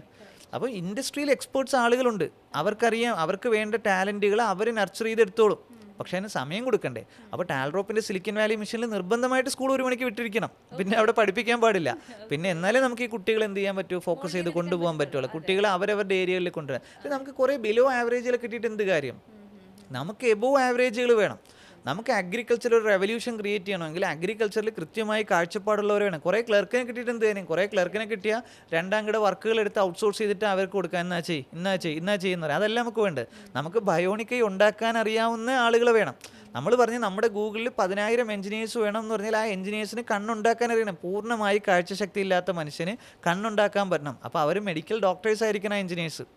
അല്ലാണ്ട് കണ്ണുണ്ടാക്കാൻ പറ്റുമോ? കാര്യം ഒരു മനുഷ്യൻ്റെ ശരീരത്തിൻ്റെ എല്ലാ സംവിധാനങ്ങളും അറിഞ്ഞാലല്ലേ അവന് ആ കണ്ണുണ്ടാക്കാൻ പറ്റുള്ളൂ. കാര്യം വെറുതെ ഒരു കണ്ണുണ്ടാക്കിയിട്ട് വെച്ച് കഴിഞ്ഞാൽ പറ്റുമോ? ഇല്ല. അപ്പം ഹെൽത്ത് കെയറിൽ വളരെ കൃത്യമായിട്ട് ഫോക്കസ് ചെയ്യുന്ന മനുഷ്യൻ്റെ ശരീരത്തെക്കുറിച്ച് അഗാധമായ നോളജുള്ള ഒരു ഡോക്ടർ എഞ്ചിനീയറിനെ എന്ത് ചെയ്യാൻ പറ്റൂ? ഈ സാധനം ഡിവൈസ് ഉണ്ടാക്കാൻ പറ്റുള്ളൂ. അപ്പം അങ്ങനെയുള്ള ടാലൻറ്റുകൾ നമ്മൾ ഉണ്ടാക്കിയെടുക്കണം. അപ്പം നമ്മൾ ഒരു സൈഡിൽ ടെക്നോളജി ഡീപ്പായിട്ട് പഠിപ്പിക്കുകയാണ്, മറു സൈഡിൽ ആ കുട്ടിയെ നമുക്ക് ഡോക്ടറാക്കും. അല്ലാതെ വെറും ഒരു MBBS ഡോക്ടർ ഇറങ്ങി വന്നിട്ട് കുറേ തിയറി പഠിച്ചിട്ട് ഇന്ന സംവിധാനങ്ങൾ ഉണ്ടെങ്കിൽ ഇന്ന മെഡിസിൻ കൊടുക്കണം, മെഡിസിൻ കൊടുക്കാൻ വേണ്ടിയിട്ട് ഉള്ള ആളാണ് ഇപ്പോൾ ഡോക്ടർ. ഒരാൾക്ക് ഇങ്ങനെ കുറേ സംഭവം എന്തിട്ടുണ്ട്, ഓക്കെ ലക്ഷണങ്ങൾ കണ്ടു, ഈ ലക്ഷണങ്ങൾ നോക്കുമ്പോൾ ഇന്നതായിരിക്കും എന്നുള്ള അസംഷൻ. ഓക്കെ, ആ അസംഷൻ അത് അസംഷനാണ്, എഡ്യൂക്കേറ്റഡ് ഗസ് ആണത്. ഇന്നതായിരിക്കും എന്ന് കരുതിയിട്ട് ഇന്ന കോണ്ടന്റ് ആണെങ്കിൽ വെള്ള മെഡിസിൻ കൊടുക്കണം, അപ്പോൾ ഇന്ന മെഡിസിൻ സപ്ലൈ ചെയ്യുക എന്ന് പറയുന്ന ആളാണ് ഡോക്ടർ. അതല്ല നമ്മൾ പറയുന്ന ഡോക്ടർ. അതല്ല, ഒരു മനുഷ്യൻ്റെ പ്രോബ്ലം ഫിക്സ് ചെയ്യപ്പെടാൻ അറിയാവുന്ന ആളുകൾ. അപ്പോൾ അവർക്ക് കൃത്യമായി എന്ത് ചെയ്യണം, ഒരു ധാരണ വേണം. അങ്ങനെയുള്ള എബോവ് ആവറേജുകൾ വേണം. ഒരു തിയറി പഠിപ്പിച്ചു, സിലബസ് പഠിപ്പിച്ചു, ഒരു MBBS പഠിപ്പിച്ചു വിട്ടു, അയാൾ ലക്ഷണങ്ങൾ നോക്കി മെഡിസിൻ എഴുതി കൊടുക്കുന്ന ഒരാളിനെ അല്ല, അത് ക്ലർക്കാണ്. ഒരു ക്ലറിക്കൽ ഡോക്ടറാണ് നമുക്ക് പറയാം. ഒരു ഡോക്ടർ ക്ലർക്കായ ഡോക്ടറാണ്, കുറേ തിയറികൾ നോക്കിയിട്ട് തീരുമാനങ്ങൾ എടുത്തു കൊടുക്കുന്ന ആളാണ്. അതിൽ വർഷങ്ങളായിട്ട് എക്സ്പീരിയൻസ് ആകുമ്പോൾ വന്ന് കാണുമ്പോൾ തന്നെ അറിയാം ഇന്നതായിരിക്കും, ജസ്റ്റ് ചെക്ക് ചെയ്ത് കൊടുക്കുക. അത് എക്സ്പീരിയൻസ്ഡ് ആയിട്ടുള്ള ക്ലർക്കാണ്. End of the day doctor എന്ന് വിളിച്ചാലും എഞ്ചിനീയർ എന്ന് വിളിച്ചാലും ഇതെല്ലാം അവസാനിക്കുന്നത് ക്ലർക്ക് തന്നെയാണ്. മനസ്സിലല്ലേ? അതിനെ നമ്മൾ ഓരോരോ ഫാൻസി പേരിട്ട് വിളിക്കുന്നു എന്ന് മാത്രമേ ഉള്ളൂ. ആ ക്ലർക്കിനപ്പുറമുള്ള ഡോക്ടേഴ്സ് നമുക്ക് വേണം, ആ ക്ലർക്കിനപ്പുറമുള്ള എഞ്ചിനീയേഴ്സ് നമുക്ക് വേണം. ഇപ്പോൾ സിവിൽ എഞ്ചിനീയറിംഗ് പഠിച്ചാൽ കൺസ്ട്രക്ഷൻ കമ്പനിയിലെ ക്ലർക്കാവാം, ഓക്കെ. കമ്പ്യൂട്ടർ സയൻസ് പഠിച്ചാൽ IT കമ്പനിയിലെ ക്ലർക്കാവാം. നമുക്ക് വേണമെങ്കിൽ സോഫ്റ്റ്വെയർ എഞ്ചിനീയർ എന്ന് വിളിക്കാം, സോഫ്റ്റ്വെയർ ഡെവലപ്പർ എന്ന് വിളിക്കാം, നമുക്ക് വേണമെങ്കിൽ സിവിൽ എഞ്ചിനീയർ എന്ന് വിളിക്കാം, ആർക്കിടെക്റ്റ് എന്ന് വിളിക്കാം, പല കാര്യങ്ങൾ വിളിക്കാം. പക്ഷേ നമ്മൾ പറയുന്നത് ഇതൊക്കെ ഒരു ആവറേജ് ലെവലാണ്. ഇതിനപ്പുറമുള്ള എബോവ് ആവറേജുകളെ ക്രിയേറ്റ് ചെയ്യണമെങ്കിൽ അവരവരുടെ ടൈമിൽ പിക്ക് ചെയ്ത് എന്ത് ചെയ്യണം, ട്രെയിൻ ചെയ്യണം. അതുകൊണ്ടാണ് ഇലോൺ മസ്കിനെ കുറിച്ച് നമ്മൾ പറയുമ്പോൾ, സ്റ്റീവ് ജോബ്സിനെ കുറിച്ച് പറയുമ്പോഴും, ഈവൻ സച്ചിൻ ടെണ്ടുൽക്കറിനെ കുറിച്ച് പറയുമ്പോഴും, വിരാട് കോഹ്ലിനെ കുറിച്ച് പറയുമ്പോഴും 23-ാം വയസ്സ് ക്രിക്കറ്റ് കളി തുടങ്ങിയ ആളല്ലല്ലോ. 8-ാം വയസ്സിൽ മാർക്ക് സുക്കർബർഗ് പഠിച്ചു എന്ന് പറയും പോലെ 8-ാം വയസ്സിലെ വിരാട് കോഹ്ലിയൊക്കെ കളിക്കളത്തിലാണ്. അതുകൊണ്ടാണ് അവരൊക്കെ എബോവ് ആവറേജുകളായിട്ട് നിൽക്കുന്നത്. ഇപ്പം നമ്മളൊരു കാർ റൈസറിനെ കുറിച്ച് പറഞ്ഞു കഴിഞ്ഞാൽ, മൈക്കിൾ ഷുമാക്കറിനെ കുറിച്ച് പറഞ്ഞു കഴിഞ്ഞാൽ, ഇവരൊക്കെ ഒരു ഏജ് കഴിഞ്ഞിട്ട് തുടങ്ങിയവരല്ല, വളരെ ചെറുതിലേ അവരതിൽ മാസ്റ്റർ ചെയ്തുകൊണ്ടാണ് അവർ ടോപ്പിൽ നിൽക്കുന്നത്. അപ്പോൾ നമുക്ക് അങ്ങനെ ഉണ്ടെങ്കിൽ നമ്മളും വളരെ ചെറുതിലേ പിക്ക് ചെയ്യണമെങ്കിൽ സ്കൂളുകളൊക്കെ ഇവരെ വിട്ടുതരാൻ തയ്യാറാവണം. സ്കൂളുകൾ തിയറിയും പഠിപ്പിച്ചുകൊണ്ടിരുന്ന ലസാ ഗുസാഗയും പഴശ്ശിരാജയുടെ ഡേറ്റ് ഓഫ് ബർത്തും ടിപ്പു സുൽത്താൻ്റെ ഡേറ്റ് ഓഫ് ബർത്തും പഠിപ്പിച്ചിട്ടാണ് ഇതൊക്കെ പഠിപ്പിച്ച് തീർന്നിട്ട് എന്ത് ചെയ്യാം, 5 മണിക്ക് വിടും. പിന്നെ ട്യൂഷൻ സെൻറ്ററിലും പോയി എല്ലാം കഴിഞ്ഞ് കുട്ടി 7 മണിക്ക് വന്നിട്ട് നമുക്ക് കിട്ടിയിട്ട് എന്ത് കാര്യം? നമുക്ക് കിട്ടിയിട്ട് കാര്യമില്ല. കുട്ടികളെ കിട്ടണമെങ്കിൽ നമുക്ക് അവരെ ഫ്രഷ് മൈൻഡ് സെറ്റ് കിട്ടണം. അപ്പോൾ സ്കൂൾക്ക് ഓക്കെ റെഗുലർ അക്കാഡമിക് സിസ്റ്റം കൊടുത്തോ, നിങ്ങൾ 8 മണിക്ക് സ്കൂൾ ഓപ്പൺ ചെയ്യും, 1 മണിക്ക് നിർത്തുക, എന്നിട്ട് വിടുവരാ.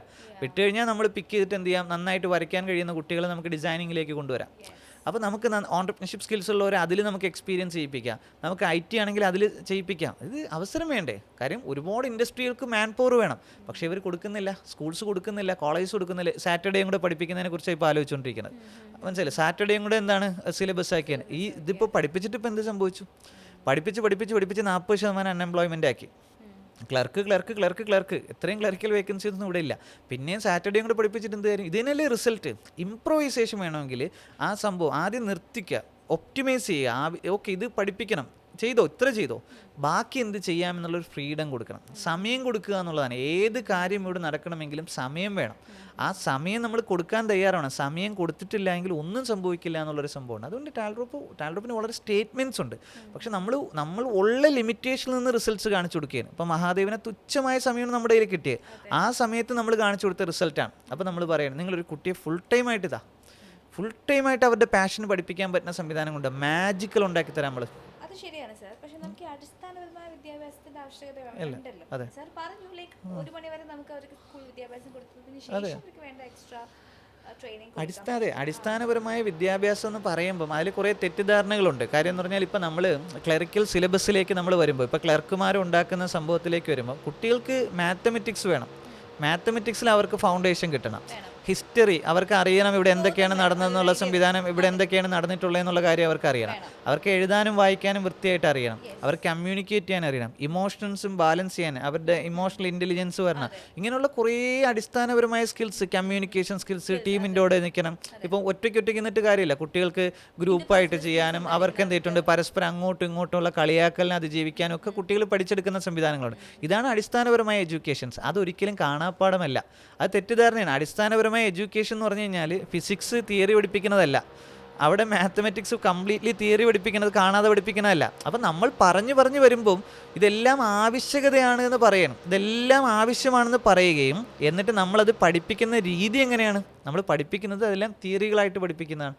അപ്പോൾ സംഭവം എന്താണ്? ഈ കുട്ടി 10ാം ക്ലാസ്സിൽ പഠിച്ച ഒരു 6 മാസം കഴിഞ്ഞപ്പോൾ മറന്നു. 10 പഠിച്ചതെല്ലാം മറന്നു. 10ാം ക്ലാസ് വരെ പഠിച്ചെല്ലാം മറന്നു. +2 കഴിഞ്ഞൊരു 6 മാസം കഴിഞ്ഞപ്പോൾ +2 പഠിച്ചതെല്ലാം മറന്നു. ഡിഗ്രി പഠിച്ചതെല്ലാം എന്തിട്ടുണ്ട് മറന്നു. പിന്നെ കുട്ടിക്ക് കിട്ടിയ സ്കിൽസ് എന്താണെന്ന് വെച്ചാൽ ബേസിക് മാത്തമെറ്റിക്സ് ഫൗണ്ടേഷൻ ഉണ്ട്, എഴുതാനും വായിക്കാനും അറിയാം, കമ്മ്യൂണിക്കേഷൻ ഉണ്ട്, ഇതൊക്കെ അല്ലേ ഉള്ളു. അപ്പോൾ അതിന് വേണ്ടിയിട്ടുള്ള സംവിധാനങ്ങൾ മാത്രമായിട്ട് സിലബസ് അങ്ങ് ഒപ്റ്റിമൈസ് ചെയ്തിട്ട് ബാക്കി സ്പെഷ്യലൈസേഷൻ കൊടുത്താൽ പോരെ. അത് ലസാ ഗുസാകെ ആർക്ക് ആവശ്യമാണ്? ഒരു മാത്തമെറ്റിക്സ് കോർ ലെവലിലേക്ക് പോകുന്നവർ, ഇപ്പോൾ എഞ്ചിനീയറിംഗിലേക്ക് പോകുന്നവർ, ഇപ്പോൾ ഫിസിക്സ്, നല്ല ഫിസിക്സും നല്ല മാത്സും ഒക്കെ അറിഞ്ഞാൽ മാത്രമേ നല്ലൊരു കോർ എഞ്ചിനീയർ ക്രിയേറ്റ് ആവുള്ളൂ. ഓക്കെ, അതിപ്പോൾ ഇപ്പോൾ റോബോട്ടിനുണ്ടാക്കാൻ പോകുന്ന ഒരാൾക്ക് എന്തെല്ലാം സ്കിൽസ് അറിഞ്ഞിരിക്കണം. അയാൾ എത്രത്തോളം മാത്സ് അറിയണം, അയാൾ എത്രത്തോളം ഫിസിക്സ് അറിയണം, അയാൾ മെക്കാനിക്കലും ഇലക്ട്രോണിക്സും ഇലക്ട്രിക്കലും കമ്പ്യൂട്ടറും ഒക്കെ അറിഞ്ഞാലേ അയാൾക്കത് ചെയ്യാൻ പറ്റുള്ളൂ. അത് സ്പെഷ്യലൈസേഷൻ വേണ്ട സമയത്താണ് അവർ പഠിക്കുന്നത്. അവർക്ക് ഒരു ഐഡിയ കൊടുത്ത് പോയാൽ മതി. അതല്ലാണ്ട് നമ്മൾ ഇങ്ങനെ ഇട്ട് പഠിപ്പിച്ച് കഴിഞ്ഞിട്ട് അത് ആർക്കും ഉപകാരമില്ല. മനസ്സിലായില്ലേ? പ്രത്യേകിച്ച് നമ്മൾ മനസ്സിലാക്കേണ്ട സംഭവം എന്താണ്, നമ്മളിപ്പം കുറേ ആളുകളെ വിളിച്ചിട്ട് ഇപ്പം മീനിനെ, കുരങ്ങനെ, മുയലിനെ, മുതലേനെ എല്ലാം കൂടെ കൊണ്ടുവന്നിട്ട് നമ്മൾ ഒരു സിലബസ് പഠിച്ചു കഴിഞ്ഞാൽ കാര്യമൊന്നുമില്ല. ഓരോരുത്തർക്കും ഓരോ സ്കില്ലിലാണ് അവർ മാസ്റ്റർ ചെയ്യണമെന്ന് പറയുന്നത് പോലെ തന്നെയാണ് ഈ കുട്ടിക്കും അതേ പറ്റൂ. അപ്പോൾ അവിടെ ക്ലർക്കാകാൻ കപ്പാസിറ്റി ഇല്ലാത്തവരെയൊക്കെ നമ്മൾ മോശക്കാരായിട്ട് ചിത്രീകരിച്ചു. മാത്തമെറ്റിക്സിൽ മോശമാണെന്ന് പറഞ്ഞാൽ മോശമാണെന്ന് പറയണം. അതെങ്ങനെ മോശമായത്? ആ കുട്ടി മോശമായിട്ടല്ല, ആ കുട്ടി വരയ്ക്കാനാണ് സൂപ്പർ. ലോകൻ്റെ ഏറ്റവും വലിയ ഡിസൈനർ ആകേണ്ട കുട്ടിയാണ്, സച്ചിൻ ആകേണ്ട കുട്ടിയാണ്, വിരാട് കോഹ്ലി ആകേണ്ട കുട്ടിയാണ്, മെസ്സി ആകേണ്ട, റൊണാൾഡോ ആകേണ്ട കുട്ടിയാണ് ആ കുട്ടി ക്ലർക്കാകണ്ട. അപ്പം ക്ലർക്ക് ആകാൻ പറ്റാത്തവരൊന്നും കൊള്ളൂല എന്ന് ടീച്ചർ അങ്ങ് പറയാണ്. ആ ടീച്ചറിന് ആരാ അവകാശം കൊടുത്ത് ആ കുട്ടി മോശമാണെന്ന് തീരുമാനിക്കാൻ? ടീച്ചറിന് ആരാ വിലയിരുത്താൻ? ടീച്ചർ പറയേണ്ടത് എന്താണ്, മോൻ്റെ ഏരിയ മാത്തമെറ്റിക്സ് അല്ലേ കേട്ടോ എന്ന് പറഞ്ഞു കൊടുക്കേണ്ടതിന് വരും ടീച്ചർ പറയണത് എന്നറിയോ? നീ മോശമാണ്, കണ്ടില്ലേ ആ കുട്ടിക്ക് ഫാത്തിമാക്ക് 50 നമ്പർ ഉണ്ട്, അലക്സിന് 50 ഉണ്ട്, അരുൺ 50 ഉണ്ട്, നിനക്കെന്താ 50 ഒന്നായി പോയെന്ന് ചോദിക്കാൻ ടീച്ചറിന് ആദ്യം ബോധം വേണം. ടീച്ചറിന് മനസ്സിലായി മോൻ്റെ ഏരിയ മാത്തമെറ്റിക്സ് അല്ല, മോൻ നന്നായിട്ട് വരയ്ക്കല്ലേ, മോനെ അതിലാണ് സ്പെഷ്യലൈസ് ചെയ്യേണ്ടത്. പറയാൻ പറ്റുമോ? പറ്റില്ല. കാര്യം എന്താണ്, ഇവൻ ഈ 10ാം ക്ലാസ് ഈ സർട്ടിഫിക്കറ്റ് വെച്ചിട്ടാണ് മുന്നോട്ട് പോകേണ്ടത്. ആ 10ാം ക്ലാസ്സിൽ ഇവന് മാത്സിന് മാർക്ക് വേണം. എന്തിനാ മാത്സിന് മാർക്ക്? ഇതൊക്കെ വളരെ ചെറുതിലെ കുട്ടികൾക്ക് എന്ത് ചെയ്തിട്ടുണ്ട്, എല്ലാത്തിലും ഫൗണ്ടേഷൻ കൊടുത്തിട്ട് ടീച്ചർ പറയണം 5ാം ക്ലാസ് ആകുമ്പോഴേ പറയണം ഈ കുട്ടിയുടെ ഏരിയ ഇന്നതല്ല, എന്നിട്ട് അവർക്കുള്ള സിലബസ് പോകണം. ഇതെന്താ SLCക്ക് ഫെയിൽ ആകുകയാണ്, SLCക്ക് മാർക്ക് കുറയണമ്പോൾ പ്രശ്നമാണ്, പ്രഷറാണ് സൊസൈറ്റിയിൽ ക്രിയേറ്റ് ആവുന്നത്. സത്യത്തിൽ ഈ കുട്ടിക്ക് മാത്സ് ഇഷ്ടമല്ല എന്ന് പറഞ്ഞാൽ, മാത്സ് മനസ്സിലാകില്ല എന്ന് പറഞ്ഞാൽ ആ കുട്ടി വേറൊരു ഏരിയയിൽ മാസ്റ്റർ ചെയ്യേണ്ട കുട്ടിയാണ്. അപ്പം ഇത് നമുക്ക് തിരിച്ചറിയാൻ നമുക്ക് ഇത്രയും വർഷമായിട്ടും നമ്മളെ കൊണ്ട് പറ്റിയിട്ടില്ല എന്നുള്ളതാണ്. ഈ സിലബസ് ചേഞ്ച് ചെയ്യാൻ ഇത് മാറ്റിയിട്ടില്ല. ഇത് മാറ്റുന്നതിനെ കുറിച്ച് ആലോചിക്കുന്ന പോലും ഇല്ല. ഇപ്പോഴും അടുത്ത സാറ്റർഡേയും കൂടെ ക്ലാസ് കൊടുക്കുന്നതിനെ പറ്റിയിട്ട് നമ്മൾ ആലോചിച്ചുകൊണ്ടിരിക്കുകയാണ്. നമ്മൾ കൃത്യമായിട്ട് മനസ്സിലാക്കേണ്ടത് ഈ സിലബസ് ഔട്ട്ഡേറ്റഡ് ആണ്. ഈ സിലബസ് കൊണ്ട് ഒരു കാര്യമില്ല. കാര്യം 100 വർഷം മുമ്പ് ഉപയോഗിച്ച കാറല്ല നമ്മൾ ഉപയോഗിക്കണം. 100 വർഷം മുമ്പ് ഉപയോഗിച്ചിട്ടുള്ള ഒരു സംവിധാനം, ഡ്രസ്സല്ല നമ്മൾ ഉപയോഗിക്കുന്നത്, വാച്ചല്ല നമ്മൾ ഉപയോഗിക്കുന്നത്, ഫോണല്ല, കമ്മ്യൂണിക്കേഷൻ ഉൾപ്പെടെ എൻ്റെ ഒരു സംവിധാനം മാറി. 100 വർഷം മുമ്പ് എങ്ങനെയായിരുന്നോ ക്ലാസ് റൂം, അങ്ങനെ തന്നെയാണ് ഇപ്പോഴത്തെയും ക്ലാസ് റൂം. ചില ക്ലാസ് റൂമിൽ ഒരു TV കൂടെ വന്നിട്ടുണ്ട്, അതാണ് വ്യത്യാസം. ചിലത് ഇൻട്രാക്റ്റീവ് പാനൽ, ഇൻട്രാക്റ്റീവ് പ്രൊജക്ടർ എന്നൊക്കെ പറഞ്ഞു വെച്ചിട്ടുണ്ട്. ഓണാക്കുന്ന പോലും ഇല്ല ബഹുഭൂരിപക്ഷം സ്കൂളുകളൊക്കെ എങ്ങനെയാണോ അങ്ങനെ തന്നെ. അപ്പോൾ 100 വർഷം മുമ്പുള്ള ഒന്നും ഇന്ന് ഇൻഡസ്ട്രിയിൽ ഇല്ല, എല്ലാം മാറിയിട്ടുണ്ടെങ്കിലും എഡ്യൂക്കേഷൻ സിസ്റ്റം അങ്ങനെ തന്നെ നിൽക്കുന്നുണ്ടെങ്കിൽ അത് മാറ്റണം. അത് മാറ്റപ്പെടാനുള്ളൊരു ഇനിഷ്യേറ്റീവ് നമ്മൾ എന്ത് ചെയ്യണം, എടുക്കണം. അറ്റ്ലീസ്റ്റ് കുട്ടികൾക്ക് സമയം കൊടുക്കാനുള്ള ഒന്നാമത് എടുത്താൽ മതി. സിലബസ് ഇപ്പോൾ മൊത്തം ഒരുമിച്ച് മാറ്റാൻ നിൽക്കേണ്ട, പകരം ഒന്ന് കട്ട് ചെയ്യാലോ, ഒന്ന് നിർത്താലോ, പകുതി നിർത്തിയിട്ട് ഫ്രീ ആക്കിക്കേ. കുട്ടികളോട് നിങ്ങൾ പറയും നിങ്ങൾ ഒന്നും ചെയ്യണ്ട, സ്കൂളിൽ 1 മണി തൊട്ട് 4 മണി വരെ വെറുതെ ഇരിക്കും എന്ന് പറഞ്ഞാൽ എന്തെല്ലാം മാജിക്കുകൾ സംഭവിക്കും. സമയം എന്ന് പറഞ്ഞൊരു സംഭവം കൊടുത്തിട്ട് അവിടെ കൃഷിയിലേക്ക് പോകും, അവിടെ പോയി ഇവിടെ പോകുന്നൊക്കെ പറഞ്ഞ് നമ്മളങ്ങ് വെറുതെ ഇറക്കിയിട്ടാൽ എന്തെങ്കിലുമൊക്കെ മാജിക്ക് സംഭവിക്കും. ഒന്നുമില്ലായ്മയിൽ എന്തെങ്കിലും ഉണ്ടാവും. പക്ഷേ അവിടെ സിസ്റ്റമാറ്റിക്കൽ അപ്രോച്ച് കൊണ്ടുവരണമെന്നാണ് ടാൽറോപ്പ് പറയുന്നത്. ടാൽറോപ്പ് പറഞ്ഞത് കുട്ടികൾക്ക് മൾട്ടിപ്പിൾ സംവിധാനങ്ങൾ എക്സ്പീരിയൻസ് ചെയ്യാൻ അവസരം ഉണ്ടാക്കിയെടുക്കും. മൾട്ടിപ്പിൾ സംവിധാനങ്ങൾ എക്സ്പീരിയൻസ് ചെയ്യാൻ കൊടുക്കുക. അവിടെ അവർ എന്ത് ചെയ്യും, മാജിക്കുകൾ ഉണ്ടാക്കും. അവിടെ നിന്ന് ഉണ്ടായി വരുന്നതാണ് പുതിയ റെവല്യൂഷൻസ്, പുതിയ സിസ്റ്റംസ് എന്ത് ചെയ്യും ഉണ്ടായി വരും. അപ്പോൾ നമ്മൾ കുറേ മാറാൻ തയ്യാറാവുക എന്നുള്ളതാണ്. ഒരു പ്രിജുഡിസ് തോട്ട്, എല്ലാത്തിനും ഒരു മുൻവിധിയോടെ വെച്ചുകൊണ്ടിരുന്നത്. അതാണ് ഞാൻ ആദ്യം പറഞ്ഞ സംഭവം. ഇനി ഒന്നും ചെയ്തില്ല എങ്കിലും ഇവിടെ സൂര്യൻ അസ്തമിക്കുകയും ചെയ്യും, നാളെ സൂര്യൻ ഉദിക്കുകയും ചെയ്യും. അതൊരിക്കലും എന്തല്ല, അതിങ്ങനെ ആയതുകൊണ്ടല്ലേ, ഇവിടെ ഗവൺമെൻറ് സ്കൂളിൽ പഠിച്ചവർ തന്നെയല്ലേ, ഈ സിലബസിൽ പഠിച്ചവർ തന്നെയല്ലേ ഇത് ഉണ്ടാക്കിയെന്ന് വെച്ചാൽ അതുണ്ടാവും. അതെന്തായാലും ഉണ്ടാവും. ഇനി ഒന്നും ചെയ്തില്ലെങ്കിലും ഉണ്ടാവും. ഒക്കെ എക്സെപ്ഷൻസ് എന്തായാലും ഉണ്ടാവും. ഈ സിസ്റ്റത്തിൽ നിന്ന് തന്നെയല്ലേ എല്ലാവരും വളർന്നതെന്ന് വെച്ചാണ്. പക്ഷേ ഇത് മതിയോ എന്നുള്ളതാണ് നമ്മുടെ ചോദ്യം. ഇത് മതിയോ? അതല്ല, നമുക്ക് ഇതിനെ ഇംപ്രൊവൈസ് ചെയ്യാൻ പറ്റും. ഇംപ്രൊവൈസ് ചെയ്യണമെങ്കിൽ എന്തെങ്കിലും ചെയ്യണം. വെറുതെ ഒരു ഇംപ്രൊവൈസേഷൻ ഒന്നും ഉണ്ടാവില്ല. ഇംപ്രൊവൈസ് ചെയ്യണമെങ്കിൽ നമ്മൾ എഫേർട്ട് എടുക്കണം. നല്ലൊരു ഫ്യൂച്ചർ വേണമെങ്കിൽ നമ്മൾ എഫേർട്ട് എടുക്കണം. അതിന് ചോദിക്കണം, ഇത് മതിയോ നിങ്ങൾക്ക്? മതിയെങ്കിൽ ഇനി ഇതിനെക്കുറിച്ച് സംസാരിച്ചിട്ടൊന്നും ഒരു കാര്യമില്ല. ഇനി ഇത് മതി, പിന്നെ ഇനി ഇപ്പം പരാതിയൊന്നും പറഞ്ഞിട്ട് കാര്യമില്ല. പക്ഷേ ഇത് പോരാ എങ്കിൽ ഒരു എഫേർട്ട് എടുക്കണം. ആ എഫേർട്ട് എന്ത് എന്നുള്ളതാണ് ടാൽറോപ്പ് ചോദിക്കുന്നത്. ആ എഫേർട്ട് എന്തായിരിക്കണം? മാറ്റം വരണോ? ഇപ്പോൾ മറ്റ് സ്റ്റേറ്റ്സുകാർ ഇവിടെ വന്ന് അവർ ഇവിടെ ഇൻവെസ്റ്റ് ചെയ്യണം എങ്കിൽ എന്ത് ചെയ്യണം? എന്തോ ഒരു സാധനം ചെയ്യണം. അത് ചെയ്യാൻ തയ്യാറാണോ? അതെ, അത് ചെയ്യാൻ തയ്യാറാവണം. മറ്റ് രാജ്യക്കാർ ഇവിടെ വരണമെങ്കിൽ നിങ്ങൾ എന്തെങ്കിലും ചെയ്യണം. നിങ്ങൾ ഒന്നും ചെയ്യാതിരുന്നിട്ട് ഇങ്ങനെ ഇതെല്ലാം ഓക്കെയാണ്, ഇതെല്ലാം 100% പെർഫെക്റ്റ് ആണെന്ന് പറഞ്ഞാൽ ഇവിടെ ഒന്നും സംഭവിക്കാനില്ല. അപ്പോൾ ആ ചെയ്യാനുള്ള ഇൻറ്റൻഷനുള്ള ലീഡേഴ്സിനെ ഉണ്ടാക്കിയെടുക്കലാണ് നമ്മുടെ പണി. അതാണ് ടാൽറോപ്പ് ചെയ്യുന്നത്. നമ്മൾ 10 വയസ്സുള്ള കുട്ടികളെ പിക്ക് ചെയ്തിട്ട് പറയുന്നത് എന്താണ്, മക്കളെ 193 രാജ്യങ്ങളുണ്ട് വേൾഡിൽ. ഈ 193 രാജ്യങ്ങൾ ഇന്നതാണ് എന്ന് നിങ്ങൾ മനസ്സിലാക്കുക. ഇവിടുത്തെ ഓപ്പർച്യൂണിറ്റീസ് ഇന്നതാണെന്ന് മനസ്സിലാക്കുക. ഇപ്പം നമ്മളിപ്പം ജെമിനിയിൽ ഡീപ്പ് റിസർച്ചൊക്കെ യൂസ് ചെയ്യുന്നവർക്കൊക്കെ ഭയങ്കര സിമ്പിളാണ്. ഇപ്പോൾ സുഡാൻ എന്നുള്ള രാജ്യത്തിൻ്റെ എക്കോണമി എന്താണ്, അവിടുത്തെ എന്താണ്, അവരുടെ അഡ്വാൻറ്റേജ് എന്താണ്, ഡിസഡ്വാൻറ്റേജ് എന്താണ്, അവർക്ക് എക്സ്പോർട്ട് ചെയ്യപ്പെടുന്ന ഐറ്റംസ് എന്താണ്, അവർ ഇമ്പോർട്ട് ചെയ്യപ്പെടുന്ന ഐറ്റംസ് എന്താണ്, അവരുടെ പെർ ക്യാപിറ്റ എങ്ങനെയാണ് നിൽക്കുന്നത് എന്ന് തുടങ്ങിയിട്ടുള്ള കുറേ ചോദ്യങ്ങൾ ചോദിച്ചിട്ട് ഒരു ഡീപ്പ് റിസർച്ച് റിപ്പോർട്ട് തരാൻ പറഞ്ഞാൽ 15 മിനിറ്റ് കൊണ്ട് ഗൂഗിൾ എൻ്റെ ഒരു സംഭവം തരും. പണ്ട് ഞാനൊക്കെ ഒരു 25 സ്റ്റാഫിനെ വെച്ചിട്ട് 10-30 ദിവസം കൊണ്ട് ചെയ്തുകൊണ്ടിരുന്ന പണിയാണ് ഇപ്പോൾ നമുക്ക് 15 മിനിറ്റ് കൊണ്ട് എന്ത് ചെയ്ത് തരും, ജെമിനി ഡീപ്പ് റിസർച്ച് ചെയ്ത് തരും ഗൂഗിൾ. അപ്പം ഈ ഡീപ്പ് റിസർച്ച് റിപ്പോർട്ട് എടുത്ത് നോക്കിക്കഴിഞ്ഞാൽ ഇതൊരു 10 വയസ്സുള്ള കുട്ടിയെടുത്ത് പറയണം, മക്കൾ ഇതാണ് കേട്ടോ സുഡാൻ, ഇങ്ങനെയാണ് സുഡാൻ്റെ അവസ്ഥ, എന്താണ് സുഡാനിൽ ഇന്നയാണ് എൻ്റെ സ്ട്രക്ചറൊക്കെ ഇങ്ങനെയാണ്, എൻ്റെ ഭരണം ഇങ്ങനെയാണ് പോകുന്നതെന്ന് കുട്ടിയെ പഠിപ്പിക്കണം. ഇങ്ങനെ 193 രാജ്യങ്ങളും ഒരു 10 വയസ്സുകാരനെ ചിന്തിപ്പിച്ചു. നമ്മുടെ ഇന്ത്യ എന്താണ്, ഇന്ത്യയിലെ ഓരോ സ്റ്റേറ്റ്സിൻ്റെ അവസ്ഥ എന്താണ്, ഇത് കൃത്യമായിട്ട് ചരിത്രം ഇന്ന യുദ്ധം നടന്ന വർഷത്തെക്കുറിച്ചല്ല, ഇതാണ് സംഭവം കേട്ടോ, ഇതായിരുന്നു പാസ്റ്റ്, ഇതാണ് പ്രസൻറ്റ്, ഇതിലെന്ത് ഫ്യൂച്ചർ ഉണ്ടാക്കാമെന്ന് ചിന്തിക്കുമ്പോഴാണ് അവിടെ ഒരു മാജിക് ഉണ്ടാവണം. ഇതെല്ലാം മനുഷ്യനുണ്ടാക്കിയതാണ് ഈ ലോകത്ത്. ഓക്കെ, ടെലിഫോൺ ബൂത്ത് മനുഷ്യനുണ്ടാക്കിയതാണ്, ലാൻഡ് ഫോൺ മനുഷ്യനുണ്ടാക്കിയതാണ്, മൊബൈൽ ഫോൺ മനുഷ്യനുണ്ടാക്കിയതാണ്, അടുത്ത സ്പേഷ്യൽ കമ്പ്യൂട്ടിങ്ങിലേക്ക് പോകണം, ഇതൊക്കെ മനുഷ്യനുണ്ടാക്കിയതാണ്. ആ മനുഷ്യനാകാൻ നമ്മുടെ കുട്ടിക്കും പറ്റണം. അതിന് അവരെയും ഇതൊക്കെ ചിന്തിപ്പിക്കണം നമ്മൾ. അങ്ങനെ ചിന്തിപ്പിച്ചൊരു തലമുറയെ വളർത്തിയെടുത്തുകൊണ്ട് വന്നു കഴിഞ്ഞാൽ മാജിക്കുകളുണ്ടാവും. അപ്പോൾ അതിന് ഞാൻ ടാൽറോപ്പ് ടീം മെമ്പറിൽ ആരൊരാൾ വന്നു കഴിഞ്ഞാൽ ഞാൻ അവരോട് ഫസ്റ്റ് പറയുന്ന സംവിധാനം, നമ്മളൊന്നും ചെയ്തില്ലെങ്കിലും ഇവിടെ എല്ലാം സംഭവിക്കും, ഇവിടെ ഒരു പ്രശ്നവുമില്ല, ഇവിടെ എല്ലാം ഇതുപോലെ പോകുന്നുണ്ട്. പക്ഷെ നമ്മൾ എന്തെങ്കിലും ചെയ്താലേ നമ്മൾ ഉദ്ദേശിക്കുന്ന ഒരു ലൈഫിലേക്ക് പോകാൻ പറ്റൂ. ആ ലൈഫ് ഇവിടെ വേണമെങ്കിൽ നമ്മൾ ഇന്നത്തെ ദുബായ് പോലെ നമ്മുടെ കേരളത്തെ സ്വപ്നം കാണുന്നുണ്ടെങ്കിൽ, ഇന്നത്തെ കാലിഫോർണിയ പോലെ കേരളത്തെ സ്വപ്നം കാണുന്നുണ്ടെങ്കിൽ നിങ്ങളൊരു പണിയെടുക്കണം. ആ പണി എന്തായിരിക്കണം എന്നുള്ളതാണ് നമ്മൾ പറയുന്നത്. അതിനൊരു സ്കൂൾ എങ്ങനെ ട്രാൻസ്ഫോം ചെയ്യണം, അതിനൊരു കോളേജ് എങ്ങനെ ട്രാൻസ്ഫോം ചെയ്യണം, അതിനെക്കുറിച്ചാണ് നമ്മൾ പറയണം. ഓക്കെ, എന്തൊക്കെ പറഞ്ഞാൽ ഇന്നത്തെ കേരളം ഡെവലപ്പ് ആയതിൻ്റെ റീസൺ പ്രവാസികളാണ്. പ്രവാസികൾ ഇവിടുന്ന് നാട് വിടാൻ തയ്യാറായതുകൊണ്ടല്ലേ.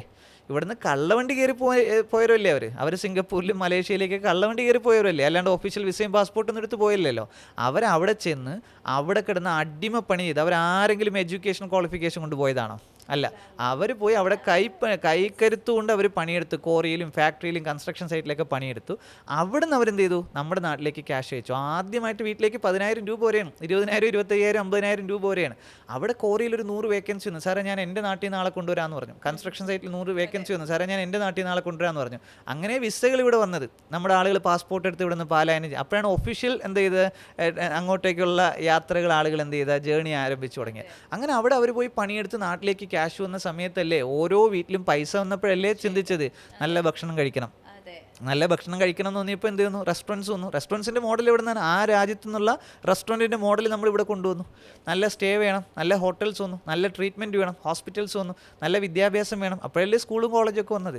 ഈ സ്കൂളും കോളേജും വന്നപ്പോഴല്ലേ TTCയും DLEDും B.Edും ഒക്കെ വന്നത്.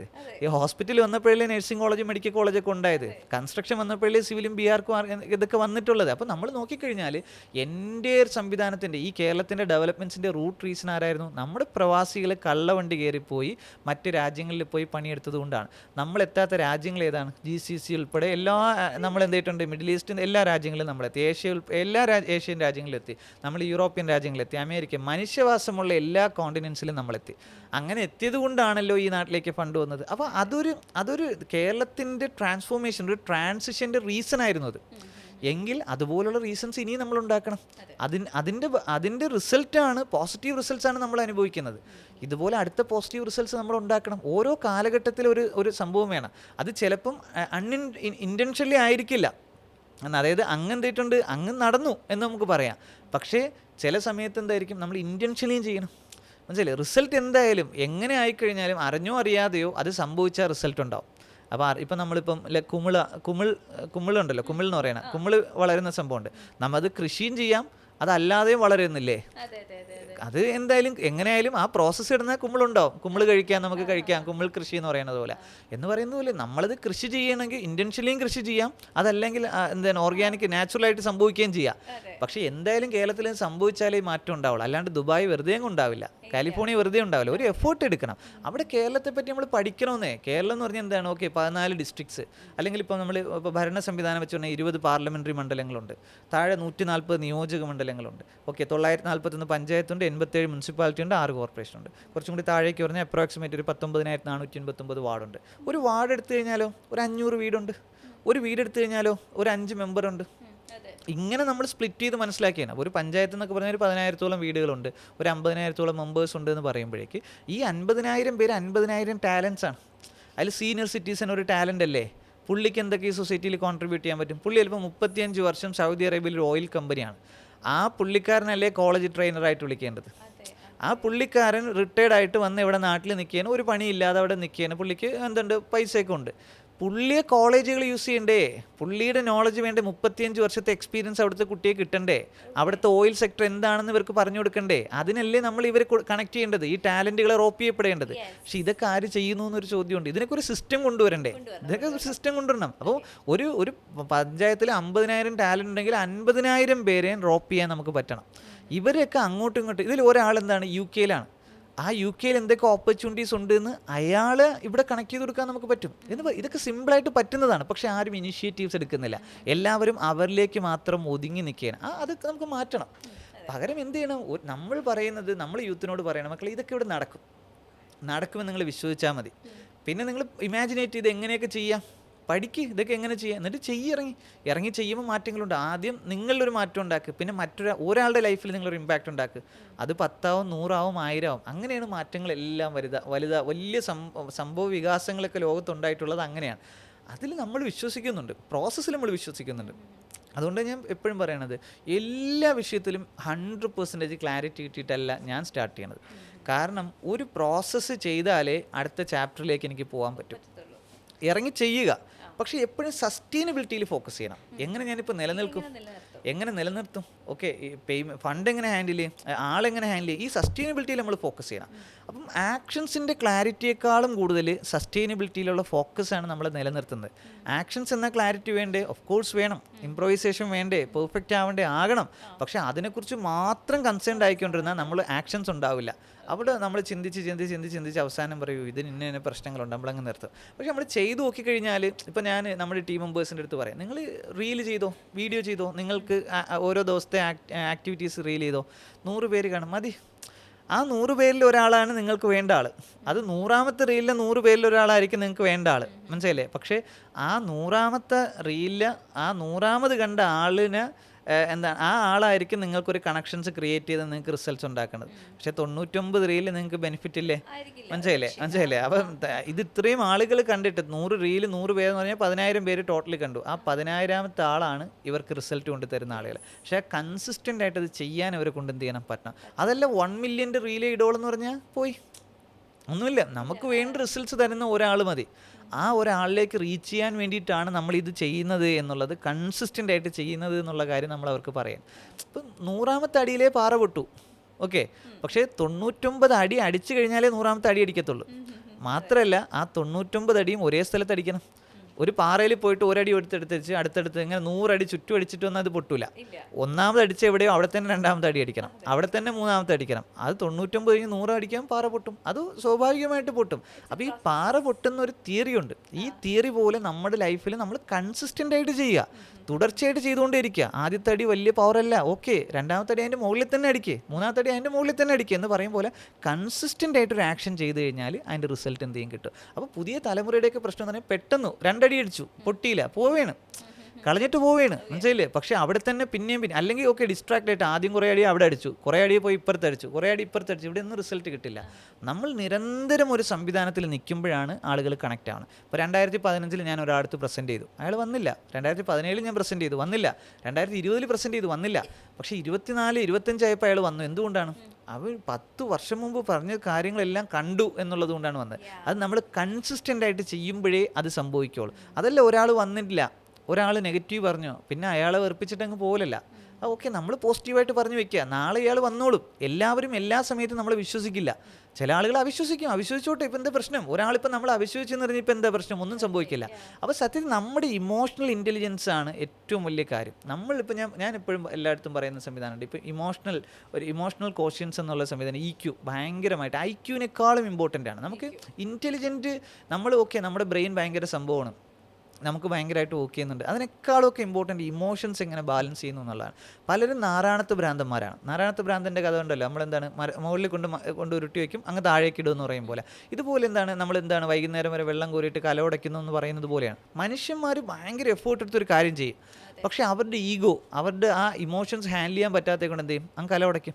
എനിക്ക് വേണ്ട, അങ്ങനെ ഇപ്പോൾ നിൻ്റെ മുമ്പിൽ നട്ടല് വളച്ചിട്ടുള്ള ഡീലൊന്നും എനിക്ക് വേണ്ട. ഇത്രയും വർഷം ചെയ്തുകൊണ്ടിരുന്ന സാധനം ഒറ്റ ഇമോഷൻസ് കൊണ്ട് എന്ത് ചെയ്തിട്ടുണ്ട്, കളഞ്ഞിട്ട് പോയി. എന്നിട്ട് പിന്നെയും സ്റ്റാർട്ട് ചെയ്യുമെന്ന് പറഞ്ഞാൽ നാരായണത്ത് ഭ്രാന്തനെ കണക്ക് പിന്നെയും കല്ലുരുട്ടിക്കൊണ്ട് വരും, കൊണ്ടും കളയും, കല്ലുരുട്ടിക്കൊണ്ട് വരും, കൊണ്ട് കളയും എന്ന് പറയുന്നത് പോലുള്ള ആളുകളാണ്. എന്ന് പറഞ്ഞാൽ ഇവിടെ ഇമോഷൻസ് നമുക്ക് ബാലൻസ് ചെയ്യാൻ പറ്റും. നമ്മൾ വിമർശിക്കുന്നവർ വിമർശിച്ചുകൊണ്ടേയിരിക്കും.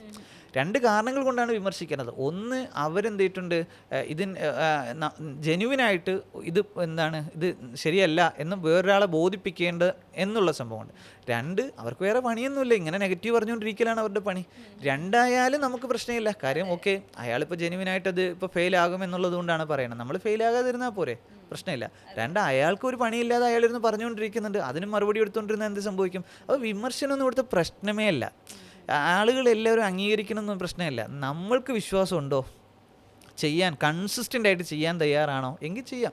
ഇപ്പോൾ നമ്മളിപ്പം പറയുന്ന സംഭവമുണ്ട്, ഒരു കുഞ്ഞ് എഴഞ്ഞ് നടക്കുന്ന സമയത്ത് ആ കുഞ്ഞിന് എഴുന്നേറ്റിരിക്കാൻ പറ്റുമോ?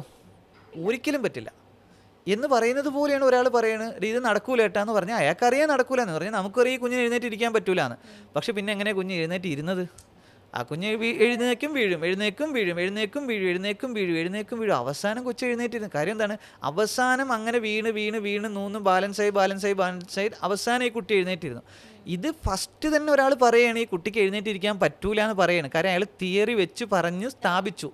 അപ്പോൾ ഈ കുട്ടി എഴുന്നേറ്റ്, ഓക്കെ ഇത് എത്രയും എക്സ്പേർട്ട് ആളല്ലേ പറഞ്ഞത്, അപ്പം ഞാൻ ഇനി വെറുതെ എഴുന്നേക്കണ്ടല്ലോ എന്ന് ആ കുട്ടി വിചാരിച്ചാൽ ആ കുട്ടി അവിടെ എഴുതി കിടക്കും.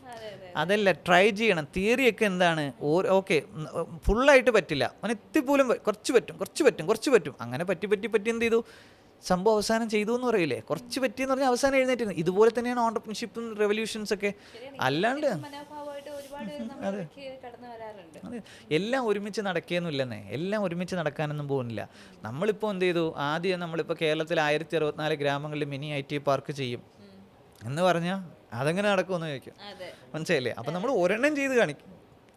1-10, 10-100, 100-400, 400-800, 1000 എന്ന് പറഞ്ഞാൽ ഈസി ആയിട്ട് പറ്റും. എന്ന് പറഞ്ഞാൽ സ്റ്റെപ്പ് ബൈ സ്റ്റെപ്പാണ്. ഒരു കുട്ടി എഴഞ്ഞ് നടക്കുന്ന കുട്ടി എഴുന്നേറ്റിരിക്കുന്നത് പോലെ, എഴുന്നേറ്റിരിക്കുന്ന കുട്ടി എഴുന്നേറ്റ് നിൽക്കുന്നത് പോലെ, എന്നിട്ട് അത് നടക്കുന്നത് പോലെ, എന്നിട്ട് ഓടുന്നത് പോലെയാണ്.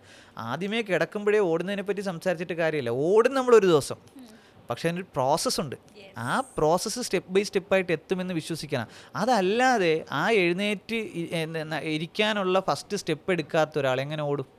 അപ്പോൾ എല്ലാവർക്കും അഡ്വൈസ് ചെയ്യണത് അവരൊരു പെർഫെക്ഷൻ വെച്ചിട്ടാണ് അഡ്വൈസ് ചെയ്യണത്. അങ്ങനെ അല്ല ഈ വേൾഡ് റൺ ചെയ്യണത്. ഈ വേൾഡ് ചലിക്കുന്നതും അങ്ങനെയല്ല. അത് വേൾഡ് സഞ്ചരിക്കുന്നത്, വേൾഡിൽ റിസൾട്ട്സ് ഉണ്ടാകുന്നത് എങ്ങനെയാണ് നമ്മൾ പഠിച്ചാൽ നമുക്ക് മനസ്സിലാവും. ഈ വേൾഡിൽ ഒന്നും, അതായത് നേരെ മൊബൈൽ ഫോൺ ഉണ്ടാകൂല. ഇതൊരു ടെലിഫോൺ ബൂത്തിൽ നിന്ന് ലാൻഡ് ഫോണായി മൊബൈലായി വരുന്ന ഒരു സംഭവം, ഒരു പ്രോസസ്സാണ്. നേർക്ക് നേരെ ഈ സാധനം ഉണ്ടാവില്ല. ഈവൻ നമ്മൾ പറയണം ഈ മൊബൈൽ ഫോൺ ഉണ്ടാക്കണം എന്നുള്ള കാര്യം നമ്മൾ കുറച്ച് അപ്പൂപ്പന്മാരുടെ അടുത്ത് പോയി പറഞ്ഞു നോക്കട്ടെ, അവർ പറയും വേണ്ടാന്ന് പറയും. ടെലിഫോൺ ബൂത്ത് യൂസ് ചെയ്തുകൊണ്ടിരിക്കുന്ന ആളുടെ അടുത്ത് പറയണം നിങ്ങൾ ഭയങ്കരമായിട്ട് സ്ട്രഗിൾ ചെയ്യുന്നുണ്ടല്ലേ, നിങ്ങൾ ഇത്രയും വീട്ടിൽ നിന്ന് ഇത്രയും നാൾ നിങ്ങൾ അവിടെ വന്നിട്ട് നിങ്ങൾ ചെയ്യുന്നുണ്ടല്ലേ, ഓക്കെ ഞാനൊരു കാര്യം ചെയ്തു തരാം കേട്ടോ, നിങ്ങൾക്ക് ഒരു ഫോൺ ഉണ്ടാക്കി തരാം എന്ന് പറഞ്ഞാൽ പുള്ളി എന്താ പറയാൻ പോണേന്നറിയാം, എനിക്ക് ഫോണൊന്നും വേണ്ട, എനിക്കിതാകുമ്പോൾ 1 രൂപ ഇട്ട് പോയി ടൗണിൽ പോയിട്ട് വിളിക്കാൻ പറ്റും, എനിക്ക് നടക്കാനും പറ്റും, ഇനി ഈ ചെറിയ പെട്ടിയെങ്ങാനും പോക്കറ്റ് ഇട്ടുകൊണ്ട് ഇത് കളഞ്ഞു എന്ത് ചെയ്യുന്നു ചോദിക്കും. മനസ്സിലായില്ലേ? അപ്പോൾ റെവല്യൂഷൻസ് ഒരിക്കലും ആരും അക്സെപ്റ്റ് ചെയ്യില്ല. അടുത്ത തലമുറയ്ക്കാണ് ഇത് വേണ്ടത്. നമുക്കിപ്പോൾ ഫോണില്ലാതെ പറ്റുമോ? പറ്റില്ല എന്ന് പറയുന്നത് പോലെയാണ് സംഭവം. എന്ന് പറഞ്ഞാൽ അടുത്ത തലമുറയ്ക്ക് അത് വേണം എന്നുള്ളതാണ് കോൺസെപ്റ്റ്. നമുക്ക് നമ്മുടെ വിഷനിലുള്ള വിശ്വാസമാണ് എല്ലാം. അതിൻ്റെ അടിസ്ഥാനത്തിലായിരിക്കും നമ്മുടെ മുന്നോട്ടുള്ള വിജയവും യാത്രയൊക്കെയാണെന്ന് സാർ പറഞ്ഞത്. സോ നമുക്ക് വില്ലേജ് പാർക്കുകളിലേക്ക് വരാം. ഇപ്പോൾ ഒരു വില്ലേജ് പാർക്കിൽ സംരംഭകർക്കൊരു പ്ലേസ് ഉണ്ട്, വിദ്യാർത്ഥികൾക്കുണ്ട്, കൊമേഴ്സ് നടക്കുന്നുണ്ട്, അതുപോലെ തന്നെ സാധാരണക്കാർക്ക് അവരുടെ ഡിജിറ്റൽ ലിറ്ററസി എൻഹാൻസ് ചെയ്യാം എന്നതടക്കമുള്ള സാധ്യതകൾ ഈവൻ അവിടെയുള്ള ഒരു പ്രാദേശികമായിട്ടുള്ളൊരു കമ്മ്യൂണിറ്റിക്ക് വരെ വളരെയധികം പ്ലേസും സാധ്യതകളും ഒക്കെയുള്ളൊരു സ്പേസാണ് വില്ലേജ് പാർക്ക്. വില്ലേജ് പാർക്കിനൊരു വലിയ വിഷൻ തന്നെയുണ്ട് അല്ലേ സർ? ഇൻക്ലൂസീവ്നെസ്സിനെ കുറിച്ചൊക്കെ പറഞ്ഞു, അതിൻ്റെയൊക്കെ ഭാഗമാകുന്നുണ്ട് വില്ലേജ് പാർക്കുകൾ. വില്ലേജ് പാർക്കുകളുടെ ആക്ടിവിറ്റീസൊക്കെ നിലവിൽ നമുക്ക് ഒരുപാട് നമ്മുടെ ഡെവലപ്മെൻറ്റ് അപ്ഡേറ്റ്സ് എന്നൊക്കെ മനസ്സിലാക്കാൻ സാധിക്കുന്നുണ്ട്. അപ്പോൾ ശരിക്കും വില്ലേജ് പാർക്കിൻ്റെ അനന്തമായ സാധ്യതകൾ എന്തൊക്കെയാണെന്നുള്ളത് എൻ്റെ ബ്രോഡർ വ്യൂ ഒന്ന് ഡിസ്കസ് ചെയ്യാമോ, ഒന്ന് പറയാമോ? അറിയാൻ താല്പര്യമുണ്ട് ശരിക്കും വില്ലേജ് പാർക്ക് എന്ത് പർപ്പസിലാണ് ടാൽറോപ്പ് ഒന്നാമതായിട്ട് ഉണ്ടാക്കിയേക്കുന്നത് എന്നുള്ളതാണ്. കാരണം ടാൽറോപ്പിന്റെ സിലിക്കൺ വാലി മിഷന് ടോട്ടൽ ഒരു 30,000 ടീം മെമ്പേഴ്സ് വേണ്ടി വരും എന്നുള്ളതാണ് നമ്മുടെ ഒരു കാൽക്കുലേഷൻ. 30,000 പേര് വേണ്ടി വരും. ആ 30,000 ആളുകളെ ഒരു ബിൽഡിങ്ങിൽ കൊച്ചിയിൽ ഇരുത്തുക എന്നതിനേക്കാൾ ഉപരി 1000 സ്ഥലത്തേക്ക് ഒരു 30 പേരെ ഇത് ഇരുത്താം. ഇതാണ് വില്ലേജ് പാർക്കിന്റെ ബേസിക് പ്രിൻസിപ്പിൾ. ഇതാണ്. അപ്പം അങ്ങനെ വരുമ്പോൾ വില്ലേജ് പാർക്കിന് എന്താണ് നമ്മൾ പറയുന്നത്, എന്താണ് നമ്മൾക്ക് ഒരു ടെക്നോ പാർക്കിൽ കൊടുക്കേണ്ട റെന്റ് നമ്മൾ ആർക്ക് കൊടുക്കുന്നു? വീതം വെച്ച് കൊടുക്കുന്നു. അല്ല, ഇൻഫോ പാർക്കിന് കൊടുക്കേണ്ട റെന്റ് നമ്മൾ വീതം വെച്ചിട്ട് എന്ത് ചെയ്യുന്നു? 1000 ബിൽഡിംഗ് ഓണേഴ്സിന് കൊടുക്കുന്നു. ഓക്കെ, അപ്പൊ അവര് ഫെസിലിറ്റേറ്റ് ചെയ്യണം ഓരോരുത്തരായിട്ട് ആ ഇന്റീരിയർ, ആ ചെറിയ യൂണിറ്റ്, ആ 30 പേർക്കുള്ള യൂണിറ്റ്, 20 to 30 പേരാണ് ഒരു വില്ലേജ് പാർക്കിൽ ഉണ്ടാകുന്നത്. അപ്പൊ അവരെന്ത് ചെയ്യണം? അതിന് വേണ്ട ഫെസിലിറ്റേഷൻസ് ഒരുക്കുകയാണ്. അപ്പൊ ടോട്ടൽ നമ്മുടെ ടീം മെമ്പേഴ്സിനെ സ്പ്ലിറ്റ് ചെയ്യുന്നുണ്ട്. അപ്പൊ ഇതിന്റെ ബിസിനസ് മോഡൽ ഇത്രയേ ഉള്ളൂ. ഒരു ബിൽഡിംഗ് ഓണർ ഒരു ഫുള്ളി ഫേർണിഷ്ഡ് സ്പേസ് നമുക്ക് ലീസിന് തന്നു. അതായത് നമ്മുടെ ഇൻഫ്രാസ്ട്രക്ചർ കമ്പനി, നമ്മുടെ എസ്റ്റാറൽ പ്രോപ്പർട്ടീസ് പ്രൈവറ്റ് ലിമിറ്റഡ് എന്നുള്ള കമ്പനി അത് ലീസിനെടുത്തു. ആ ലീസിനെടുത്ത കമ്പനി സ്റ്റാർട്ടപ്പുകൾക്ക് അത് സബ് ലീസിന് കൊടുക്കുകയാണ്. അവിടെയാണ് റവന്യൂ വരുന്നത്. അപ്പോൾ പക്ഷെ അത് കളക്റ്റീവ് റവന്യൂ ആണ്. ഒരു കോവർക്കിംഗ് സ്പേസ് മോഡലാണ് അതിന് ഡിസൈൻ ചെയ്തേക്കുന്നത്, അതിന്റെ ബിസിനസ് മോഡൽ ഡിസൈൻ ചെയ്തേക്കുന്നത്. അപ്പോൾ ബിൽഡിംഗ് ഓണറിന് നമുക്ക് അവർ ഫുള്ളി ഫേർണിഷ്ഡ് ആക്കി ലീസ് തരുന്നു. നമ്മൾ ആ ലീസ് എമൗണ്ട്, അതായത് മന്ത്ലി റെന്റൽ എമൗണ്ട് നമ്മൾ കൊടുക്കുന്നുണ്ട്. ഒരു building rent plus interior rent നമ്മൾ എന്ത് ചെയ്യുന്നു? കൊടുക്കുന്നു. 10 വർഷത്തെ കോൺട്രാക്റ്റിലാണ് നമ്മൾ ചെയ്യുന്നത്. എന്നിട്ട് നമ്മൾ അവിടെ നമ്മുടെ ഈ സിലിക്കൺ വാലി മിഷന്റെ ഭാഗമായിട്ട് നമ്മുടെ സ്റ്റാർട്ടപ്സുകളുടെ ടീം, നമ്മുടെ സർവീസ് കമ്പനിയുടെ ടീം, നമ്മുടെ സ്റ്റുഡൻസ്, നമ്മുടെ പല സ്റ്റാർട്ടപ്പുകളുടെ സർവീസ് എന്താണ് ക്ലയന്റുകൾ, ഇവരൊക്കെ എന്ത് ചെയ്യും? ഇത് ആക്സസ് ചെയ്യും, ഈ വില്ലേജ് പാർക്ക് ആക്സസ് ചെയ്യും. ഓക്കെ, എന്നാൽ ടാൽറോപ്പിനെ സംബന്ധിച്ചിടത്തോളം 4 പർപ്പസ് ഉണ്ട് ഒരു വില്ലേജ് പാർക്ക്. അതിൽ ഒന്ന്, ടാൽറോപ്പിന്റെ ബ്രാൻഡും വിഷനും കൃത്യമായിട്ട് അവിടെ എത്തണം. ഇപ്പോൾ ഒരു പഞ്ചായത്തിൽ 10,000 വീടുണ്ട്, 50,000 മെമ്പേഴ്സ് ഉണ്ടെങ്കിൽ അവരിലേക്ക് ടാൽറോപ്പ് എന്താണ്, ടാൽറോപ്പിന്റെ വിഷൻ എന്താണ് എന്ന് കൃത്യമായിട്ട് എന്ത് ചെയ്യണം? ആളുകളിലേക്ക് എത്തിച്ചു കൊടുക്കണം. അപ്പോൾ നമ്മുടെ ഒരു PR സെന്ററാണ്, പബ്ലിസിറ്റി സെന്ററാണ് ഈ പറയുന്ന എന്താണ് നമ്മുടെ ബ്രാൻഡ് ആളുകൾ മനസ്സിലാക്കുന്നതാണ് വില്ലേജ് പാർക്ക്. രണ്ടാമത്തെ സംവിധാനം എന്ന് പറഞ്ഞു കഴിഞ്ഞാൽ നമുക്ക് എന്ത് വേണം? മഹാദേവന്മാർ വേണം, ടാലന്റുകൾ വേണം, പുതിയ ആശയങ്ങളും വേണം. ഇപ്പം നമ്മൾ പെരിങ്ങമല വില്ലേജ് പാർക്കിലേക്ക് വരുമ്പോഴാണ് അവിടെ ബൊട്ടാണിക്കൽ ഗാർഡനും സസ്യങ്ങളുടെ ഒരു ഏരിയ ആണ് അവിടെ. ഓക്കെ, അപ്പോൾ അവിടെ ഇപ്പോൾ പൊന്മുടിയൊക്കെ വരുന്നത് ഈ പെരിങ്ങമല പഞ്ചായത്തിലാണ്. പെരിങ്ങമല, അപ്പോൾ ഈ പെരിങ്ങമല ആ സാധ്യത ഉണ്ടല്ലോ, നമ്മളുടെ അവിടുത്തെ അഗ്രികൾച്ചർ ടൂറിസത്തിൻ്റെ, അഗ്രികൾച്ചർ പ്രോഡക്ട്സുകൾ, അഗ്രികൾച്ചർ നമ്മുടെ എന്താണ് സസ്യങ്ങളുടെ എക്സ്പോർട്ടിങ്ങിൻ്റെ വലിയ സാധ്യതകൾ നമുക്ക് കൃത്യമായിട്ട് മനസ്സിലാക്കിയത് അവിടെ നിന്നാണ്. അതായത് ആശയങ്ങളും കിട്ടും, ടാലന്റുകളെയും കിട്ടും. അതാണ് നമ്മുടെ രണ്ടാമത്തെ പർപ്പസ്. ഒന്ന്, നമ്മുടെ ബ്രാൻഡും വിഷ്ണു എത്തിച്ചു. രണ്ട്, നമ്മുടെ ടാലന്റുകളെയും ആശയങ്ങളെയും നമുക്ക് അവിടെ നിന്ന് കിട്ടി. മൂന്നാമത്തേത്, നമ്മുടെ സ്റ്റാർട്ടപ്സുകളുടെ പ്രൊഡക്റ്റ് ഓർ സർവീസ് നമുക്ക് കൃത്യമായിട്ട് കസ്റ്റമേഴ്സിലേക്ക് എത്തിക്കാൻ കഴിയണം. ഇപ്പോൾ സ്റ്റേപ്പിന് എന്ത് ചെയ്യണം? 6,000 കുട്ടികളെ വേണം, 20,000 ഫീ തരുന്ന 12 കോടി രൂപ ടേൺ ഓവർ വേണം എന്ന് പറഞ്ഞു കഴിഞ്ഞാൽ നമ്മുടെ ഇപ്പോൾ 200 പഞ്ചായത്തിൽ എന്ന് പറഞ്ഞാൽ 30 കുട്ടികൾ എടുത്താൽ മതി. ഒരു പഞ്ചായത്തിൽ നിന്ന് 30 കുട്ടികൾ എടുത്താൽ മതി. അപ്പോൾ ഒരു മാസം ഒരു 2-3 കുട്ടികൾ എടുത്താൽ മതി. എന്ത് ചെയ്യാൻ? ഇപ്പോൾ 10 മാസം വെക്കേഷൻ നമ്മൾ മാറ്റി വെച്ചിട്ട്, അല്ലെങ്കിൽ എക്സാം ടൈമിൽ 2 മാസം നമ്മൾ മാറ്റി വെച്ച് കഴിഞ്ഞാൽ ഇപ്പോൾ 10 മാസം, ഓരോ മാസം നമുക്കൊരു 3 കുട്ടികൾ എടുത്തു കഴിഞ്ഞാൽ എന്തായി? 30 കുട്ടികളായി. അപ്പോൾ 3 കുട്ടികളെ കണ്ടുപിടിക്കാൻ ആ വില്ലേജ് പാർക്കിന് എത്ര സമയം വേണം? അവിടുത്തെ സ്കൂൾസും ട്യൂഷൻ സെന്ററും എല്ലാവരുമായിട്ട് ആ വില്ലേജ് പാർക്ക് കണക്ട് ആകുമ്പോൾ സ്റ്റേപ്പിന് 3 കുട്ടികൾ എടുക്കാൻ ഭയങ്കര ഈസിയാണ്. ഇപ്പോൾ നമ്മുടെ അഗ്രികൾച്ചർ സ്റ്റാർട്ടപ്പ് പറയാൻ അവർക്കൊരു 100 വീടുകളിൽ 1-ാം ഘട്ടം എന്ത് ചെയ്യണം? കൃഷി ചെയ്യണം, ടെക്നോളജി ഉപയോഗിച്ച് കൃഷി ചെയ്യണമെന്ന് അക്സിയോ എന്നുള്ള സ്റ്റാർട്ടപ്പ് പറഞ്ഞാൽ 100 വില്ലേജ് പാർക്കിന് ഒരു വീട് എടുത്തു കൊടുക്കാൻ എത്ര സമയം വേണം? അതായത് കസ്റ്റമേഴ്സിനെ കണ്ടുപിടിക്കാൻ ഭയങ്കര ഈസിയാണ്. അപ്പം നമ്മുടെ സ്റ്റാർട്ടപ്പുകളുടെ പ്രൊഡക്റ്റും സർവീസും കൃത്യമായിട്ട് കസ്റ്റമേഴ്സിലേക്ക് എത്തിക്കുന്ന സ്പേസാണ്, ഒരു സെയിൽസ് ഹബ്ബാണ് ഈ വില്ലേജ് പാർക്ക്. നാലാമത്തെ സംവിധാനമാണ് നമ്മളുടെ കോൺസെപ്റ്റ് ഇൻഫ്രാസ്ട്രക്ചറാണ്. നാലാമതാണ് അതിനെ നമ്മളൊരു ഇൻഫ്രാസ്ട്രക്ചറായിട്ട് യൂസ് ചെയ്യുന്നത്. ഓക്കെ, നമ്മുടെ ഒരു miniature of techno park, info പാർക്കായിട്ട്, സൈബർ പാർക്കായിട്ട് ഒരു വില്ലേജ് പാർക്ക് അവിടെ വരെയാണ്. അവിടെ എന്താ സംഭവിക്കുന്നത്? നമ്മുടെ കുട്ടികളാരും ഇൻഫോ പാർക്കും ടെക്നോ പാർക്കും സൈബർ പാർക്കും ഒന്നും കണ്ടിട്ടില്ല. അപ്പം അവർക്ക് ഈ എഞ്ചിനീയേഴ്സും ഓണ്ടർപ്രണേഴ്സും ആയിട്ടുള്ള ഇൻട്രാക്ഷൻസ് ഒന്നും ഇല്ല. അവർ ജസ്റ്റ് പഠിച്ചു പോകുന്നതാണ്. പക്ഷേ ഒരു മിനിയേച്ചർ അവിടെ ഉണ്ടെങ്കിലോ, ഈ എഞ്ചിനീയേഴ്സും ഓണ്ടർപ്രണേഴ്സും ഗ്രാമത്തിലുണ്ടെങ്കിൽ എന്താ സംഭവിക്കുക? അവർക്ക് ഇൻട്രാക്ട് ചെയ്യാം, റിയൽ എഞ്ചിനീയേഴ്സിനെ കാണാം, ഓണ്ടർപ്രണേഴ്സിനെ കാണാം. പതിയെ അവരെ കൂടെ നിന്ന് എന്ത് ചെയ്യും? സ്റ്റാർട്ടപ്സുകളും കാര്യങ്ങളൊക്കെ ഇവരും ഡെവലപ്പ് ചെയ്യും. അവർക്ക് എക്സ്പോഷർ കിട്ടുകയാണ്. എല്ലാം നമ്മൾ കണ്ടും കേട്ടും അനുഭവിച്ചും പരിചയപ്പെട്ടിട്ടുമാണല്ലോ നമ്മൾക്ക് ഇവിടെ എത്തിയിട്ടുള്ളത്. അപ്പോൾ അവർക്ക് എക്സ്പീരിയൻസ് ചെയ്യാനുള്ള ഒരു ഹബ്ബായിട്ട്, ഒരു എക്സ്പോഷർ കിട്ടുന്ന ഒരു ഹബ്ബായിട്ട് എന്ത് ചെയ്യും? അത് മാറും. അപ്പോൾ നാലാമത്തെ നമ്മുടെ ഇൻഫ്രാസ്ട്രക്ചറാണ്. അപ്പോൾ 4 പർപ്പസാണ്. ഒന്ന്, നമ്മുടെ ബ്രാൻഡും വിഷനും ആളുകളിലേക്ക് എത്തണം. ആ നാട്ടിലെ ടാലന്റുകളെ ഐഡിയ നമുക്ക് എന്ത് ചെയ്യണം? കിട്ടണം. 3, നമ്മുടെ പ്രൊഡക്റ്റും സർവീസും കൃത്യമായിട്ട് കസ്റ്റമേഴ്സിലേക്ക് എത്തണം, 4 ഒരു ഇൻഫ്രാസ്ട്രക്ചറായിട്ട് ഒരു മിനിയേച്ചറായിട്ട് നമുക്ക് ഇന്ന് ടെക്നോ പാർക്കിൻ്റെ ഒക്കെ ഒരു മിനിയേച്ചറായിട്ട് അവിടെ എന്ത് ചെയ്യാൻ പറ്റണം, നമുക്ക് ഇരിക്കാൻ കഴിയണം. അപ്പോൾ ഈ 4 പേർപ്പസിലാണ് വില്ലേജ് പാർക്കുകൾ എന്ത് ചെയ്യുന്നത്, റൺ ചെയ്യുന്നത്. അപ്പോൾ വില്ലേജ് പാർക്കുകൾ റൺ ചെയ്യുന്നത് ഒരിക്കലും വില്ലേജ് പാർക്ക് നമ്മളുടെ റവന്യൂ ഉണ്ടാക്കുന്ന അല്ലെങ്കിൽ നമ്മുടെ എന്താണ് നമ്മളുടെ ഒരു ബിസിനസ് അല്ല. നമ്മുടെ ബിസിനസ്സുകൾ നമ്മൾ ഡിജിറ്റൽ അസറ്റ്സ് മേക്കേഴ്സ് ആണ്. അതായത് 1000 കോടി വാല്യൂ ഉള്ള 140 അസറ്റ്സുകൾ നമ്മൾ ഉണ്ടാക്കുന്നുണ്ട്. അതാണ് നമ്മുടെ റവന്യൂ. അതിനെ സപ്പോർട്ട് ചെയ്യപ്പെടുന്ന അല്ലെങ്കിൽ അതിന് വേണ്ടിയിട്ടൊരു ഫെസിലിറ്റേഷൻ ചെയ്യുന്ന ഒരു സ്പേസ് മാത്രമാണ് നമുക്ക് വില്ലേജ് പാർക്ക്. അപ്പോൾ വില്ലേജ് പാർക്ക് നമ്മുടെ കോഴ്സ് നടക്കുന്ന സ്ഥലമല്ല. വില്ലേജ് പാർക്ക് നമ്മൾ എന്ത് ചെയ്തിട്ടുണ്ട്, കുട്ടികളെ പഠിപ്പിച്ചിട്ട് വരുമാനം ഉണ്ടാക്കാം, അല്ലെങ്കിൽ ഇപ്പോൾ റെൻറ്റും കൊടുത്തിട്ട് വരുമാനം ഉണ്ടാക്കാം എന്നുള്ള ഒരു ബിസിനസ് മോഡലല്ല. പക്ഷേ അതിൻ്റെ അകത്ത് ഇൻറ്റഗ്രേറ്റ് ചെയ്യുന്നുണ്ട്. അവിടെ കുട്ടികളെ പഠിപ്പിക്കുന്നുണ്ട്, ഇന്റേൺഷിപ്പ് നടക്കുന്നില്ലേ, ചെയ്യുന്നുണ്ട്, അവിടെ ആളുകൾ സ്റ്റാഫ് വർക്ക് ചെയ്യുന്നുണ്ട്. അതൊക്കെ യൂസ് ചെയ്യുന്ന രീതികളാണ്.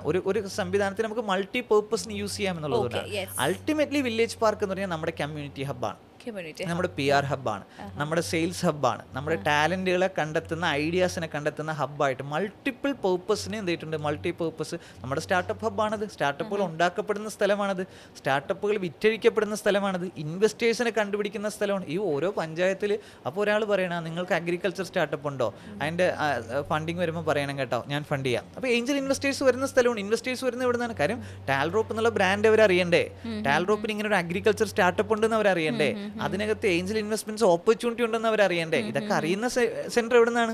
ആ വില്ലേജ് പാർക്കിൽ നിന്നാണ്. അപ്പോൾ അവിടെ നിന്ന് അറിയുമ്പോഴാണ് നമുക്ക് ഇവൻ ഇൻവെസ്റ്റേഴ്സ് ഉൾപ്പെടെ നമുക്ക് എന്ത് ചെയ്യുന്നത് വരുന്നത്. അപ്പോൾ ടാൽറോപ്പ് വിശ്വസിക്കുന്ന സംവിധാനം, നമ്മൾ ഇപ്പോൾ കൊച്ചിയിൽ ഒരു സ്ഥലത്ത് ഒരു പ്രൊഡക്റ്റ് ഉണ്ടാക്കിയാൽ ഇത് കേരളത്തിന്റെ മുക്കുമൂലയിലേക്ക് എത്തില്ല. എത്തണമെങ്കിൽ നമ്മൾ എല്ലായിടത്തും ഉണ്ടായിരിക്കണം. അപ്പോൾ നമ്മൾ എന്ത് ചെയ്യണം, ഒരു 30,000 എംപ്ലോയീസിനെ ഒരു സ്ഥലത്ത് ഇടുക എന്നതിനപ്പുറത്ത് സ്പ്ലിറ്റ് ചെയ്ത് മുറിച്ച് ഇട്ടിട്ടുണ്ട്. അപ്പോൾ നമ്മൾ അസറ്റ് മേക്കേഴ്സ് ആയതുകൊണ്ട് ഇപ്പോൾ സ്റ്റേപ്പ് നമ്മൾ 1000 കോടിക്ക് എക്സിറ്റ് ചെയ്തു എന്ന് പറഞ്ഞു കഴിഞ്ഞാൽ അതാണ് നമ്മുടെ വരുമാനം.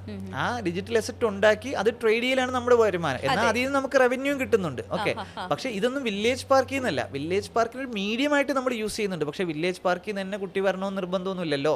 ഡിജിറ്റൽ മാർക്കറ്റിംഗിന് വന്നാലും പോലെ. പക്ഷേ വില്ലേജ് പാർക്ക് ഒരു ട്രസ്റ്റാണ്. കാരണം നാളെ ഒരു നമ്മുടെ ഇ കൊമേഴ്സിനെ ആളുകൾ പർച്ചേസ് ചെയ്യുള്ളൂ. കാര്യം അവർക്ക് എന്ത് കംപ്ലൈന്റ് ഉണ്ടെങ്കിലും കയറി വരാനൊരു സെൻട്രൽ ഫിസിക്കൽ ഹബ് ഉണ്ട്. അവർക്ക് എന്തുണ്ടോ ടാൽറോപ്പ് അവരുടെ കണ്ണു മുമ്പിലുണ്ട്. അപ്പം അവർക്ക് ഏത് ട്രസ്റ്റ് ഉണ്ടാവും. ഇപ്പം നമുക്ക് ഒരു മെഡിക്കൽ ഹെൽത്ത് കെയർ സ്റ്റാർട്ടപ്പിന് 1000 ഡോക്ടേഴ്സ് വേണം എന്ന് പറഞ്ഞാൽ അവിടെ 100 വില്ലേജ് പാർക്ക് 10 ഡോക്ടറിനെ എടുത്താൽ മതി. അപ്പോൾ നമ്മളുടെ ഡിസ്ട്രിബ്യൂഷൻ സെൻറ്റർ കൂടിയാണ്. നമുക്ക് അങ്ങോട്ടും ഇങ്ങോട്ടും ഡിസ്ട്രിബ്യൂട്ട് ചെയ്യപ്പെടാൻ, നമ്മുടെ ഒരു ആശയം അങ്ങോട്ടേക്ക് ഡിസ്ട്രിബ്യൂട്ട് ചെയ്യാനും അവിടെ നിന്നൊരു സംവിധാനം ഇങ്ങോട്ടേക്ക് ഡിസ്ട്രിബ്യൂട്ട് ചെയ്യാനും പറ്റുന്ന ഒരു ഹബ്ബായിട്ട് എന്ത് ചെയ്യുന്നുണ്ട്, വില്ലേജ് പാർക്ക് മാറുന്നുണ്ട്. അതുകൊണ്ട് ബിൽഡിംഗ് ഓണറിനോട് നമ്മൾ പറയുന്നത്, നിങ്ങൾ ഫെസിലിറ്റേറ്റ് ചെയ്താൽ നമുക്ക് ഒന്നാമതായിട്ട് കോർപ്പറേറ്റ് ക്യാപിറ്റൽ ഇല്ലാതെ നമുക്കിത് ചെയ്യാൻ പറ്റി. കോർപ്പറേറ്റ് വന്നാൽ 100x പ്രഷർ വരും, നിങ്ങൾ വന്നാൽ നമുക്ക് 1x പ്രഷറേ ഉള്ളൂ. ഇതാണ് ഒന്നാമത്തെ റീസൺ നിങ്ങൾ ഇത് ഇൻവെസ്റ്റ് ചെയ്യാൻ നമ്മൾ പറയുന്നതിൻ്റെ റീസൺ. 2, നിങ്ങളോട് ഫിക്സ് ചെയ്തേക്കുന്ന റെന്റ് അത് തരാൻ നമ്മൾ ക്യാപ്പബിൾ ആണ്. കാര്യം അതിന് ഓൾറെഡി നമുക്ക് എക്കോസിസ്റ്റം കമ്പനി ഉണ്ട്, സ്റ്റാർട്ടപ്പ് സ്റ്റുഡിയോ കമ്പനി ഉണ്ട്, ബിസിനസ് സ്റ്റുഡിയോ കമ്പനി ഉണ്ട്. 3 കമ്പനി ഉണ്ട് നിങ്ങൾക്ക് റെന്റ് ബാക്കപ്പ് ചെയ്യാൻ. ഈവൻ സ്റ്റാർട്ടപ്സിന് ഡയറക്റ്റ് റവന്യൂ ഇല്ല എങ്കിൽ പോലും ഇപ്പോൾ സ്റ്റാർട്ടപ്സ് ഇപ്പോൾ സ്റ്റേപ്പിന് വേറെ ആരും ഫണ്ട് കൊടുക്കണ്ട, സ്റ്റേപ്പ് തന്നെ എന്ത് ചെയ്തോളും, സ്റ്റേപ്പ് തന്നെ എന്ത് ചെയ്തോളും കൊടുത്തോളും. അപ്പോൾ ഇങ്ങനെ റവന്യൂ മേക്ക് ചെയ്യുന്ന സ്റ്റാർട്ടപ്പ് തന്നെ റെന്റ് തരും ആർക്കാരും. പക്ഷേ അതെല്ലാം ഫെസിലിറ്റേറ്റ് ചെയ്യണം നമ്മൾ ഒറ്റ തന്നെ. STRL പ്രോപ്പർട്ടീസ് പ്രൈവറ്റ് ലിമിറ്റഡ് എന്നുള്ള ഒരു കമ്പനിയും ബിൽഡിംഗ് ഓണറും തമ്മിൽ ഇതുള്ളൂ. ടാൽറോപ്പിന്റെ ഇൻഫ്രാസ്ട്രക്ചർ കമ്പനിയാണ്, ടാൽറോപ്പിന്റെ ഫുൾ ഓണർഷിപ്പ് ഉള്ള ഇൻഫ്രാസ്ട്രക്ചർ കമ്പനിയാണ് ബിൽഡിംഗ് ഓണറിന്റെ റെന്റ് എടുക്കുക. അതായത് ടാൽറോപ്പും ബിൽഡിംഗ് ഓണറും തമ്മിൽ ബന്ധമുള്ളൂ. അതായത് ടാൽറോപ്പിന്റെ ഈ ലീഗൽ ഹാൻഡിൽ ചെയ്യുന്നത് STRL എന്നുള്ള നമ്മുടെ ഇൻഫ്രാസ്ട്രക്ചർ കമ്പനിയാണ്. ആ ഇൻഫ്രാസ്ട്രക്ചർ കമ്പനിയാണ് സ്റ്റാർട്ടപ്സുകളൊക്കെ ആയിട്ട് ഡീൽ ചെയ്യണത്. അപ്പം ഇപ്പൊ സ്റ്റേപ്പിന് സീറ്റ്സ് കൊടുത്തു, സ്റ്റേപ്പിന് തന്നെ ഒരു ബില്ല്. ഓക്കെ, പക്ഷെ ഒരു പുതിയ സ്റ്റാർട്ടപ്പിന് സീറ്റ്സ് കൊടുത്തു, അപ്പോൾ അത് ബില്ല് നേരെ സ്റ്റാർട്ടപ്പ് സ്റ്റുഡിയോക്കേ ഒരു ബില്ല് ചെയ്യുള്ളൂ. കാര്യം അതെന്തല്ല, ആ സ്റ്റാർട്ടപ്പിന്റെ ക്യാഷ് ഇല്ല. ഇതൊന്നും ബിൽഡിംഗ് ഓണർ ടെൻഷൻ അടിക്കണ്ട. അതെല്ലാം ടാൽറോപ്പിന്റെ ഇൻഫ്രാസ്ട്രക്ചർ ലീഗൽ എൻറ്റിറ്റി നോക്കിക്കോളും എങ്ങനെ ചെയ്യണം. ഇത് സ്റ്റാർട്ടപ്സിന് ഡയറക്റ്റ് ബില്ല് ചെയ്യണോ, അതേ സ്റ്റാർട്ടപ്പ് സ്റ്റുഡിയോ വഴി ചെയ്യണോ, അത് സ്റ്റാർട്ടപ്പിന് ചെയ്യണോ, അതേ എക്കോസിസ്റ്റം കമ്പനിക്ക് ചെയ്യണോ, അതായത് ബിസിനസ്സിന് ചെയ്യണോ, ബിസിനസ് സ്റ്റുഡിയോക്ക് ചെയ്യണോ. അപ്പോൾ സ്റ്റാർട്ടപ്പുകൾക്ക് വേണ്ടി സപ്പോർട്ട് ചെയ്യാൻ സ്റ്റാർട്ടപ്പ് സ്റ്റുഡിയോ ഉണ്ട്, ബിസിനസ്സിന് വേണ്ടി സപ്പോർട്ട് ചെയ്യാൻ ബിസിനസ് സ്റ്റുഡിയോ ഉണ്ട്. അപ്പോൾ ഇത് 2 സെപ്പറേറ്റ് ആയിട്ട് എൻറ്റിറ്റി ഉണ്ട്. അപ്പോൾ സ്റ്റാർട്ടപ്പിന് ഡയറക്റ്റ് ചെയ്യാൻ പറ്റുമെങ്കിൽ അവർക്ക് ചെയ്യാം, ബിസിനസ്സിന് ഡയറക്റ്റ് ആണെങ്കിൽ അത് ചെയ്യാൻ. എന്ന് പറഞ്ഞാൽ ഒരു എക്കോസിസ്റ്റം ടാൽറോപ്പ് ഉണ്ടാക്കിയിട്ടുണ്ട്. അപ്പോൾ ബിൽഡിംഗ് ഓണർ ടെൻഷൻ അടിക്കേ വേണ്ട, റെന്റ് കിട്ടോ ഇല്ലേ എന്നുള്ള കാര്യം ടെൻഷൻ അടിക്കേണ്ട ആവശ്യമില്ല. എല്ലാത്തിനും വലിയൊരു സിസ്റ്റമാറ്റിക്കൽ സംവിധാനം ഇതിന്റെ അകത്തുണ്ട്. സ്റ്റാർട്ടപ്പും ടെൻഷൻ അടിക്കേണ്ട. കാര്യം സ്റ്റാർട്ടപ്പിനും ഏർലി ഡേയ്സിൽ അവർക്ക് റെന്റ് കൊടുക്കാൻ അവരെ ക്യാഷ് ഉണ്ടാവില്ല, വേണ്ട, മനസ്സിലായി. നിങ്ങൾക്കുള്ള തരാൻ സ്റ്റാർട്ടപ്പ് സ്റ്റുഡിയോ ഉണ്ട്. പക്ഷെ അത് നിങ്ങൾ ഇനിഷ്യൽ മോഡൽ ചെയ്ത് കഴിഞ്ഞാൽ പിന്നെ നിങ്ങൾക്ക് ഏഞ്ചൽ ഇൻവെസ്റ്റേഴ്സ് ഫണ്ട് തരും. നിങ്ങൾക്ക് റൺ ചെയ്യാനുള്ള ഫണ്ട് ഏഞ്ചൽ ഇൻവെസ്റ്റേഴ്സ് തരും. അപ്പം പിന്നെ എന്ത് ചെയ്യും, അപ്പോഴും മുതൽ ഇവർക്ക് ഡയറക്റ്റ് ബില്ലാവും. നിങ്ങൾ എത്ര സീറ്റ്സ് എടുത്തിട്ടുണ്ടോ അത്രയും സീറ്റ്സിനുള്ള ബില്ല് ആര് ചെയ്യും, ഡയറക്റ്റ് സ്റ്റാർട്ടപ്പിലേക്ക് പോകും. അപ്പോൾ സ്റ്റാർട്ടപ്പിന് ഇൻവെസ്റ്റ്മെന്റ്സ് ഉണ്ടെങ്കിലോ റവന്യൂ ഉണ്ടെങ്കിലോ അവർ ഡയറക്റ്റ് ചെയ്താൽ മതി. അത് രണ്ടും ഇല്ലാത്തൊരു സ്റ്റേജും ഉണ്ടാവും. ഓക്കെ, ആ ഏർലി സ്റ്റേജ് അത് സ്റ്റാർട്ടപ്പ് സ്റ്റുഡിയോ എന്ത് ചെയ്തോളും, ബാക്ക് ചെയ്തോളും. ബിസിനസ്സിനെ ബിസിനസ് സ്റ്റുഡിയോ ബാക്ക് ചെയ്യും. ജനറലി ഉണ്ടെങ്കിൽ എക്കോ സിസ്റ്റം കമ്പനി ബാക്ക് ചെയ്യും. ഇങ്ങനെ 3 ഫണ്ട് മാനേജ്മെന്റ് കമ്പനീസ് ഉള്ളത് കൊണ്ട് ഇൻവെസ്റ്റേഴ്സ് ഇതിനെക്കുറിച്ചൊന്നും ആലോചിച്ച് ടെൻഷൻ അടിക്കുകയേ വേണ്ട. എല്ലാം മാനേജ് ചെയ്യാനുള്ള സംവിധാനം ഇവിടെ ഉണ്ട്. അപ്പോൾ വില്ലേജ് പാർക്ക് സത്യത്തിൽ ടാൽറോപ്പിന്റെ ആശയം കൃത്യമായിട്ട് താഴെ തട്ടിലേക്ക് എത്തിക്കുന്നതിന് ഏറ്റവും വലിയൊരു പ്രോജക്റ്റാണ് നമ്മുടെ വില്ലേജ് പാർക്ക്. അതെ അതെ അതെ, എല്ലാവർക്കും ഇപ്പം ബിൽഡിംഗ് ഓർഡേഴ്സ് അടക്കമുള്ളവർക്ക് ടാൽറോപ്പിന്റെ വലിയ വിഷന്റെയും മിഷന്റെയും ഭാഗമാകാൻ സാധിക്കുന്നു വില്ലേജ് പാർക്കുകളിലൂടെ. ഇപ്പം നമ്മളിപ്പോൾ പറയുന്ന ഇപ്പം ഓണ്ടർപ്രണേഴ്സ്, വിമൻ ഓണ്ടർപ്രണേഴ്സിനെ എല്ലാവരെയും നമ്മൾ കണക്ട് ചെയ്യുന്നത്, അവിടുത്തെ പബ്ലിക്കിനെ, ജനറൽ സ്കൂൾ കുട്ടികളെയും കോളേജ് സ്റ്റുഡൻസിനെയൊക്കെ കണക്ട് ചെയ്യുന്നത് നമ്മുടെ കമ്മ്യൂണിറ്റിയാണ്, ഡേറ്റാ ബാങ്കാണ്. കാര്യം ഇപ്പം അവരിപ്പം വന്ന സംവിധാനം എന്തായിരിക്കും, ഒരു ടെക്കി സിറ്റീസ് എന്നുള്ളൊരു ഫ്രീ പ്രോഗ്രാം, ടെക്നോളജി പഠിക്കാൻ വന്നതായിരിക്കാം. പക്ഷെ അവർ പോകുന്ന എങ്ങനെയായിരിക്കാം, എൻ്റെ കുട്ടിക്ക് നിങ്ങൾ 10 വയസ്സ് വരെ പഠിപ്പിക്കുന്ന പ്രോഗ്രാം ഉണ്ടല്ലേ, അവർ 20,000 രൂപയുടെ കോഴ്സ് എടുത്തിട്ടായിരിക്കാം പോകുന്നത്. കാര്യം നമ്മൾ അതിനെല്ലാവരും വിളിച്ചത്, അവരെ വിളിച്ചു, അവർ ടാൽറോപ്പ് കണ്ടു, ടാൽറോപ്പിന്റെ പ്രോഗ്രാംസ് കണ്ടു, ടാൽറോപ്പിന്റെ സ്റ്റാർട്ടപ്പ് കണ്ടു, അവർ സ്റ്റേപ്പ് പരിചയപ്പെട്ടു. അപ്പോഴാണ് സ്റ്റേപ്പിന് ഇങ്ങനെ ഒരു പ്രോഗ്രാം ഉണ്ട്. മഹാദേവിനെ കണ്ടപ്പോൾ എൻ്റെ കുട്ടി ഏതൊക്കെ ആക്കണം, അപ്പോഴും അവരെന്ത് ചെയ്തിട്ടുണ്ട്, പെയ്ഡ് പ്രോഗ്രാം എടുക്കാൻ. ഫ്രീ കോഴ്സ് അവർക്കുണ്ട്, പെയ്ഡ് പ്രോഗ്രാം അവർ 20,000 ഒന്ന് എന്ത് ചെയ്യും, പർച്ചേസ് ചെയ്യും. അപ്പൊ നമുക്ക് കസ്റ്റമറിനെ കിട്ടുന്നതും ഈ വില്ലേജ് പാർക്കിൽ കൂടിയാണ്. കാര്യം ഇപ്പൊ ഗൂഗിൾ പേ നമ്മുടെ എല്ലാവരുടെയും ഫോണിലുണ്ട്. പക്ഷെ ഗൂഗിളിൽ ഒരു എക്സിക്യൂട്ടീവ് ഇന്നേ വരെ നമ്മളെ വിളിച്ചിട്ടില്ല. എന്തുകൊണ്ട്? യൂട്യൂബും ജിമെയിലും ഡോക്സും ഷീറ്റ്സ് ഒക്കെ തന്ന് ഓൾറെഡി അവർ നമ്മുടെ കമ്മ്യൂണിറ്റി മെമ്പർ ആണ്. അതുകൊണ്ട് തന്നെ ഗൂഗിളിൽ ആരും നമ്മളെ വിളിക്കേണ്ട ആവശ്യമില്ല. ഗൂഗിൾ പേ വന്നാൽ നമ്മൾ അറിയും എന്ന് പറയും പോലെ ടാൽറോപ്പ് ഒരു സ്റ്റാർട്ടപ്പ് ലോഞ്ച് ചെയ്താൽ അവിടെ ആളുകൾ അറിഞ്ഞോളും. കാര്യം ഇവരെല്ലാം നമ്മുടെ കമ്മ്യൂണിറ്റിയിൽ ഓൾറെഡി ഉണ്ട്. നമ്മൾ കിടന്ന് അഡ്വർടൈസ്മെന്റ് ചെയ്യാൻ, ഫ്ലെക്സ് വെക്കാനൊന്നും നിൽക്കേണ്ട. ഈ ഒരു ദിവസം വരും. അതാണ് 2030 സിലിക്കൻ വാലി മിഷൻ നമ്മൾ പറഞ്ഞത്.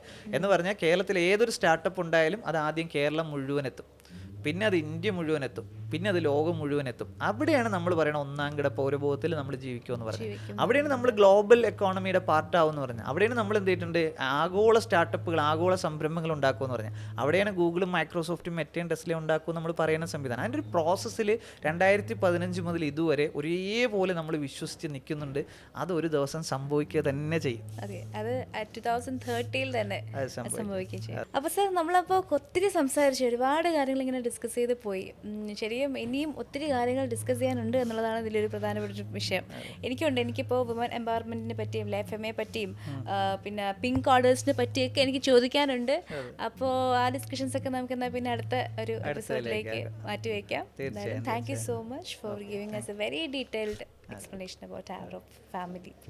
Thank you.